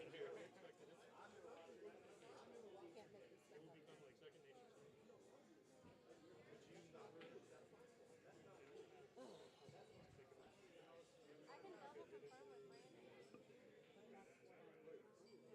Yeah, let's confirm that. Here all week.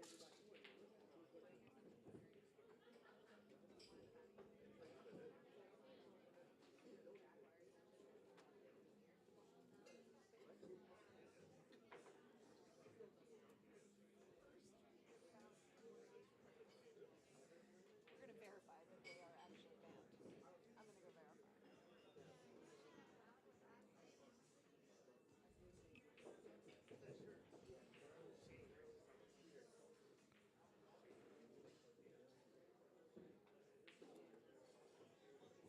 Don't think Ron got quite the leaf he was looking for there.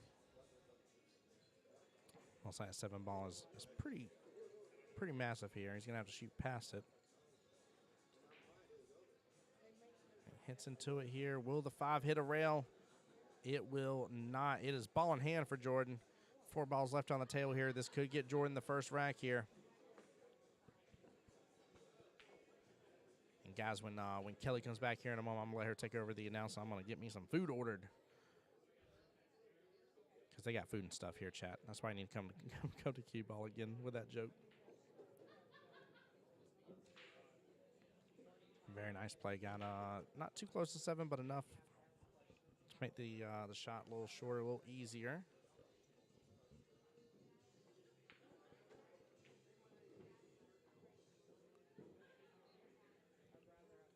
I think he may have wanted to be a little bit further up there.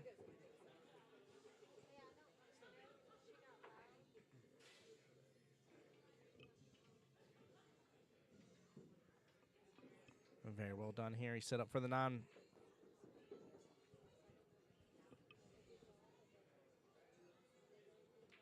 And Jordan for another thing coming, taking the very first rack here. Another thing coming definitely wants that in their favor here. They were down 3 racks in overall points.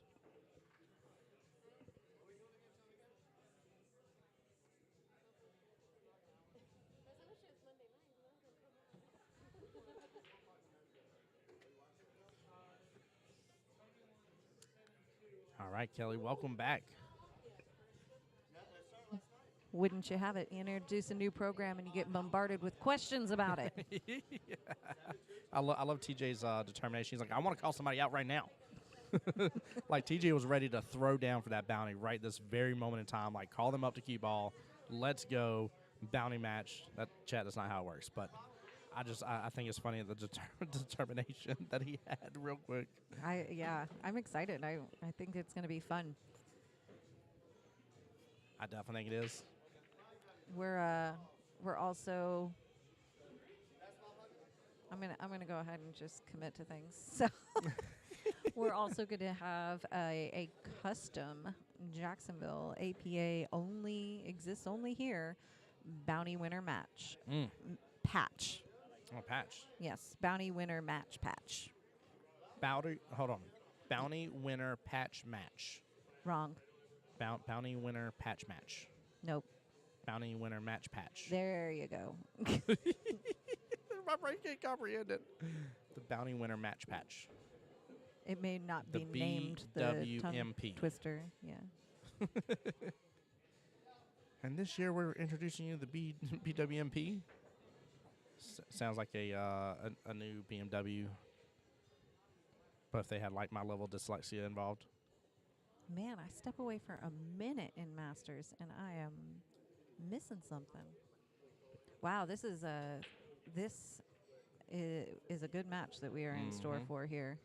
Jordan and Ron are two very strong players.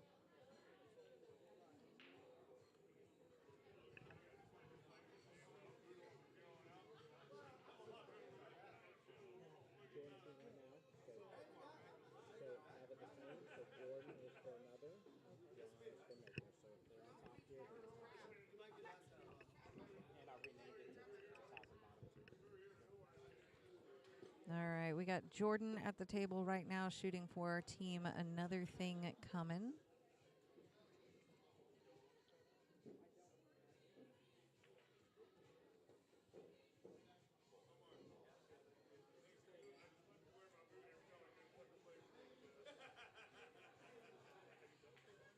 Jordan jumped up 1-0 on Ron here, so let's see where we go from here. Real nice job getting back there for that 5-ball. Oh, man, just barely.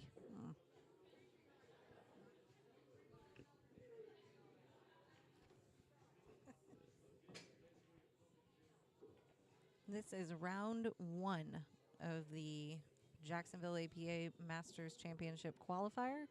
These are teams, the second and third place teams that are playing in the round 1 here. Man, I'm scaring them away. I can't get a partner to jump on the mic with me right now.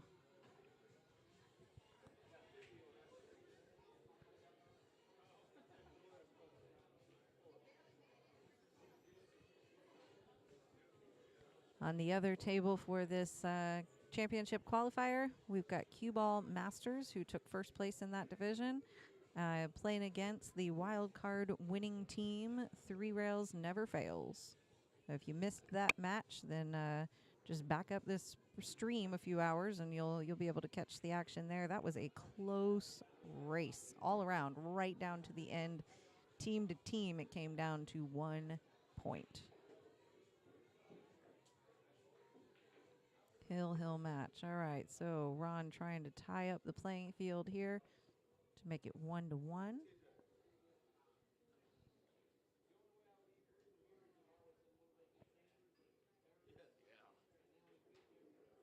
He's got a tough shot here on the 7 to get all the way back down for that 8-ball.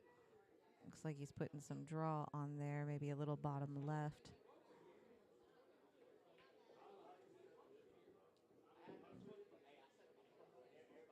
Just stop the ball, hung it for the 8-ball up there. Use that bottom rail to come back up for the 9.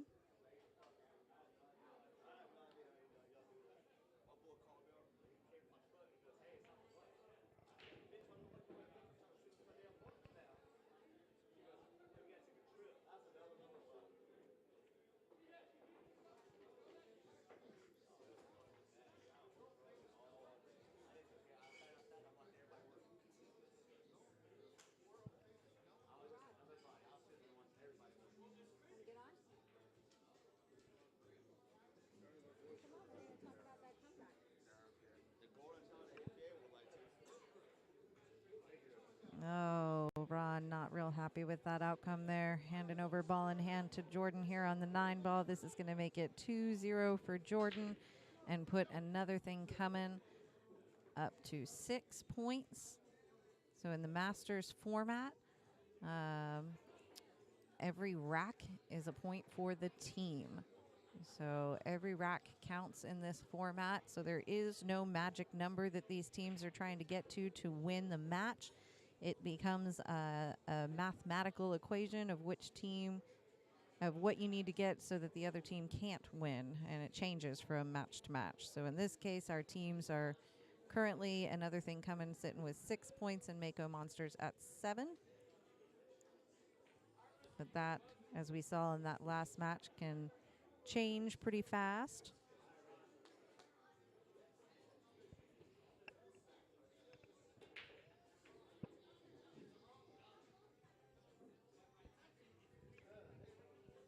All right. Nice break. Made made a ball, and he's got nice shape on the one ball here. 2 balls down, so he's going to try and line up for that 3 ball next in the side.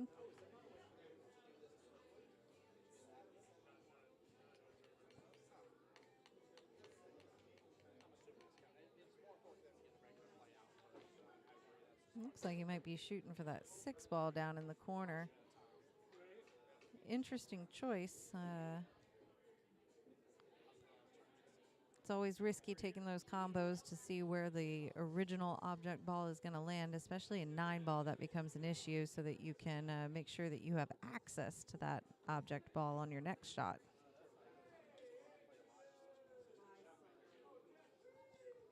Great safety played, hiding the 1 ball behind the 9 there. Little dangerous in this format. We're not counting points, so we're counting a 9 ball. 9 goes down, you get that rack and that point for your team. In this case, I mean, clearly if Ron makes a good hit, he's most likely going to make contact with that 9 ball, and if you can get the 9 ball moving, you do. So you never know where that's going to sit. Ron went for the safety. Left Jordan a bank shot here.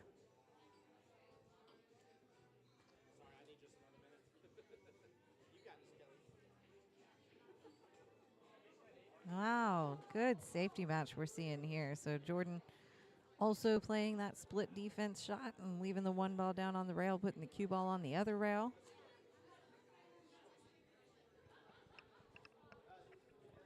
If you are just tuning in with us, this is the Masters Championship Qualifier. We are in the first round. It is a 4-team seeded bracket, modified single elimination. The winning team at the end of today's matches bracket will advance to the APA Masters Championship in Las Vegas in August later this year.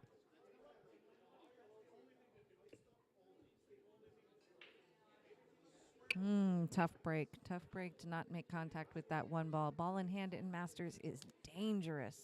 So you got Jordan here with ball in hand on the 1 ball.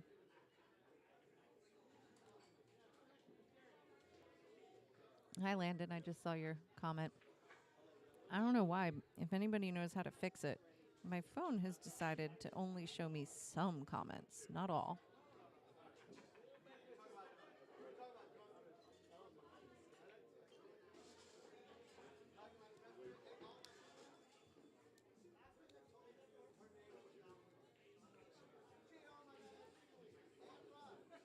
So that ball in hand really set Jordan up well for a nice run here. Plays it smart. Most likely we'll see him finish out this rack. Oh, a little bit hard there. Is going to roll up further than he wanted to on the 5 ball for sure. But he's got a nice bank shot that I'm sure he's executed successfully quite often. Yep, there it is. You got to remember, this is a 5 commentating a Masters match. So when I say it's like, oh, yeah, they didn't like that. Nah, it's not really much of a problem for many of them. So beautiful bank shot there, and now he's going to make this 7, leaving it at 8 in the side. Sorry, that little wiggle of the camera there made me lose my train of thought. That's not the first time that's done that today, and we can't figure out how that thing is moving.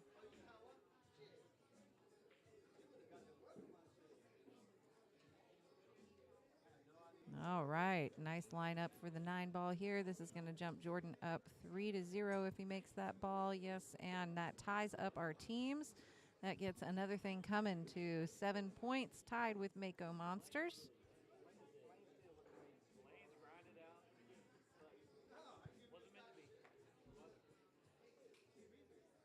Masters is a race to 7. They started today's set with 9 balls, so they're going to play a max. They're going to play 8 racks of 9 ball.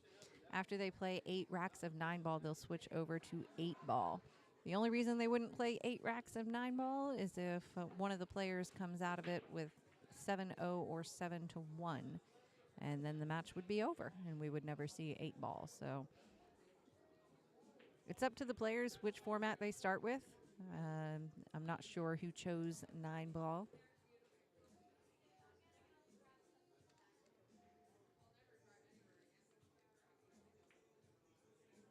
Do you know that information, Tim?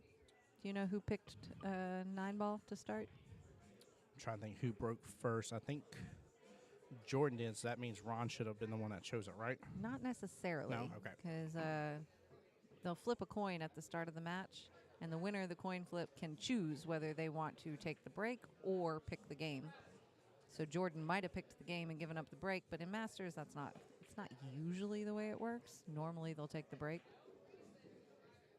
But I always preferred to choose the game because me as a 5 in Masters, it doesn't matter. I'm not going to run out the table. So.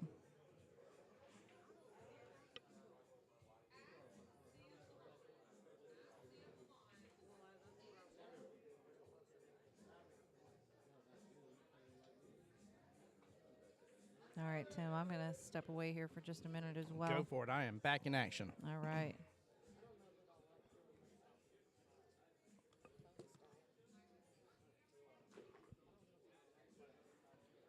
All right, guys. Lance saying that boy good. Yeah, both these gentlemen playing really well. Both tough opponents against each other for sure.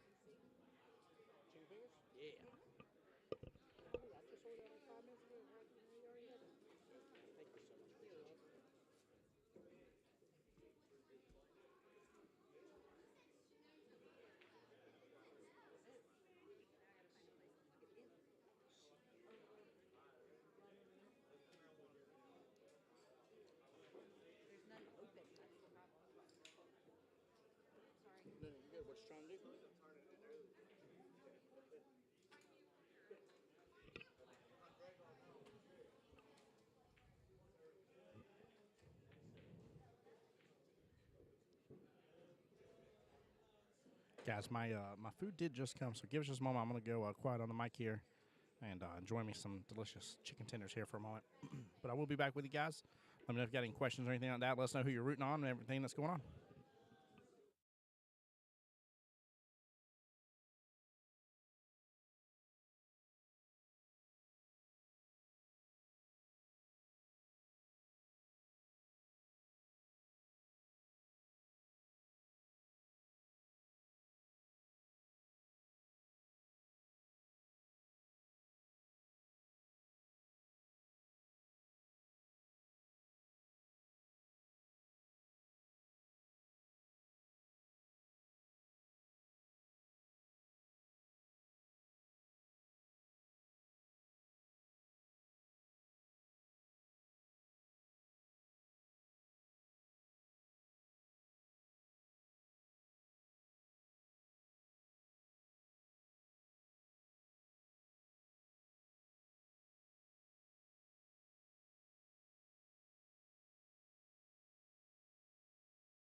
All right, you're back with me.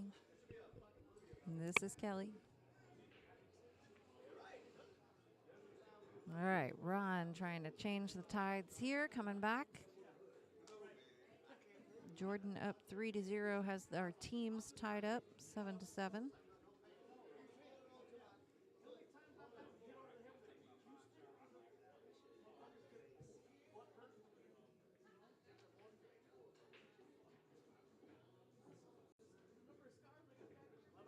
This is the first round of the Masters qualifier today. These guys just finished up their season 2 weeks ago.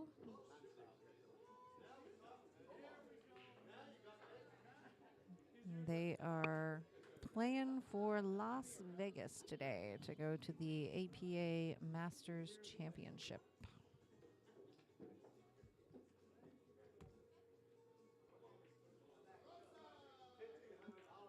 This is our second, third place finishers of the division, and we've got first playing the wild card winner. The fourth place team won the wild card match, and they are playing over on the other table here.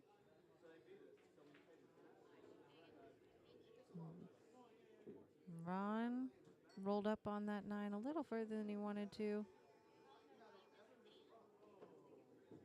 But I think he will have no problem putting it in the side pocket here. Yep, there he goes. Got some support from the team around. All right, we are going to get the score updated. So we've got Ron here.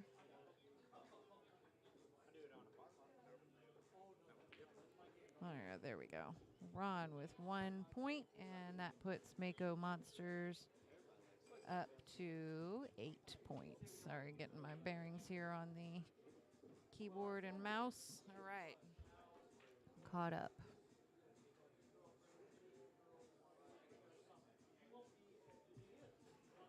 Who do we have here watching? Let's see. We've got, I see Landon's here. Who else is in here watching? If you guys want to click share on this stream, we would appreciate it. There's a lot of effort put into providing these streams. We very much appreciate Q Sports Studios and Tim coming out and spending their day with us to make this available. We'll have some footage of the Ladies Championship qualifier as well. But we do appreciate you tuning in and sharing the stream with others. If you would like to be on this stream at some point later or next year, then you have your shot. You can sign up to play Masters or Ladies League. Our new session starts May 6th. Both are going to play on the first Saturday of every month. That's a change for our Masters, and we'll talk more about that here in a little bit. But that was a really nice defense by Jordan that we should talk about first. So Jordan trying to leave Ron with a tough shot here on the 3 ball. He saw he couldn't get out, so he decided to play that defense instead. Ron, successful hit.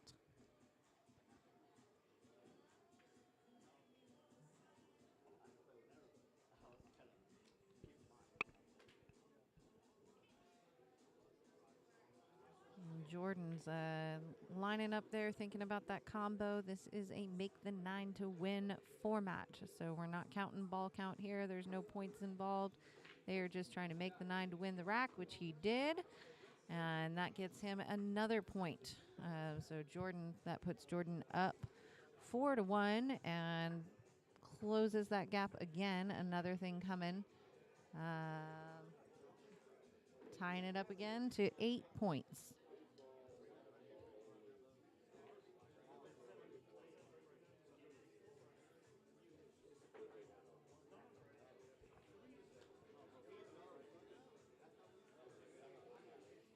These matches go by quick in this Masters format. These are some highly skilled players, and all of them know what they're doing, how to make these tough shots, how to tie up their opponent and run out that rock.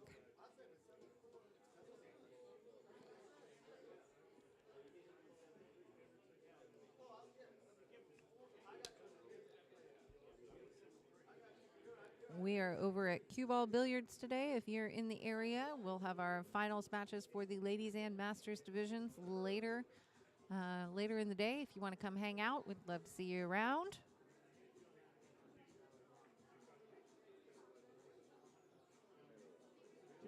All right, Ron's got a nice shot in the side for the 2 ball, but he's going to have to work at it a little bit to get it back around for the 3. So he's looking, particularly with the 6 and the 8 there, he's got a bit of a challenge to try and clear that area and not get hung up. So we'll see how he decides to do it. Looks like he's going to draw it. Yeah, all right. Well, again, I will remind you, you have a 5 commentating Masters.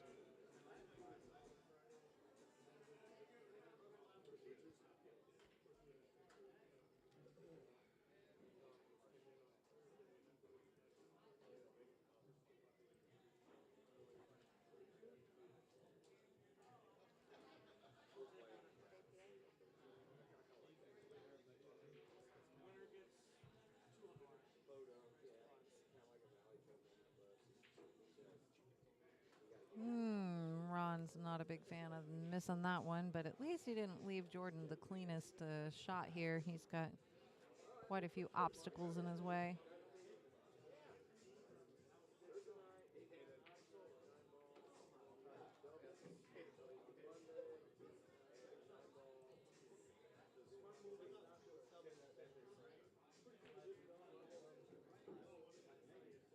Jordan playing a nice defense, going to leave that 3-ball sitting there by a pocket and tie Ron up.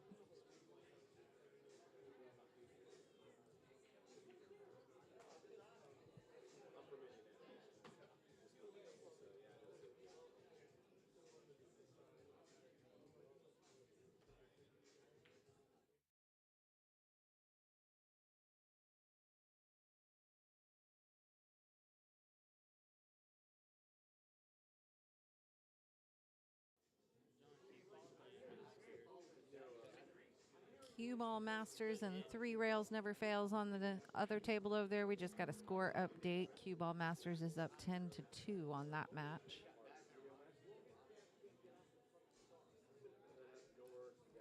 Ron had a good hit, but Jordan now has a nice clear shot on this 3-ball.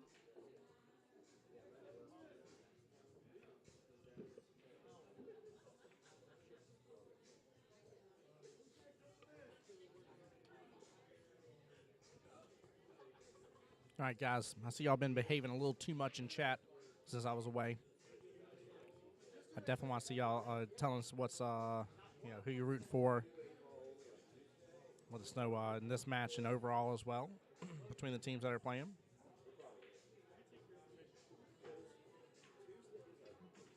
We've got in the tournament today QBALL Masters. Let me grab some rosters. I can tell you who these teams actually are. Hang on. So I know 3 of them. I just don't remember the 4th.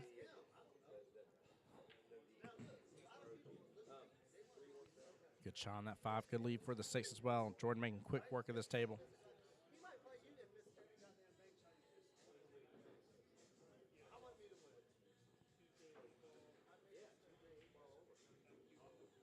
Brings that cue ball on over a little bit. Work on the 7 here. Nothing fancy. He's going to be able to take the 8 in the top right-hand corner and then work on that 9 in the left-hand side pocket. Or, again, if he gets a little crazy on anything, he'll have plenty of other options for the 9 ball as well. I was often do it a little differently here.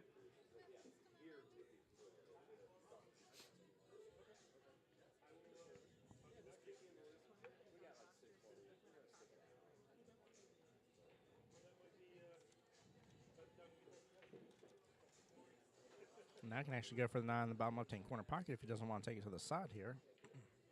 It's almost like a straighter shot to go for the corner pocket instead. Jordan choosing to go about it just a little differently here. And rattles that pocket here. Oh, man. I tell you, I nothing against the way Jordan went about that run, but I really think the side pocket with how close the 9 ball was the better call there overall. I'm surprised to see he missed that ball, though. Me too. Yeah. It was just it was the longer shot of the 2 options, so. Not one he would typically miss if you've ever watched Jordan play. So, all right, so that gives Ron a win and puts Mako Monsters up again and 9-8 against Another Thing Coming. All right, so I found some rosters while I was gone. There we go. All right, so let's see. Let's make our picks here. Who do you think's going to take this? So, in first place at the end of the division was QBALL Masters. That is Jesse Link, David Andrasco, Matt DeWeese, and Nick Appleby. That's a strong team. Here it is. That's a real strong team. And they are playing against our fourth place team who won the wild card match. Fourth place team is 3 Rails Never Fails. That's David Dressel, John Keithley, Rod Gallen, and Omar Hulse. Another strong team. And they came in 4th. Mm-hmm. That is just crazy to me. All right, on our table here, second and third place team, Jordan shooting now is shooting for Another Thing Coming. Another Thing Coming is Matt DeBoard, Bobby Hicks, Richard Lee, and Jordan Burden. I'll tell you what, these teams do not have a weak link, do they? No, I mean not really. A lot of these teams have just very strong lineups, no matter which way they want to play the 3 out of the 4 matches, and I think personally, I think a lot more thought has to go into who you're matching up against who on this. With that being said, you just don't have a lot of like clear, obvious things to kind of give you an indicator of like I think No. somebody would be better in this case over that. Yeah, So yeah, definitely not. Ooh, watch your I hand. don't know that there's too much strategy because we're talking splitting hairs on trying to rank these players in order of ability. So absolutely. the last team we haven't mentioned yet is Mr. Ron Haltewenger's team. He is shooting for Mako Monsters, him along with Wesley Mitchell, Ramel Brown, and Smitty Smith.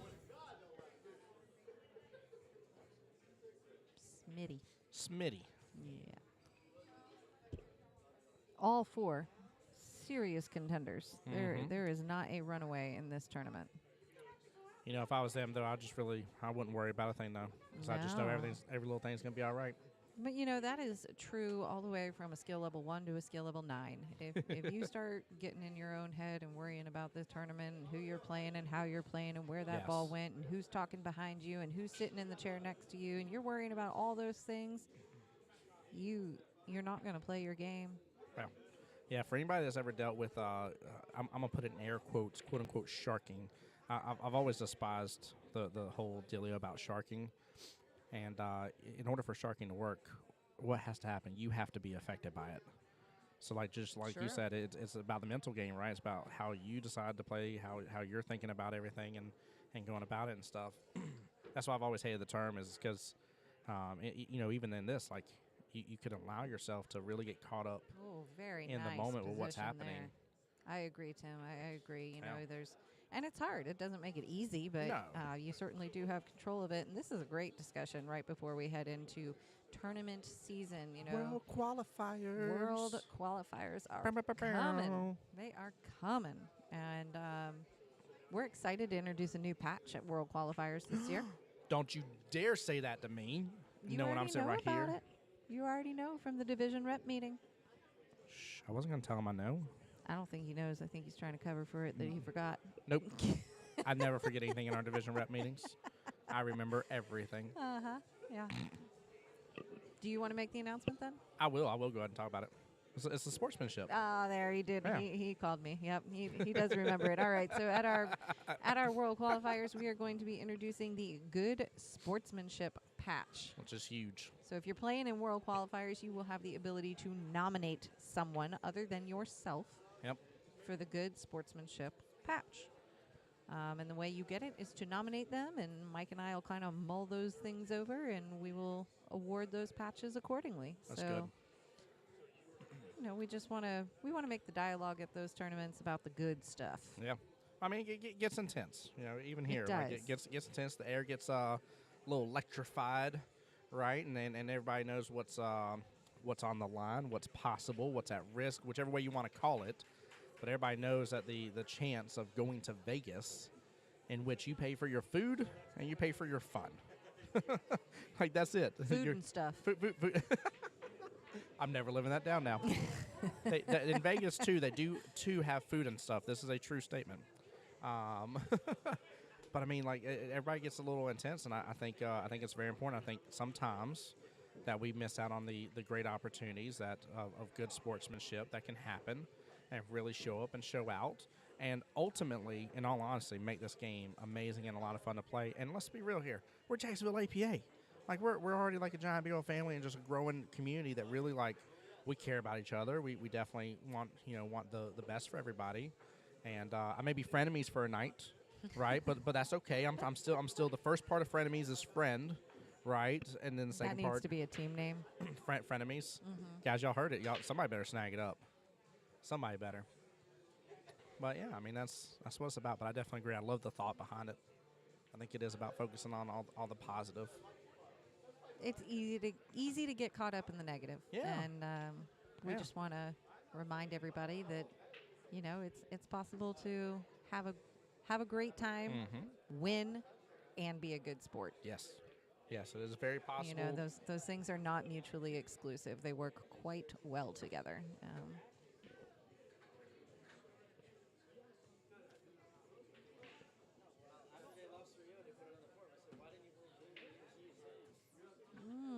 Oh, man. Goodness gracious, such an interesting matchup between these two right now. Yeah, I would. As strong of players as they both are, and this might sound crazy because it has been a good match, I feel like neither one of them are really playing to their potential.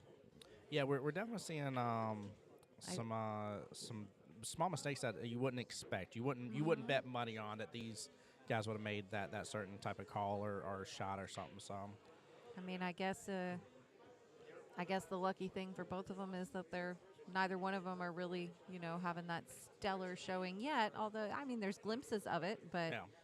neither one of them are shooting lights out that I know they're capable of.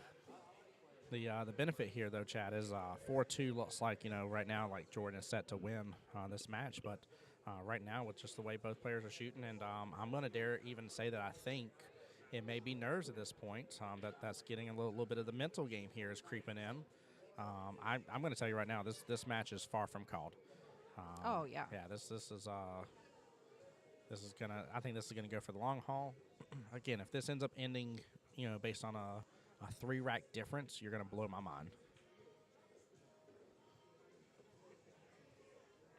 And guys, Beautiful shot right there by Jordan, and he used some inside English to keep that ball over there on that side of the side pocket so that he didn't scratch and would still have a setup on the 8. So really nicely done there.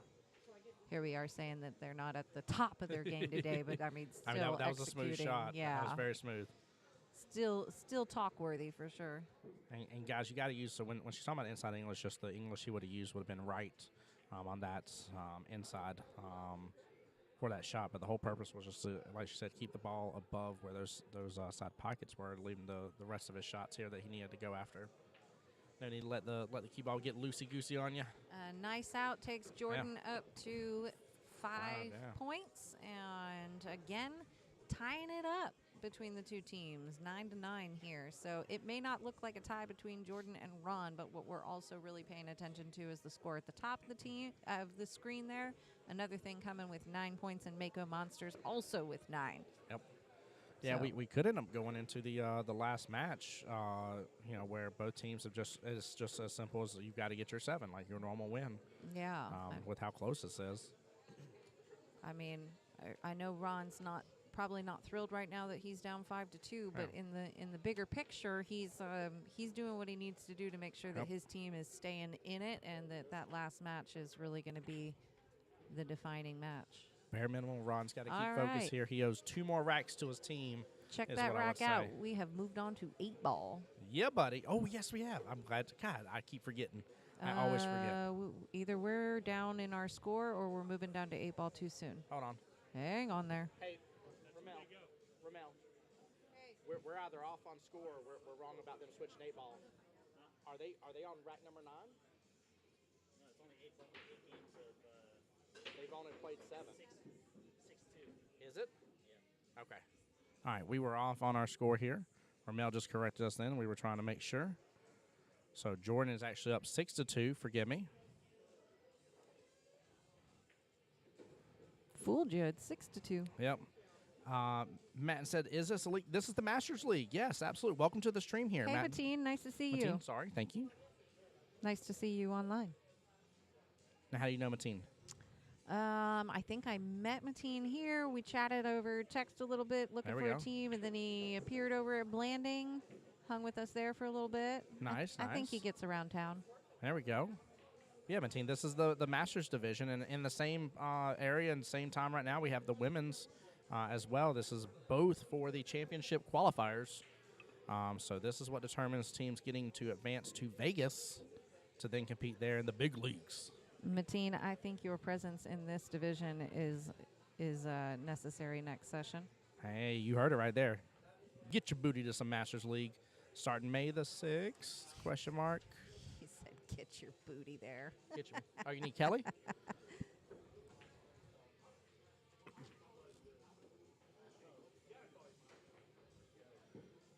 At Bland, that's right. Awesome. Nice, Mateen. Very good.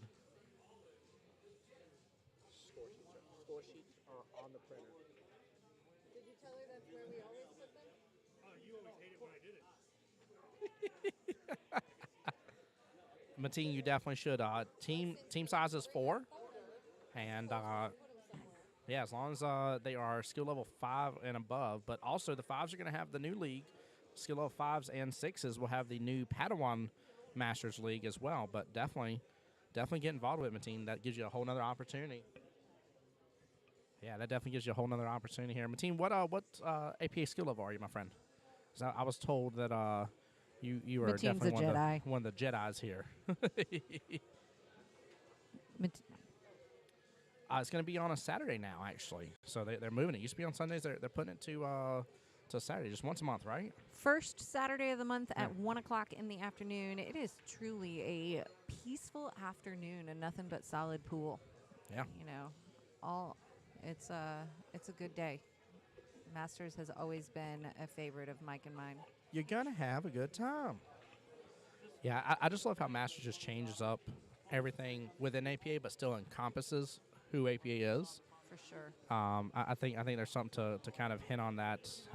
Still very similar APA rules, but unleashes the potential of our higher ups there that have worked hard to earn their skill level, right? Because that's what we all do is we earn our skill levels, and it's nice to see them having the extra opportunities, the extra abilities to be able to do things like push, jump shots, that kind of stuff as well. And it's just it's a good time. It really is. There's a lot of strong people within the Masters League as well, and it's just a fun little division. Well, it's consistent with the APA brand. You know, we're Yeah. an amateur league, and we are able to provide a division and a format that is appealing to amateurs at all levels. From somebody that's literally can't even hold a cue. If you've been to any of our juniors divisions, those kids literally can't even hold a cue, at least not at the start, although they are doing fantastic now. All the way up through the highest amateurs out there. So, and that's what our Masters division allows. So we are fortunate to be able to offer all levels of play here in Jacksonville. And I just got to update, QBALL Masters took the win against 3 Rails Never Fails. That puts 3 Rails Never Fails in the 1-loss bracket. QBALL Masters heads on to the winner's side still. Now, keep in mind, this is a modified single elimination. And I was told the score was 14-2. QBALL Masters is that team Jesse Link, David Andrasco, Matt DeWeese, and Nick Appleby. So they are the first place seed coming into the tournament, and they are staying there on the winner's side.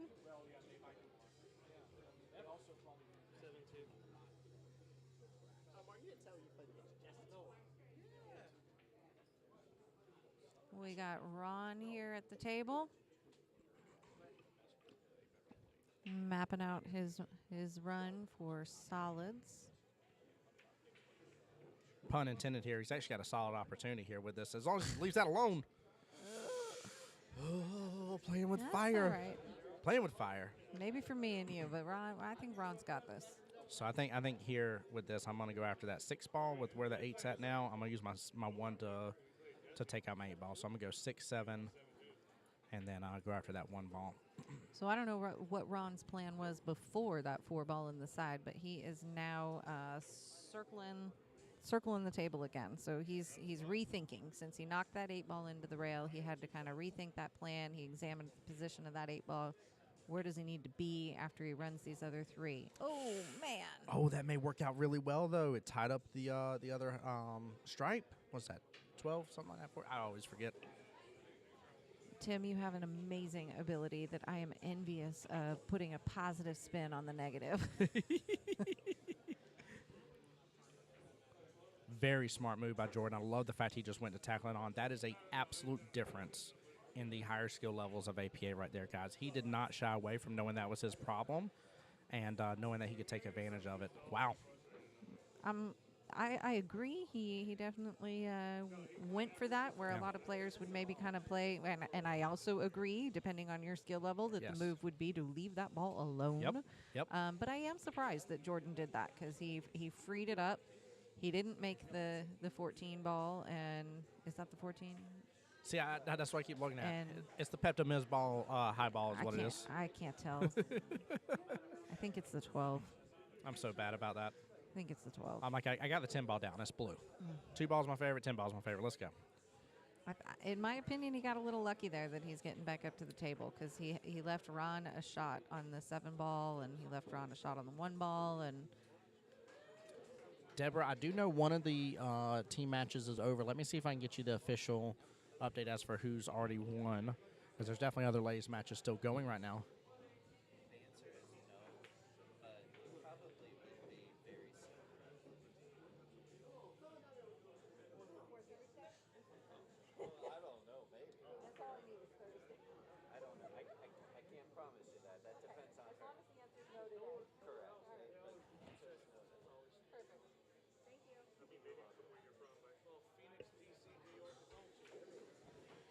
Jordan making that. That was the 14 ball. There we go. We had the wrong ball.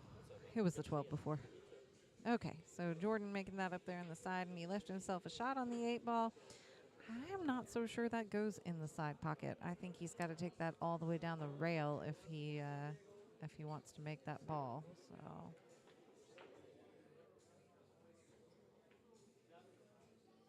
So I think he just called the side, right? I think so. I mean, it's tough, but it's very doable. Very, very doable. He's got to slow it. No, he went for the corner. This is why we mark our pockets too, people, because I could have sworn he called the side pocket. And my fear right there is exactly what that cue ball did. I was so afraid for it shooting over into that other side pocket. You can easily slow roll that in, but you've got to let the pocket do the work. You've got to let it do its thing. Jordan's very tough, Deborah. I definitely didn't expect it to be a 6-2 right now. I like Ron playing that defensive shot, chat. That's very well done. But, guys, I'll get you an update on the lays here in just a second, Deborah. Oh, Kelly's already working on it for me. Thank you. Phenomenal. That was such a great shot. Now, Jordan can go and bank this, right? He can go across it and bring that 8 ball right back to where that cue ball is. I don't really know an option he has in terms of a defensive shot option. Oh, is he going to – he's going to one-rail into it? He is going to one-rail into it. He got a hit on it. Almost made it. What a shot by Jordan. I almost don't blame him for going with it. Like, you're up 4 racks against your opponent here. What a shot. But Deborah, Kelly's working right now to get us that answer here. Give us 1 second. Oh, there was an upset in the ladies' bracket. Whoa. The winner of our wild card match, Misbehavin', took down the first place team over there. What? Yeah, Bad Flipping Intentions the script. was the first place team, and Misbehavin' beat them. So Way both to go. both teams are still in it. They've even got the potential to see each other again in the finals. But as of right now, Misbehavin' is advancing. You've got to feel really good if you're part of team Misbehaving right there, knowing that you just had to fight your way to even get into this tournament, do this playoff match already today. So you've already been here for several hours playing your hearts out and going after that. And then to know that you're right up afterwards against the number 1 seed, the team that was number 1 in the division, and you took them out. Yeah. Well, not out. Well, yeah. They're still in the game. I mean, you beat them 1 time at least. Yeah. We'll put a tally in your corner there. The Masters bracket and the ladies brackets are identical today. We have 4 team seeded modified single elimination brackets. Ron real happy with this run. He's got calling his 8 ball there in the bottom right corner to make our score 6-3, and again tying up the team. Jordan giving him that 8 ball.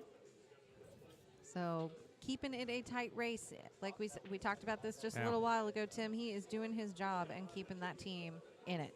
Ron has got to get 1 more rack bare minimum no matter what. If he gets 1 more rack, the best case Jordan and team Another Thing Coming has is to tie it up 11-11, which would give us a tied score going into match number 3. So bare minimum, if I was Ron, I am focused. This rack is my rack. I am calling it now. I'm going to go ahead and let Jordan know that I'm putting my stamp on this rack. And that's the way I would be if I was Ron. Like, you know, I make jokes with my team, but I always say, you know, I was like, it's time to clock in and do work. And this is right here. Out of anything else that's happened, it does not matter. This is clock in, do work time.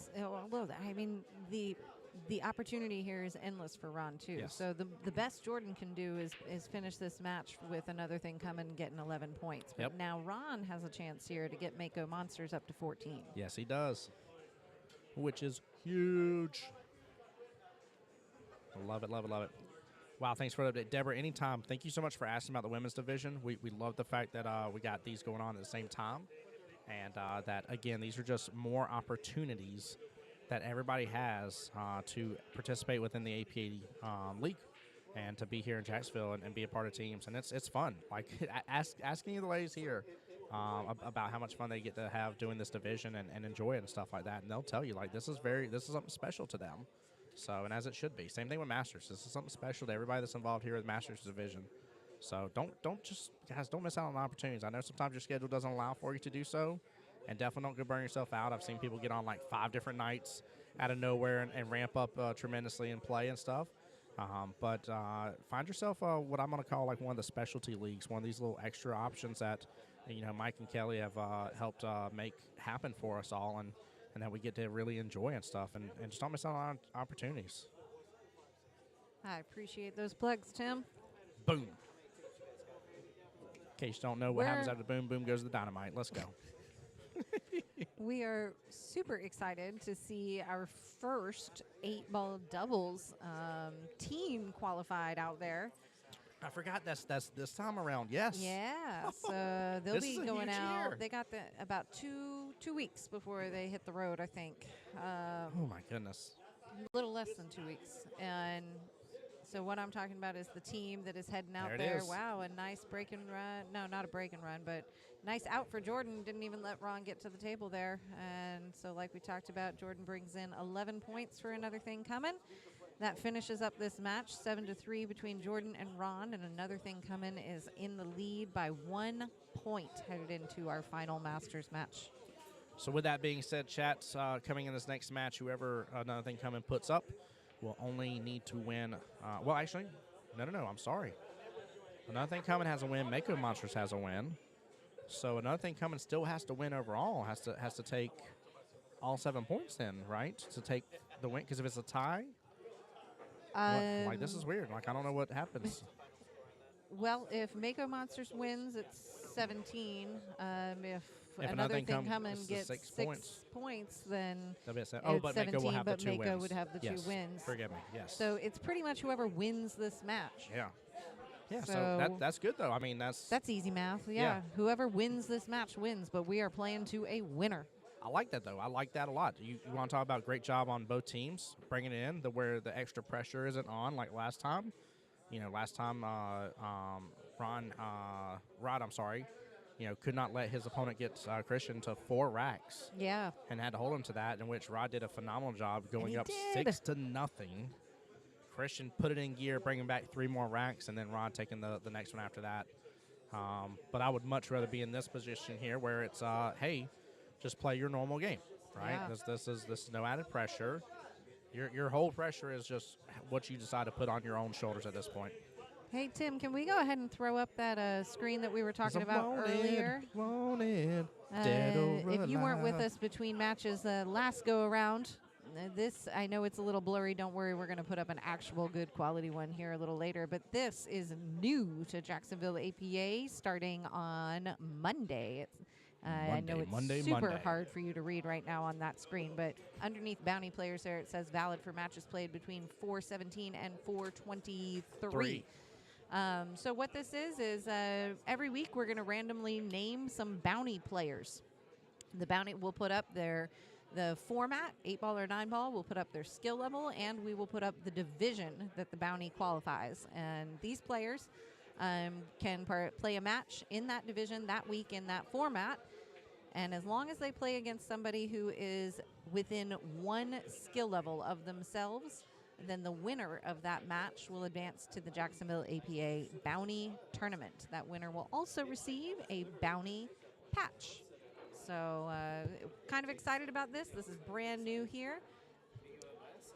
So this week we've got Carolyn Twos in 8-ball, skill level 4 in the sandbar division. That is the Tuesday night Double Jeopardy division out at Beaches QBALL. Clay Grimes in the 9-ball division. He's a 4 playing in the Eagle division, Friday nights at 9-ball Heaven. Jason Alexander, 9-ball, skill level 4 in the Orca. That is 9-ball out of Wednesday night at 9-ball Heaven. Desi Jones in 8-ball is a skill level 3. Jaguar division is the Thursday night double jeopardy at QBALL. And then Chris Besant is 9-ball. He is in the Panther division. That is in the 9-ball and 9-ball doubles division at QBALL on Monday nights. So if any of these players are on your team or you are playing against these players this week, there's an opportunity for a bounty match win. So that is my plug for our new thing. You'll see that up on our social media pages later today or tomorrow, as well as a push notification to the app. And we are ready for some more Masters action. Because I'm wanted, dead or alive. There's your official sound clip for it, too. Apparently we have a song. There it is. All right, so we got Bobby racking here for Ramel Brown. And they're starting 9-ball again. We have, 1 second, guys.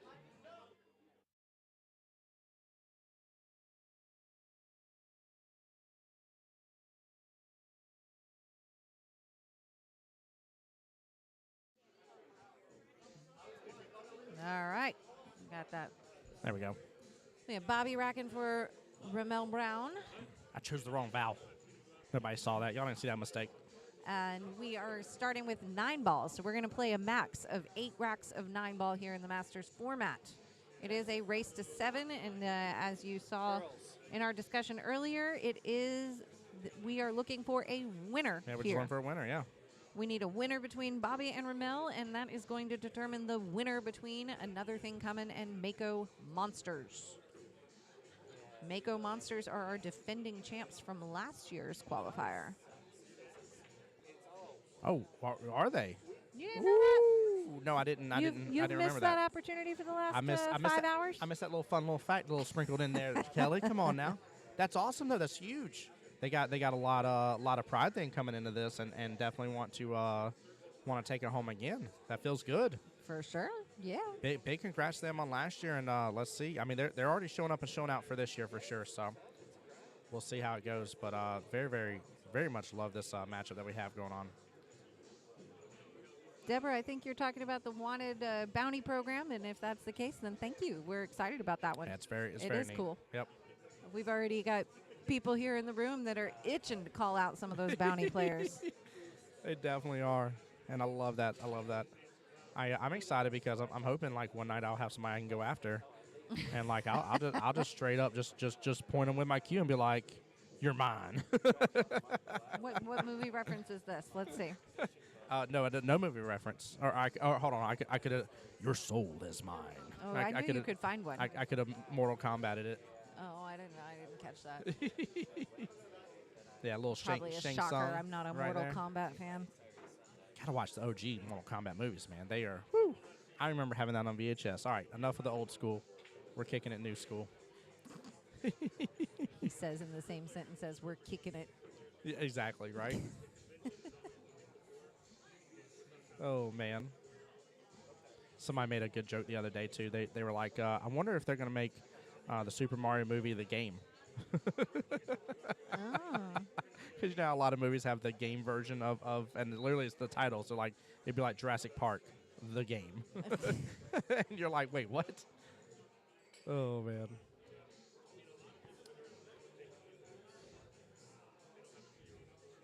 All right, we got Bobby at the table. Bobby is shooting for Another Thing Coming. And if Mako thinks this is in the bank, well, they definitely got another thing coming because Bobby's off to a very smooth stroke here. Boom. Golly, got it. He's VHS or beta. He's just getting started with the puns, people. Dennis Turner, I am, beta was technically before my time. Technically. VHS is what I remember. What's your time, Tim? I'm in all things. 2 days is my birthday. Happy so birthday. I will be 36. I'm 87, baby. All right. So 36. 36, yes. That one hit home because I'm 88, baby. There we So I was go. like, There we oh go. boy. Hey, I mean, we remember life. Like, here's the deal. Like, we're the ones that laugh at the jokes whenever we see on TikTok or something. And the girl's like, you know, they should have, like, this, like, central phone that, like, stays in the home that everybody can use. So that way, if you're just trying to reach anybody at the house, they can call that one phone. And we're all like, you mean the landline, the regular home phone that, like, what, like, what? I saw a picture of an article produced in the 1960s Ooh. of somebody holding a phone that looked like kind of like a Razor flip phone or something like that. Okay. And it was a whole page article in the newspaper about how one day a phone was going to fit in your pocket. That's amazing. I was like, That's really man, amazing. somebody had some foresight there, and it even They looked did. like it. There was there's an older AT&T commercial when like the very very very beginning of cell phones, and there's a mom at like a train station or whatever, and it's still like a phone booth, and she's FaceTiming, but like it's on like a regular like old school like quarter like rotary phone.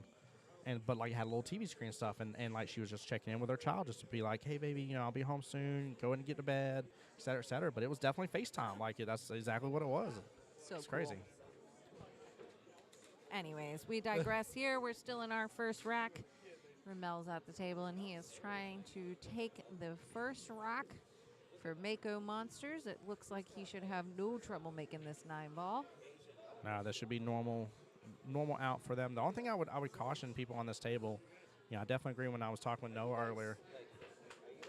There it is, 1-0.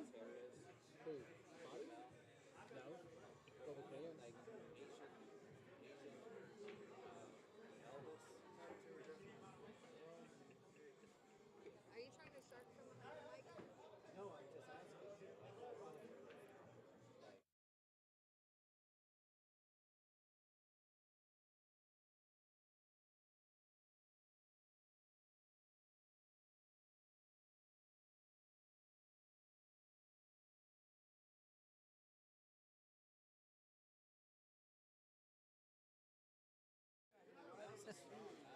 We've got a conversation going on behind us where Yeah, they're we trying do. to rate the skill level of the hair of our opponents here.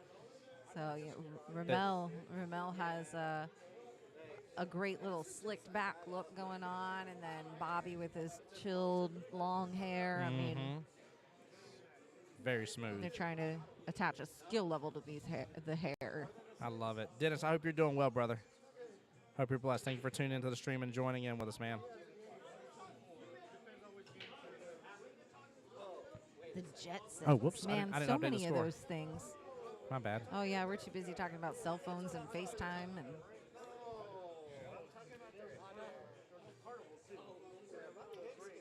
there has not been a 2-point lead for these two teams No. in probably, at least 8 racks? 8 racks, yeah. Yeah. Yeah, easily. It's been crazy. Been very crazy with the way this is They have been unfolding. keeping it within a point, tied up or within a point for quite some time now. Bobby did not He want didn't want that that one, ball yeah. to fall, but He's got a good bank this shot is when you opportunity got for to his three. trust the Masters. I think here he's going to get a little kick out on that 4-2 in the process, just naturally going after it. No, he goes for a defense. That cue ball's got to roll, and it didn't. He didn't quite get what he wanted on either of those 2 shots there.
All right. Sorry, we keep going dark on you here. Woo!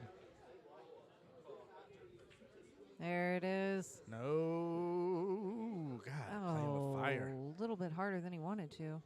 So that's what Noah and I were talking about. It seems like this table doesn't play as fast, and it's almost like the players are compensating for that. Which, I mean, of course, you got to get used to your table for sure. Every table's going to play a little different based on 18 million different conditions.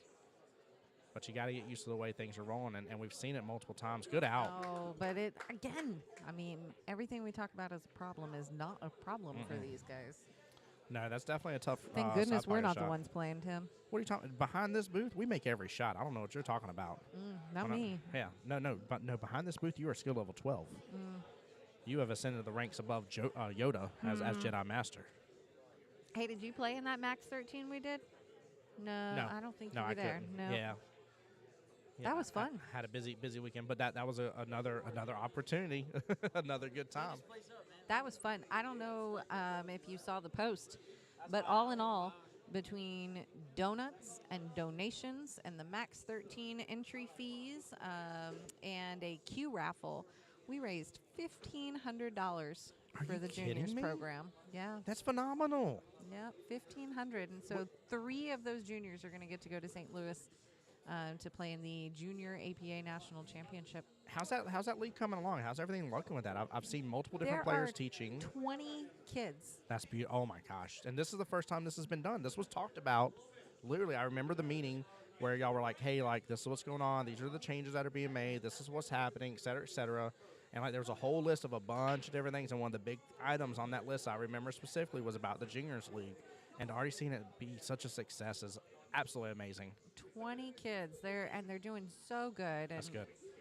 if you're interested at all, actually, and if you're not playing Jack and Jill tomorrow, we would love some support from a higher player or two that may want to come out and spend Sunday afternoon with the juniors. Most of our normal coaches are playing in Jack and Jill, so we're short. So if you want to volunteer, you want to see what these kids can do. They are playing the juniors. It is their last matches of the session for them, and they're at QBALL here. Not tomorrow. Yes, tomorrow. Today's Saturday. Yeah, Yes, Sunday, tomorrow. yep. Tomorrow is Sunday. The juniors will be here at 1 o'clock. Great defensive shot And right if there. you would like to come offer some support, we'd love to have you. Are you playing Jack and Jill? I'm not. I'm commentating for y'all. Oh, good. Yep. So I'll be. So you are. You're a skill level 12 behind the mic. I'm telling you. I See, promise I you, I'm listen. skill level 12 behind him. Oh, scratch. Oh. Oh. That is not a good thing. Nope. I think speed was a huge determining factor there, and knowing how much wider that top left-hand corner pocket gets because where that 3-ball is, that 3-ball really opens that pocket up. But yeah, no, I'm looking forward to Jack and Jill. I originally was going to try to participate in, but then I remembered that we'd hopefully be streaming it and stuff like that. So I definitely nothing against participating in the events. I love the events, but I also love this a lot more. You mean you'd love this also? Correct. We have a full field tomorrow. 32 teams showing up to play for that Vegas trip. That's huge. It's funny. You sit here and you commentate all day long, and about every hour or so, I think somebody goes and turns up the jukebox like 1 or 2 notches more, 1 or 2 notches more. I don't know if you can hear it, but it gets louder and louder and louder.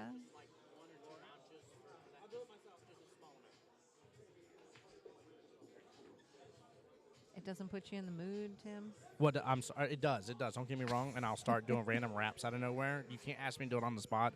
It'll just happen when a beat starts happening. And I'll start talking about all sorts of things. But they definitely got a little crunk with that music just a tiny bit. That's not the shape he wanted on that 3-ball. Facts.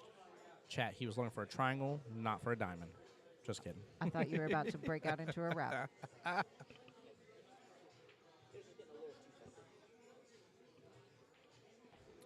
Let's see. You said you want Savannah Easton to stop by and talk to the juniors. I'm not sure who that is, Dennis, but I'm sure if Mike and Kelly are aware and are able to get anybody that's awesome for that, might be able to. I'd recommend also on stuff like that too, and correct me if I'm wrong, definitely shoot a message over to the Jacksonville APA Facebook page on Yep. stuff like that as well. Like if you ever have ideas and thoughts like that, I don't care if they're far-fetched or not. Like, Mike and Kelly are always willing to at least hear it out. Doesn't mean things will happen now. Don't go making no assumptions. Be like, Tim told me you're going to do stuff, right? We ain't going to have none of that. But go for the 9. Oh. Drop 9. Go home. Wow, an excellent What a shot. try. Go home, ball. Had that ball fallen, holy cow, Yeah. right? We're looking Three- at that 3-0 going, lead. oh, he Yeah. didn't get the shape he wanted. And he's like, yeah, watch this. Yeah. Don't believe me, just watch.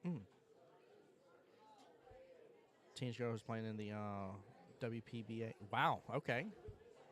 Yeah, that may be huge. Might be something coming up. You know, we've had some all-stars visit us here in Jacksonville and stuff like that too. So we've been very blessed. Thanks to a lot of different people involved and stuff, and Mike and Kelly being able to get some strings pulled to have some people stop by. So, Fettergorst, cough, cough. I had a shot. You did. Hey, and the record still stands. You played better than your husband did. Oh, So don't rub salt in nope, his wounds. nope. The record stands. He didn't hear me anyway, so don't matter. I like that you think he's not going to go back and listen.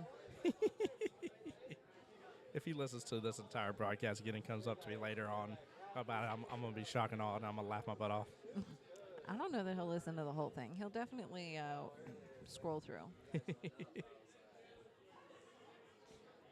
It's definitely a good time, though. I love the fact that Jesse was able to get the camera up on top of the wonderful lockers right there. It gives us such a good point of view. It really does.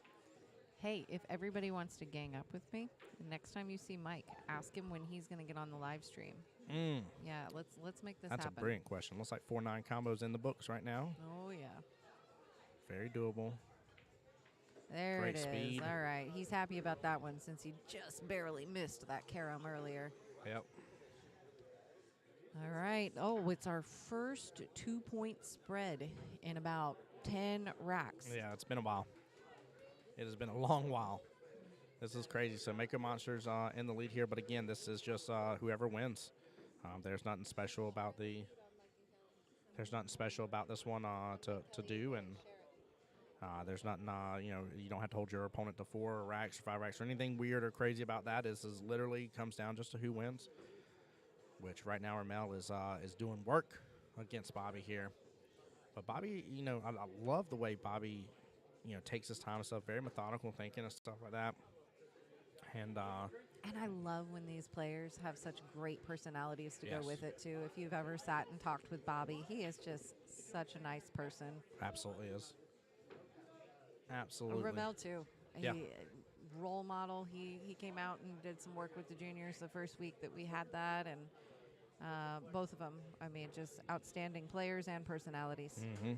Yeah, I could see him being really good to work with the kids for sure. I love that. Oh, man. What a There we go. That one break dropped. here. Well, no, the 3 wouldn't have been in the way. I was about to say he needed that one to drop, but honestly, I still think that may have worked out better. I would have rather. Drop the 1 and Yeah. the 5. Have you adjusted yet, Tim, to calling out which balls drop on the break now that we're keeping score on the app? Yes, actually. Yes, that has changed quite a bit Yeah. because of that, which is nice. It's Instead of saying super two balls helpful dropped if- on the break, and you call out exactly which one. Yeah, if you're the breaker, it's super helpful to your scorekeeper if you turn Mhm. around and you're like, "Hey, 3 ball fell." Yep. Okay, thanks, and then they can Get a move rail. on. Get a rail. Oh, and He got it. He got it. it. Woo! Nice Perfect defense speed. there. Wow. Bobby looking for his break. He really needs to take advantage of a clean table, and he's not too happy to find that he's going to be kicking at a ball here. Yeah, and he definitely, we talked about this before in a previous match as well. He literally just needs to be able to break. He needs to be able to sink this 9 ball, get a win under his belt.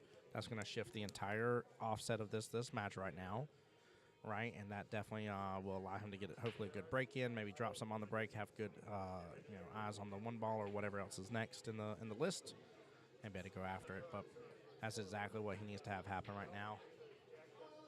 Now, he's got an option here. I mean, he can definitely come 1 rail down all the way to the short rail here.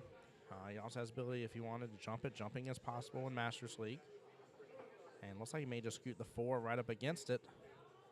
And he does so. What a good shot, but I don't know if they're 2 lined up.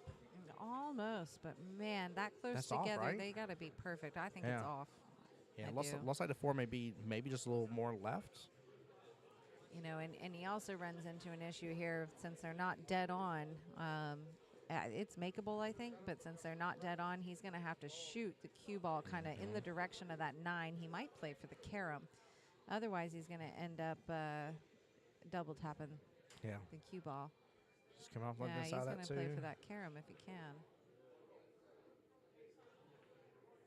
Didn't get that, but he's got a nice defense. I like Man, it. I wish like I it. could think like that. Very well done going after that. But I think we hit the nail on the head. We were right. He looked at. There's no way he wouldn't have went after it, in my opinion, if they weren't dead on with each other. The 4 was definitely off because he went at an angle the way he did. And I love this. 2 amazing guys here that can play great defensive shots, and we're getting to actually see them live on stream. This is something to learn from, guys.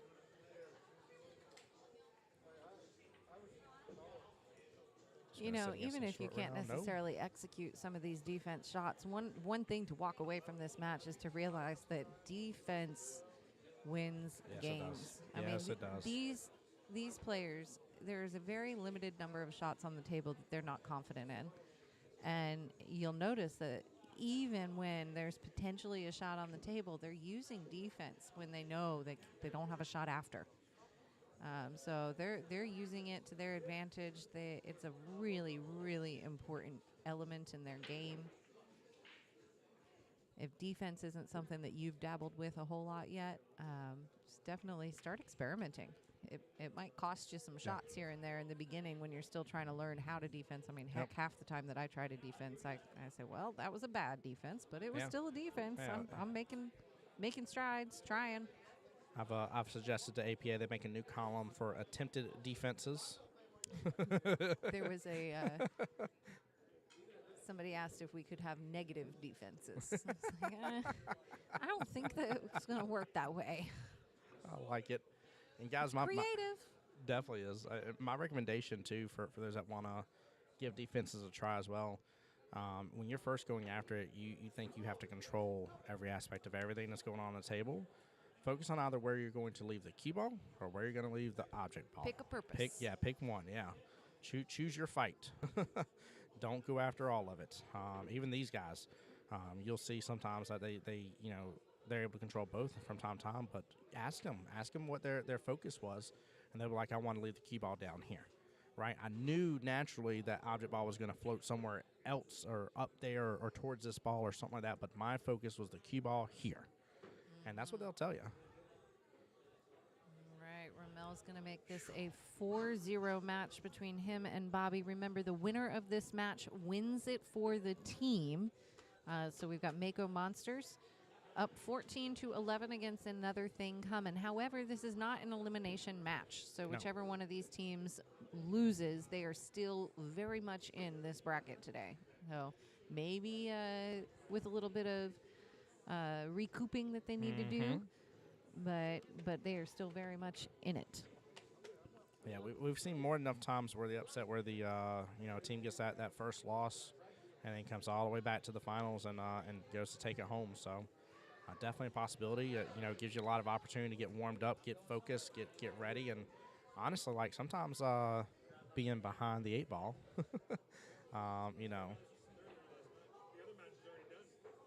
sometimes being behind the 8 ball, pun intended, definitely works out better for some people. Some people work out better that way.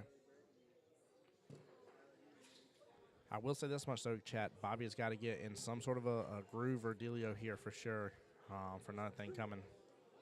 Mako Monsters is now in a dominant lead, 4-0. Even if it ends up going, where it's kind of a back and forth, Ramel will still end up taking the win. So Bobby has got to get something under his belt. But I'm telling you, he's got to be able to get a break in there. That's all he needs is just literally to be able to take home that 9 ball, get one win. That'll be his ability to go and break. And that will be a game changer, I believe, for him and give him just such a breath for a moment, such a refreshing chance.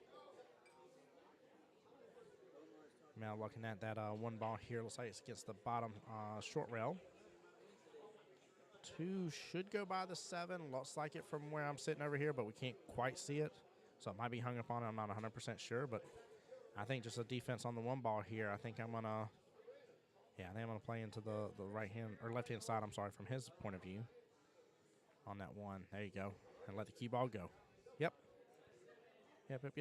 You knew. See, this is that instance right there. What I was talking about. Choose what you're trying to control. Right. He knew the cue ball was going to go down towards that side of the table. Naturally, its shape, its function of where it was going based on your hit, it had to go down towards that side of the table. Right. But to focus around hiding that one ball and getting it paired up close to that 3, what was the call? Now he's got the 2 helping him by the luck of a little bit. No, maybe not. Bobby seems that he has eyes on the 1 for sure. Nope, he's coming down rail, hits into it. And unfortunately, that cue ball still standing out from that 3 gives Ramel a shot at the 1 ball top left-hand corner pocket.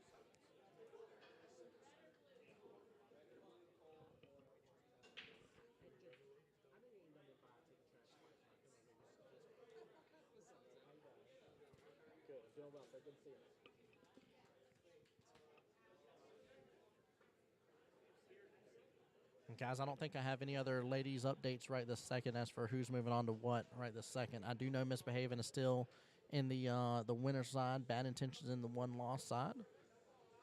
And I believe the next match, or the match right now, is between Vertically Challenged and Taco Bell's. So we'll try to keep you up to date on that as we get it. Ramel doing a defensive shot here, worried about getting the cue ball there behind the 3. And sure enough, here does a great little defense shot. Guys, I'm very happy with these guys playing these defensive shots. This is huge. This is great knowledge for you to obtain, and especially with us talking about it here. You want to improve your game. I can go and tell you this right now. You can't make what you don't know. You can't make defensive shots if you don't know what's possible, right? You can't make shots in certain pockets, certain ways if you don't know what's possible, right? You don't know what you don't know. So getting to see this and seeing what's possible and what can happen. Unfortunate scratch there. Definitely helps you out with your game here, guys. So please, if you ever get a chance to and you're really wanting to improve your game and really grow within the APA, first and foremost, just being able to see people play. And let's say you've never met Bobby, Mr. Bobby, or you never met Ramel before, right? Take a moment out of your day. Be like, hey, guys, I got to see you on the live stream, this, that, and the other and stuff.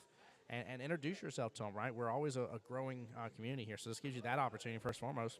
But then also maybe they make a really great shot that you really enjoy. There's nothing wrong with going up to them and be like, I saw you on the live screen. You did this amazing defensive shot where the cue ball got right up against the 8 ball here and left your opponent without a shot in the world.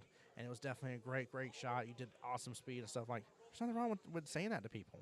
You know, they enjoy it. Everybody loves whenever they get a chance and opportunity to be on the live screen here and get to play and show off their talent and skills and everything they've worked hard on. And stuff, and this is a great time again for you to grow. This allows you to grow both again from a social standpoint, just in terms of our community here and everything we got going on, and then also allows you to grow just from your knowledge standpoint in your game. Again, you don't know what you don't know. So Mel trying to draw out his options here as for what he wants to do. I can't fully tell you that 2 ball goes past that 7. I think the 7 may be too big for the 2 here. We'll see what he decides to do with it here in a moment. Looks like he's loading up on a lot of bottom with that 1. And, yeah, he was trying to get a breakout there. So that 2 did not go by that 7. Else I think he would have went about it a different way.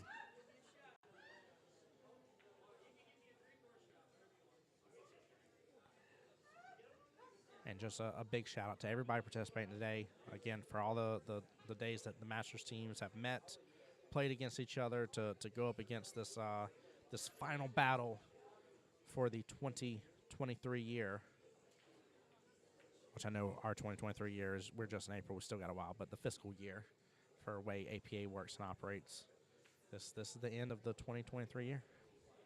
So they'll be starting back up in May, the first Saturday of the month, and both the new Padawan Masters Division and the actual Masters Division will be meeting first Saturday of every month, guys. 1 p.m.? 1 p.m. first Saturday every month for Matt. Yeah, 1 p.m., yes. I'm trying to remember these things. I should do what Kelly does when she literally normally has a whole list.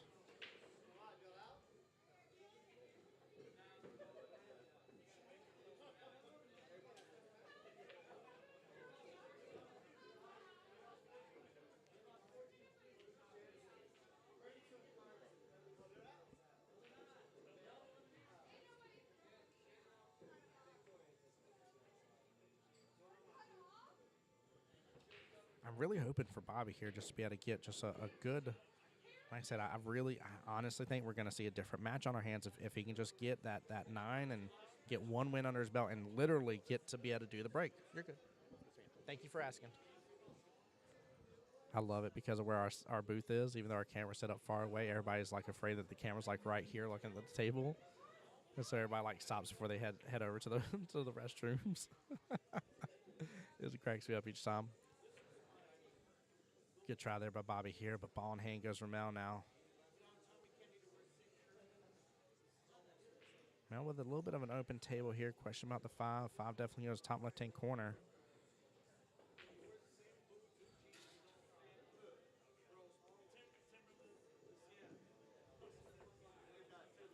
And chat, for all those just joining us in here, please let me know if you got any questions for what's going on. Be more than happy to give you a full update, but I don't want to keep updating the ones that are here. I already know what we're playing for, what's happening today. But please, please, please, if you are new here and you have not yet, please, my one ask is to be able to share out the stream. Comment on it and share it out. Again, that gets its eyes on more people for us. Got to get more people in here viewing it, and that's what allows us to do this as well, guys.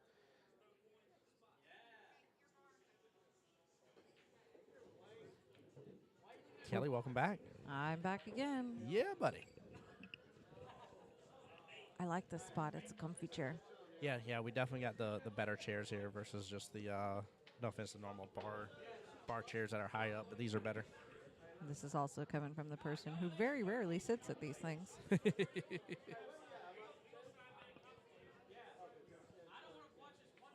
Who's here? Ooh, we got 20 viewers with us right now. Yeah, Hey, guys. We got some new people in for sure.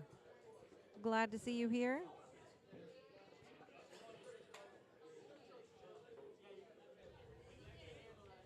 We are watching the third match in this Masters match between Mako Monsters and Another Thing Comin'. Bobby Hicks is shooting for Another Thing Comin', and Ramel Brown is shooting for Mako Monsters. This is the final match of this Masters match between these two teams. Winner here, it is a race to 7. It is now 5-0. Ramel has 5 on Bobby. The winner of this match will win it for the team. This is not an elimination match. This is the first round of a modified single elimination bracket. It was a 4-team seeded bracket today. These are the second and third place teams playing against each other in this round. So the losers are not out. Doesn't necessarily take that losing pill or make it any easier to swallow, but they are not gone. I will say this much, though. The winner here does have to go take on the first seed, and that's the, what is it, QBALL Masters? QBALL Masters, QBALL Masters, yes. first seed. So winner here moves on to them. They did win their matchup here against the 4th seed. And so we'll see what happens, what continues to play right now. But they are, QBALL Masters being very, very dominating so far in this match. So, or in this tournament, I should say. We've also got the Ladies Championship Qualifier operating side by side here, and the Ladies Championship Qualifier had a much different first round. Yes. The wild card winning match team took out the first place team in the first round. They're not out, but they're on the losers bracket. All good. They're still in it. They can still win the tournament. They are certainly capable, having won their division this year. Yes. I got to give them props, though, man. That's coming in, knowing that you fought in the playoffs to earn the right to be here still, and knowing that you took out the first seed team, the number 1 team in your division. You've got to be feeling really, really good here. So mad props to that team and how well they're playing and stuff on that. It's definitely got to be a good morale boost. So look at that. Landon liked seeing us so much online. He came up. Oh yeah. He said he'd be here today. He listened to the call. Him and I were smack talking to each other earlier today, so we were having a good time. I was telling him I don't understand how this man ain't a 7-7. Landon, he's trying, dude. I've added it up, by the way. I don't know if you counted it, but you play 15 nights out of the week or month. You know that, right? If I have it right with how many teams you're on. 15 nights out of the month. I mean, that's not too bad. Is it 14 nights? Yeah. So I'm sorry, I was wrong by one night. Every Thursday. Well, that's not too bad. No, but I mean that's half the month. I've got like 10 that's bonkers. 10 matches on Tuesday, 7 on Wednesday, 5 on Thursday. That's so crazy. I love that. But I gotta give them props, though, man. I've seen plenty of people do something like that and get themselves burned out. Be very cautious on the burnout. But Landon is all about earning his rank and his skill level, and One day. he says he's going to try to be as good as Kelly one day. I mean, hey, hey, she is Didn't you beat me? she is a champ to take on for sure. I think you beat me. Am I misremembering? Have we played? Oh. Well. Well, yeah, we played right here when I think it was USA. Yeah. No, I mean in like a league match. Have we played? Do you need Kelly or are you good? Hold on, guys.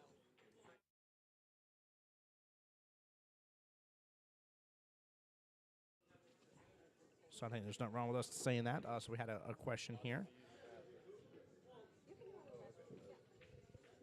She thought you meant like talk to another player.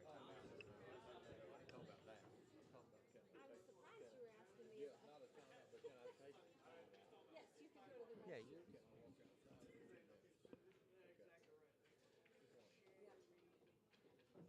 Some good clarification though. There, we cannot ask for help in Masters matches, but you can take a bathroom break if you need it. Hey, Laurel. Nice to see you in here. We will see you face to face in the flesh very soon out in Vegas. Woo! Now, hold on. Who is this? This is I know? Laurel. Her and her husband Greg are friends of ours over from Gainesville that used to play in Swanee River APA. Oh, very cool. Very, very cool. Welcome in, Laurel. How you doing? Hope you're blessed. Hope y'all are doing well. Laurel, this is Tim talking to you. The voice of Jacksonville Pool. I like it. I love it. I love it, love it. She says, yay, can't wait. Laurel and Greg and Mike and I have done Vegas together quite a number of times now. I don't even Beautiful. know how many Oh, times. man. How many times, Laurel? At least 3, maybe? This might make time number 4 coming up. I can't remember. That's awesome. Hey, my pleasure, Laurel. Appreciate you, like I said, seriously, for being here. Thanks for the love and support on the stream. Hey, we got Stony here. Nice to see you here. Yeah. I hope everything is well with you. I know it's been a rough couple of days, but I hope that you guys are home and settling in. There we go. Stony, welcome into the stream. Appreciate you being here, too. Thank you guys for all the comments. Seriously. That continues to bless Kelly and I here and gives us more people to talk to and chit-chat and have fun with. So, I mean, if you guys don't talk to us, you got to listen to us talk to each other. And we will. Shoot, we'll even sometimes just talk to ourselves. You can pretty much guarantee that.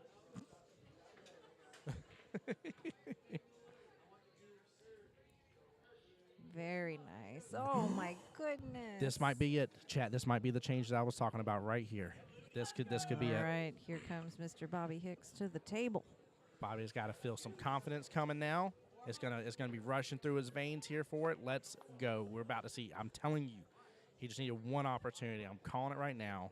He needed one chance. If he can get this 8, get this 9, and be able to get into the break, that is going to change the outset of this game. This is what he needs. He needed that tide change. Yes. Beautiful. Nice shot there on that 9 ball. He's got himself lined up. If you can hear it, sorry. We got some antics going on. Antics. Yeah, shenanigans.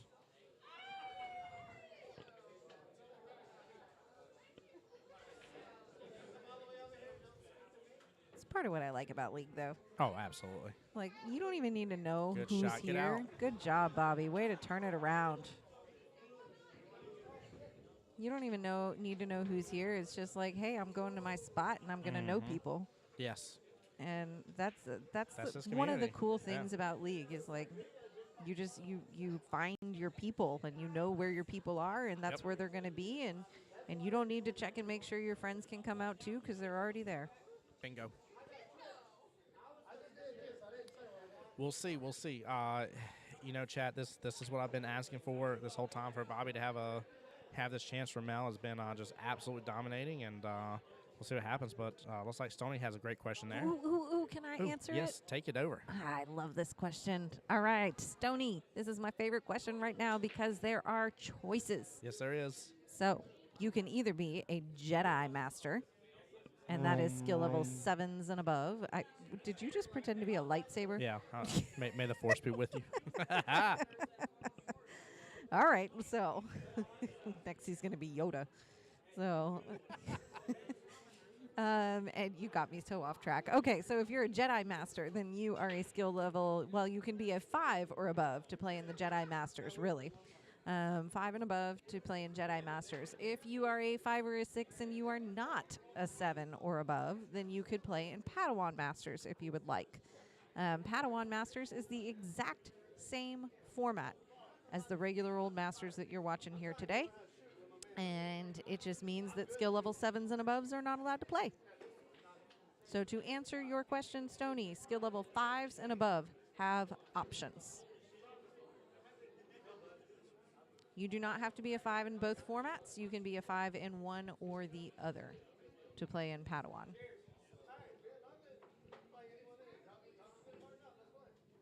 The new Masters sessions kicks off May 6th. So this is the first Saturday of every month they play at 1 o'clock. The brand new session starts in just a few short weeks. So if you would like to play, comment, call us, text us, let us know, get your team together. Masters is literally the easiest thing in the world to build a team for. It's you and 3 friends. That's it. Just 3. Just three of your friends coming out, hanging out on a Saturday afternoon. So we hope that you will check it out. Brandon asking an important question here. He says, what if you don't play APA? Can you join a Masters team? So if you don't play APA, you are more than welcome to come join us and play in our Jedi Masters division. If you are a 5 or a 6 and you want to play Padawan Masters, then you need to be active in APA. There we go.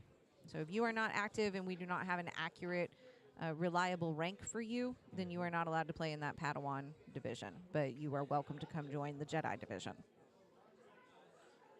And here's the beautiful thing, Brandon, that does get you started involved with APA. And then maybe you want to explore some of the other divisions. There's a ton of options of different style of play, depending on what your favorite thing is.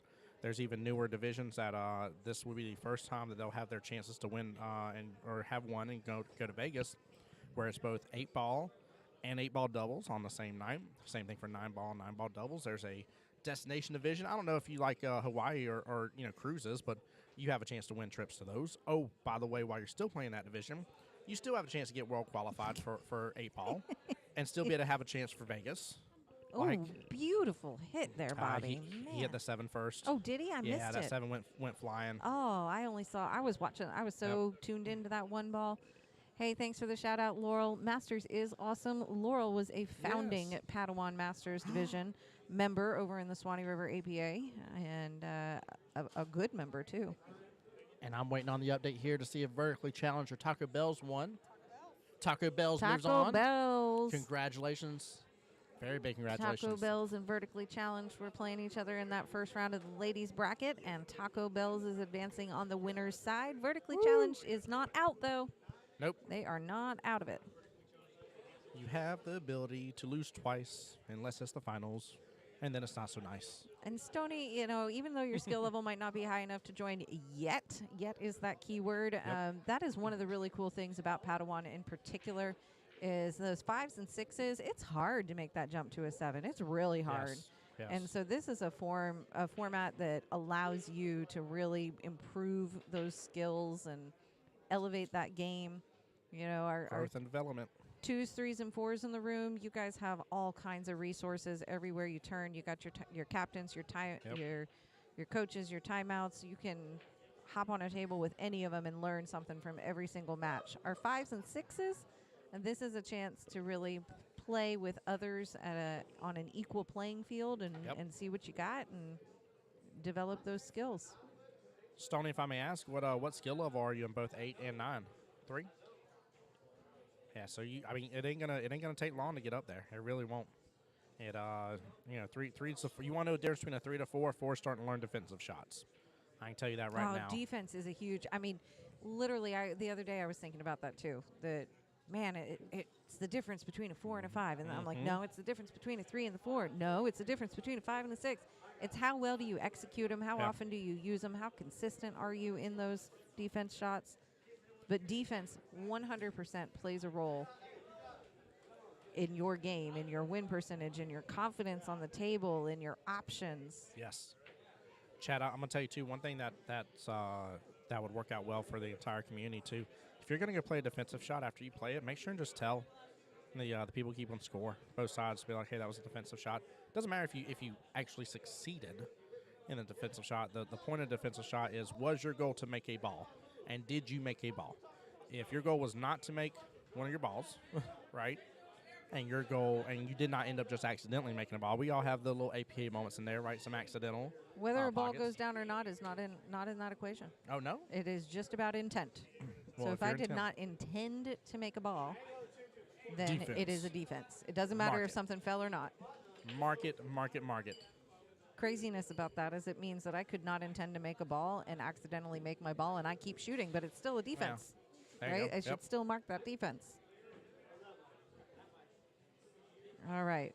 Ramel was not liking giving up that rack last time around, so no. he is trying to make this a 6-1 game, putting Mako Monsters up 16-12, and he will do it. There we go. All right, so we got a 16-12. If Ramel wins one more rack, then we are going to declare It's Mako over. Monsters the winner. Yep. And notice we are still in 9-ball, so if Ramel wins this next rack, then we will not see an 8-ball rack in this match. Which we talked about that early on, that was what could happen. So, guys, at the beginning of the match, for those that don't know for Masters, they choose to start out in either 8-ball or 9-ball. No matter which one they choose first, they're going to play a potential of 8 total 9-ball, whether it started at the beginning or the end, and 5 total 8-ball matches. So 8 for 9-ball, 5 for 8-ball. And they just determine which one to go. Brandon Dear giving some Jesus. props to the glove. There's a number of those gloves floating around the room and a whole case of them over here if anybody needs one. That is true. My question is, would he give that glove up for a Klondike bar? You are so corny. What would you do? What would you you give do? up your glove?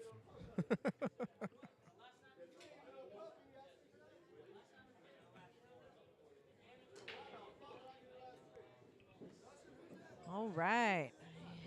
Something dropped Ooh. on the break. Ooh, but the 5-ball is in the game. Yeah, it is. Now, in Masters, we have the option to push off the break. So that means that he could make the choice to shoot something, shoot the cue ball somewhere into something, not into something, whatever he wants, call a push shot. And the opponent would have the choice to take the shot or give it back to him. It's not actually that common to see a push shot used. They're actually a lot more complicated and difficult to execute well than you would think. It looks like he is going to take the choice and has called a push shot. When you call a push shot, it also means that basically you can do anything. You don't have to hit a rail. You don't have to hit the lowest ball on the table. You just can't pocket the cue ball. Correct. Yeah, I mean, that's the only keep only it- whoopsie daisy, which you should never come close to doing that if you're doing a push shot anyways, because you have complete control. So Bobby Over all walked the over to rules. the table. He looked at what Ramel had done, and he said, "No thanks, you can have it." Yep. And so Ramel stepped up to the table with his jump cue. And The short stick chat. he is looking to try and jump it and even make that 1 ball in the process. I love this form of how they get with their shot. He's hovering the cue right above the cue ball, seeing his shot, his angle, basically where he's going to go. And then that's when he jacks up further from there and actually elevates his whole entire body up with the way he does it. Look at how smooth, like how beautifully smooth that was. I find it so It will amazing not that matter. not only can these guys effectively jump the ball, Yep. not hit anything else, hit the ball they mean to, and a good number of the time they make the ball. Yes. He came dang close on that 1 ball. So Ramel was talking about he accidentally touched the 9-ball by accident whenever he was jumping here. Not a foul in any way, shape, or form by touching it. But because the 1-ball, something else made contact, he can't put the 9-ball right back where it was. Like at this point, it stays where it stays. If you're looking for that rule book or rule in the rule book, that is under a section aptly titled "Accidentally Moved Balls." Accident.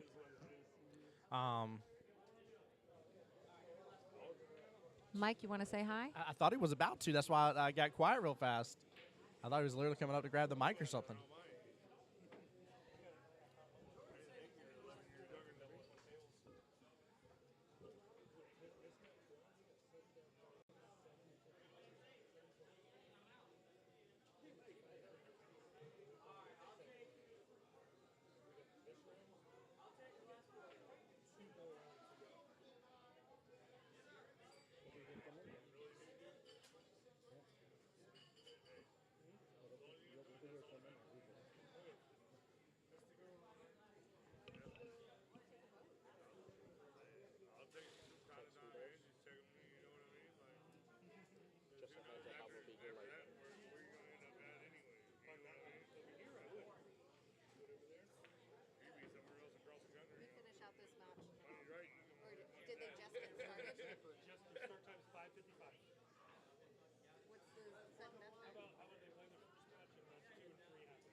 All right, guys, do forgive me here. We were taking care of some business.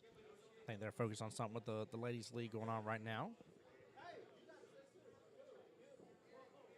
Ramel getting ball in hand here. That 9 is sitting right outside. Looks like almost on the pocket point of that top right-hand corner pocket.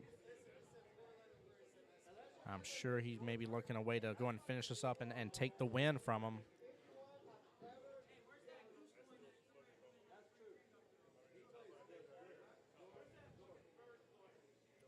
Guys, I see y'all liking the stream, by the way. Thank y'all so much. I very much appreciate that.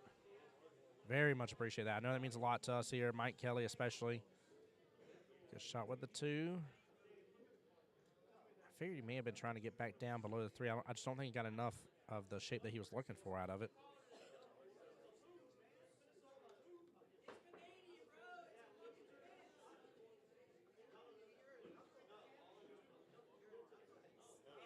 Great shot on the 3 ball. Barely touches into the 9. Uses a little bit of it to help ease into the pocket there.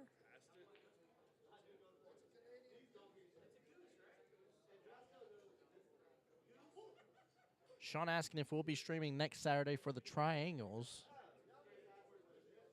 Negative on that. I know myself, my team is in it for 9 ball for triangles.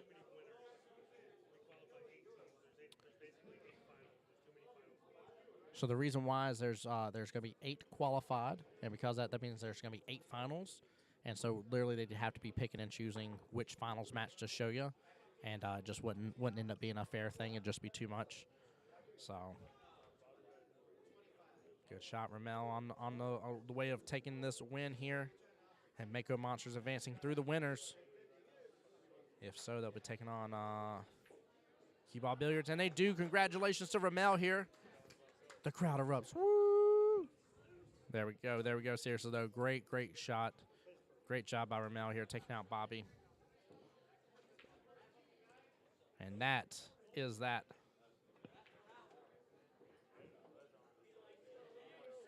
Stony says yours is an 8 ball. Yeah, my team was blessed. Not bragging, just talking about it, but my team was blessed to take home the Jacksonville Sharks this last session. And so we are already world qualified thanks to that, and very blessed. We almost had it for 9 ball last session, not the one that just finished, but the one before.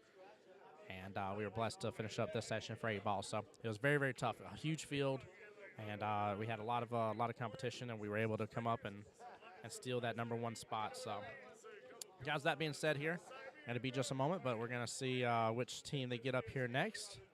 But Mako Monsters advances through the winners bracket. And another thing coming, well, they're coming into the 1-loss side, chat.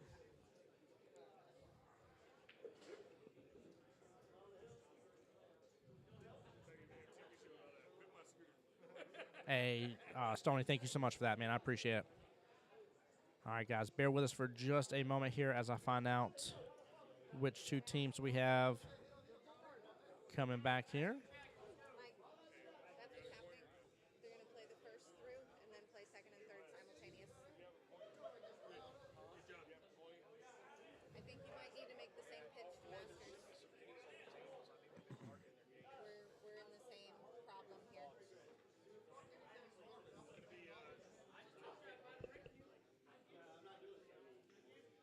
Hey, let's put that back up. Hello. Thanks for sticking with us. It is just a minor delay here as we call our next set of matches. But in the meantime, I would love to tell you about this beauty that is blurry. but we know that's a problem, and it's I going can to be make it a solved. little smaller if you. I just don't know if it'd be too small to be able to still read it all, but I smaller. don't even know, but I just want to talk about it, really. Yeah. This is a new thing starting next week. This is our bounty program. So every week we're going to release some random names of players in the league. We'll tell you the format, their skill level, and which division the bounty applies to. Essentially, these players are called our bounty players. And as long as they play a match in this division in that format on their league night that week against another player within one skill level of themselves, then that match counts as a bounty match. The winner of that bounty match advances to the bounty tournament, which is a new tournament that we will be offering. So kind of fun, kind of exciting. Just keep an eye out every Monday, Sunday or Monday. It's going to be Monday. Monday, we will release the names, and if you look at those dates, it says valid for matches played 4/17 through 4/23. So that is a Monday to a Sunday. So we'll put out some names, and if your name or your teammate's name is on there, or you are playing the team of one of the names on there, then you have an opportunity to play in a bounty match. So you want to look for that coming out on Mondays. It'll be pushed out on social media and on our app. There's also a chance for the winner of the bounty match to earn a patch, a bounty patch, which is going to be unique and only available in Jacksonville, APA. So this is kind of fun.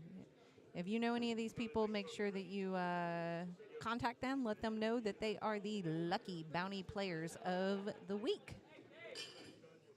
All right, we're going to transition back to the table here. We are still working on getting our match set up.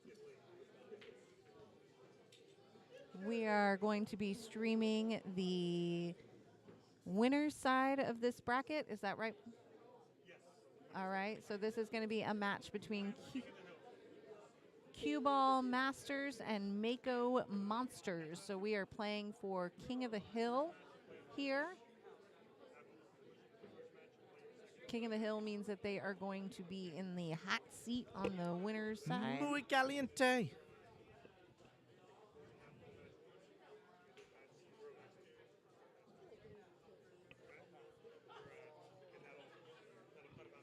Guys, if y'all don't mind here, just because of how long we've been streaming for real fast here, I need to go ahead and just give a quick stop to the stream. Every once in a while, things start happening as we get later on to more hours being streamed. So give me just not even hopefully 5 minutes or less. I'm going to reboot stream right after.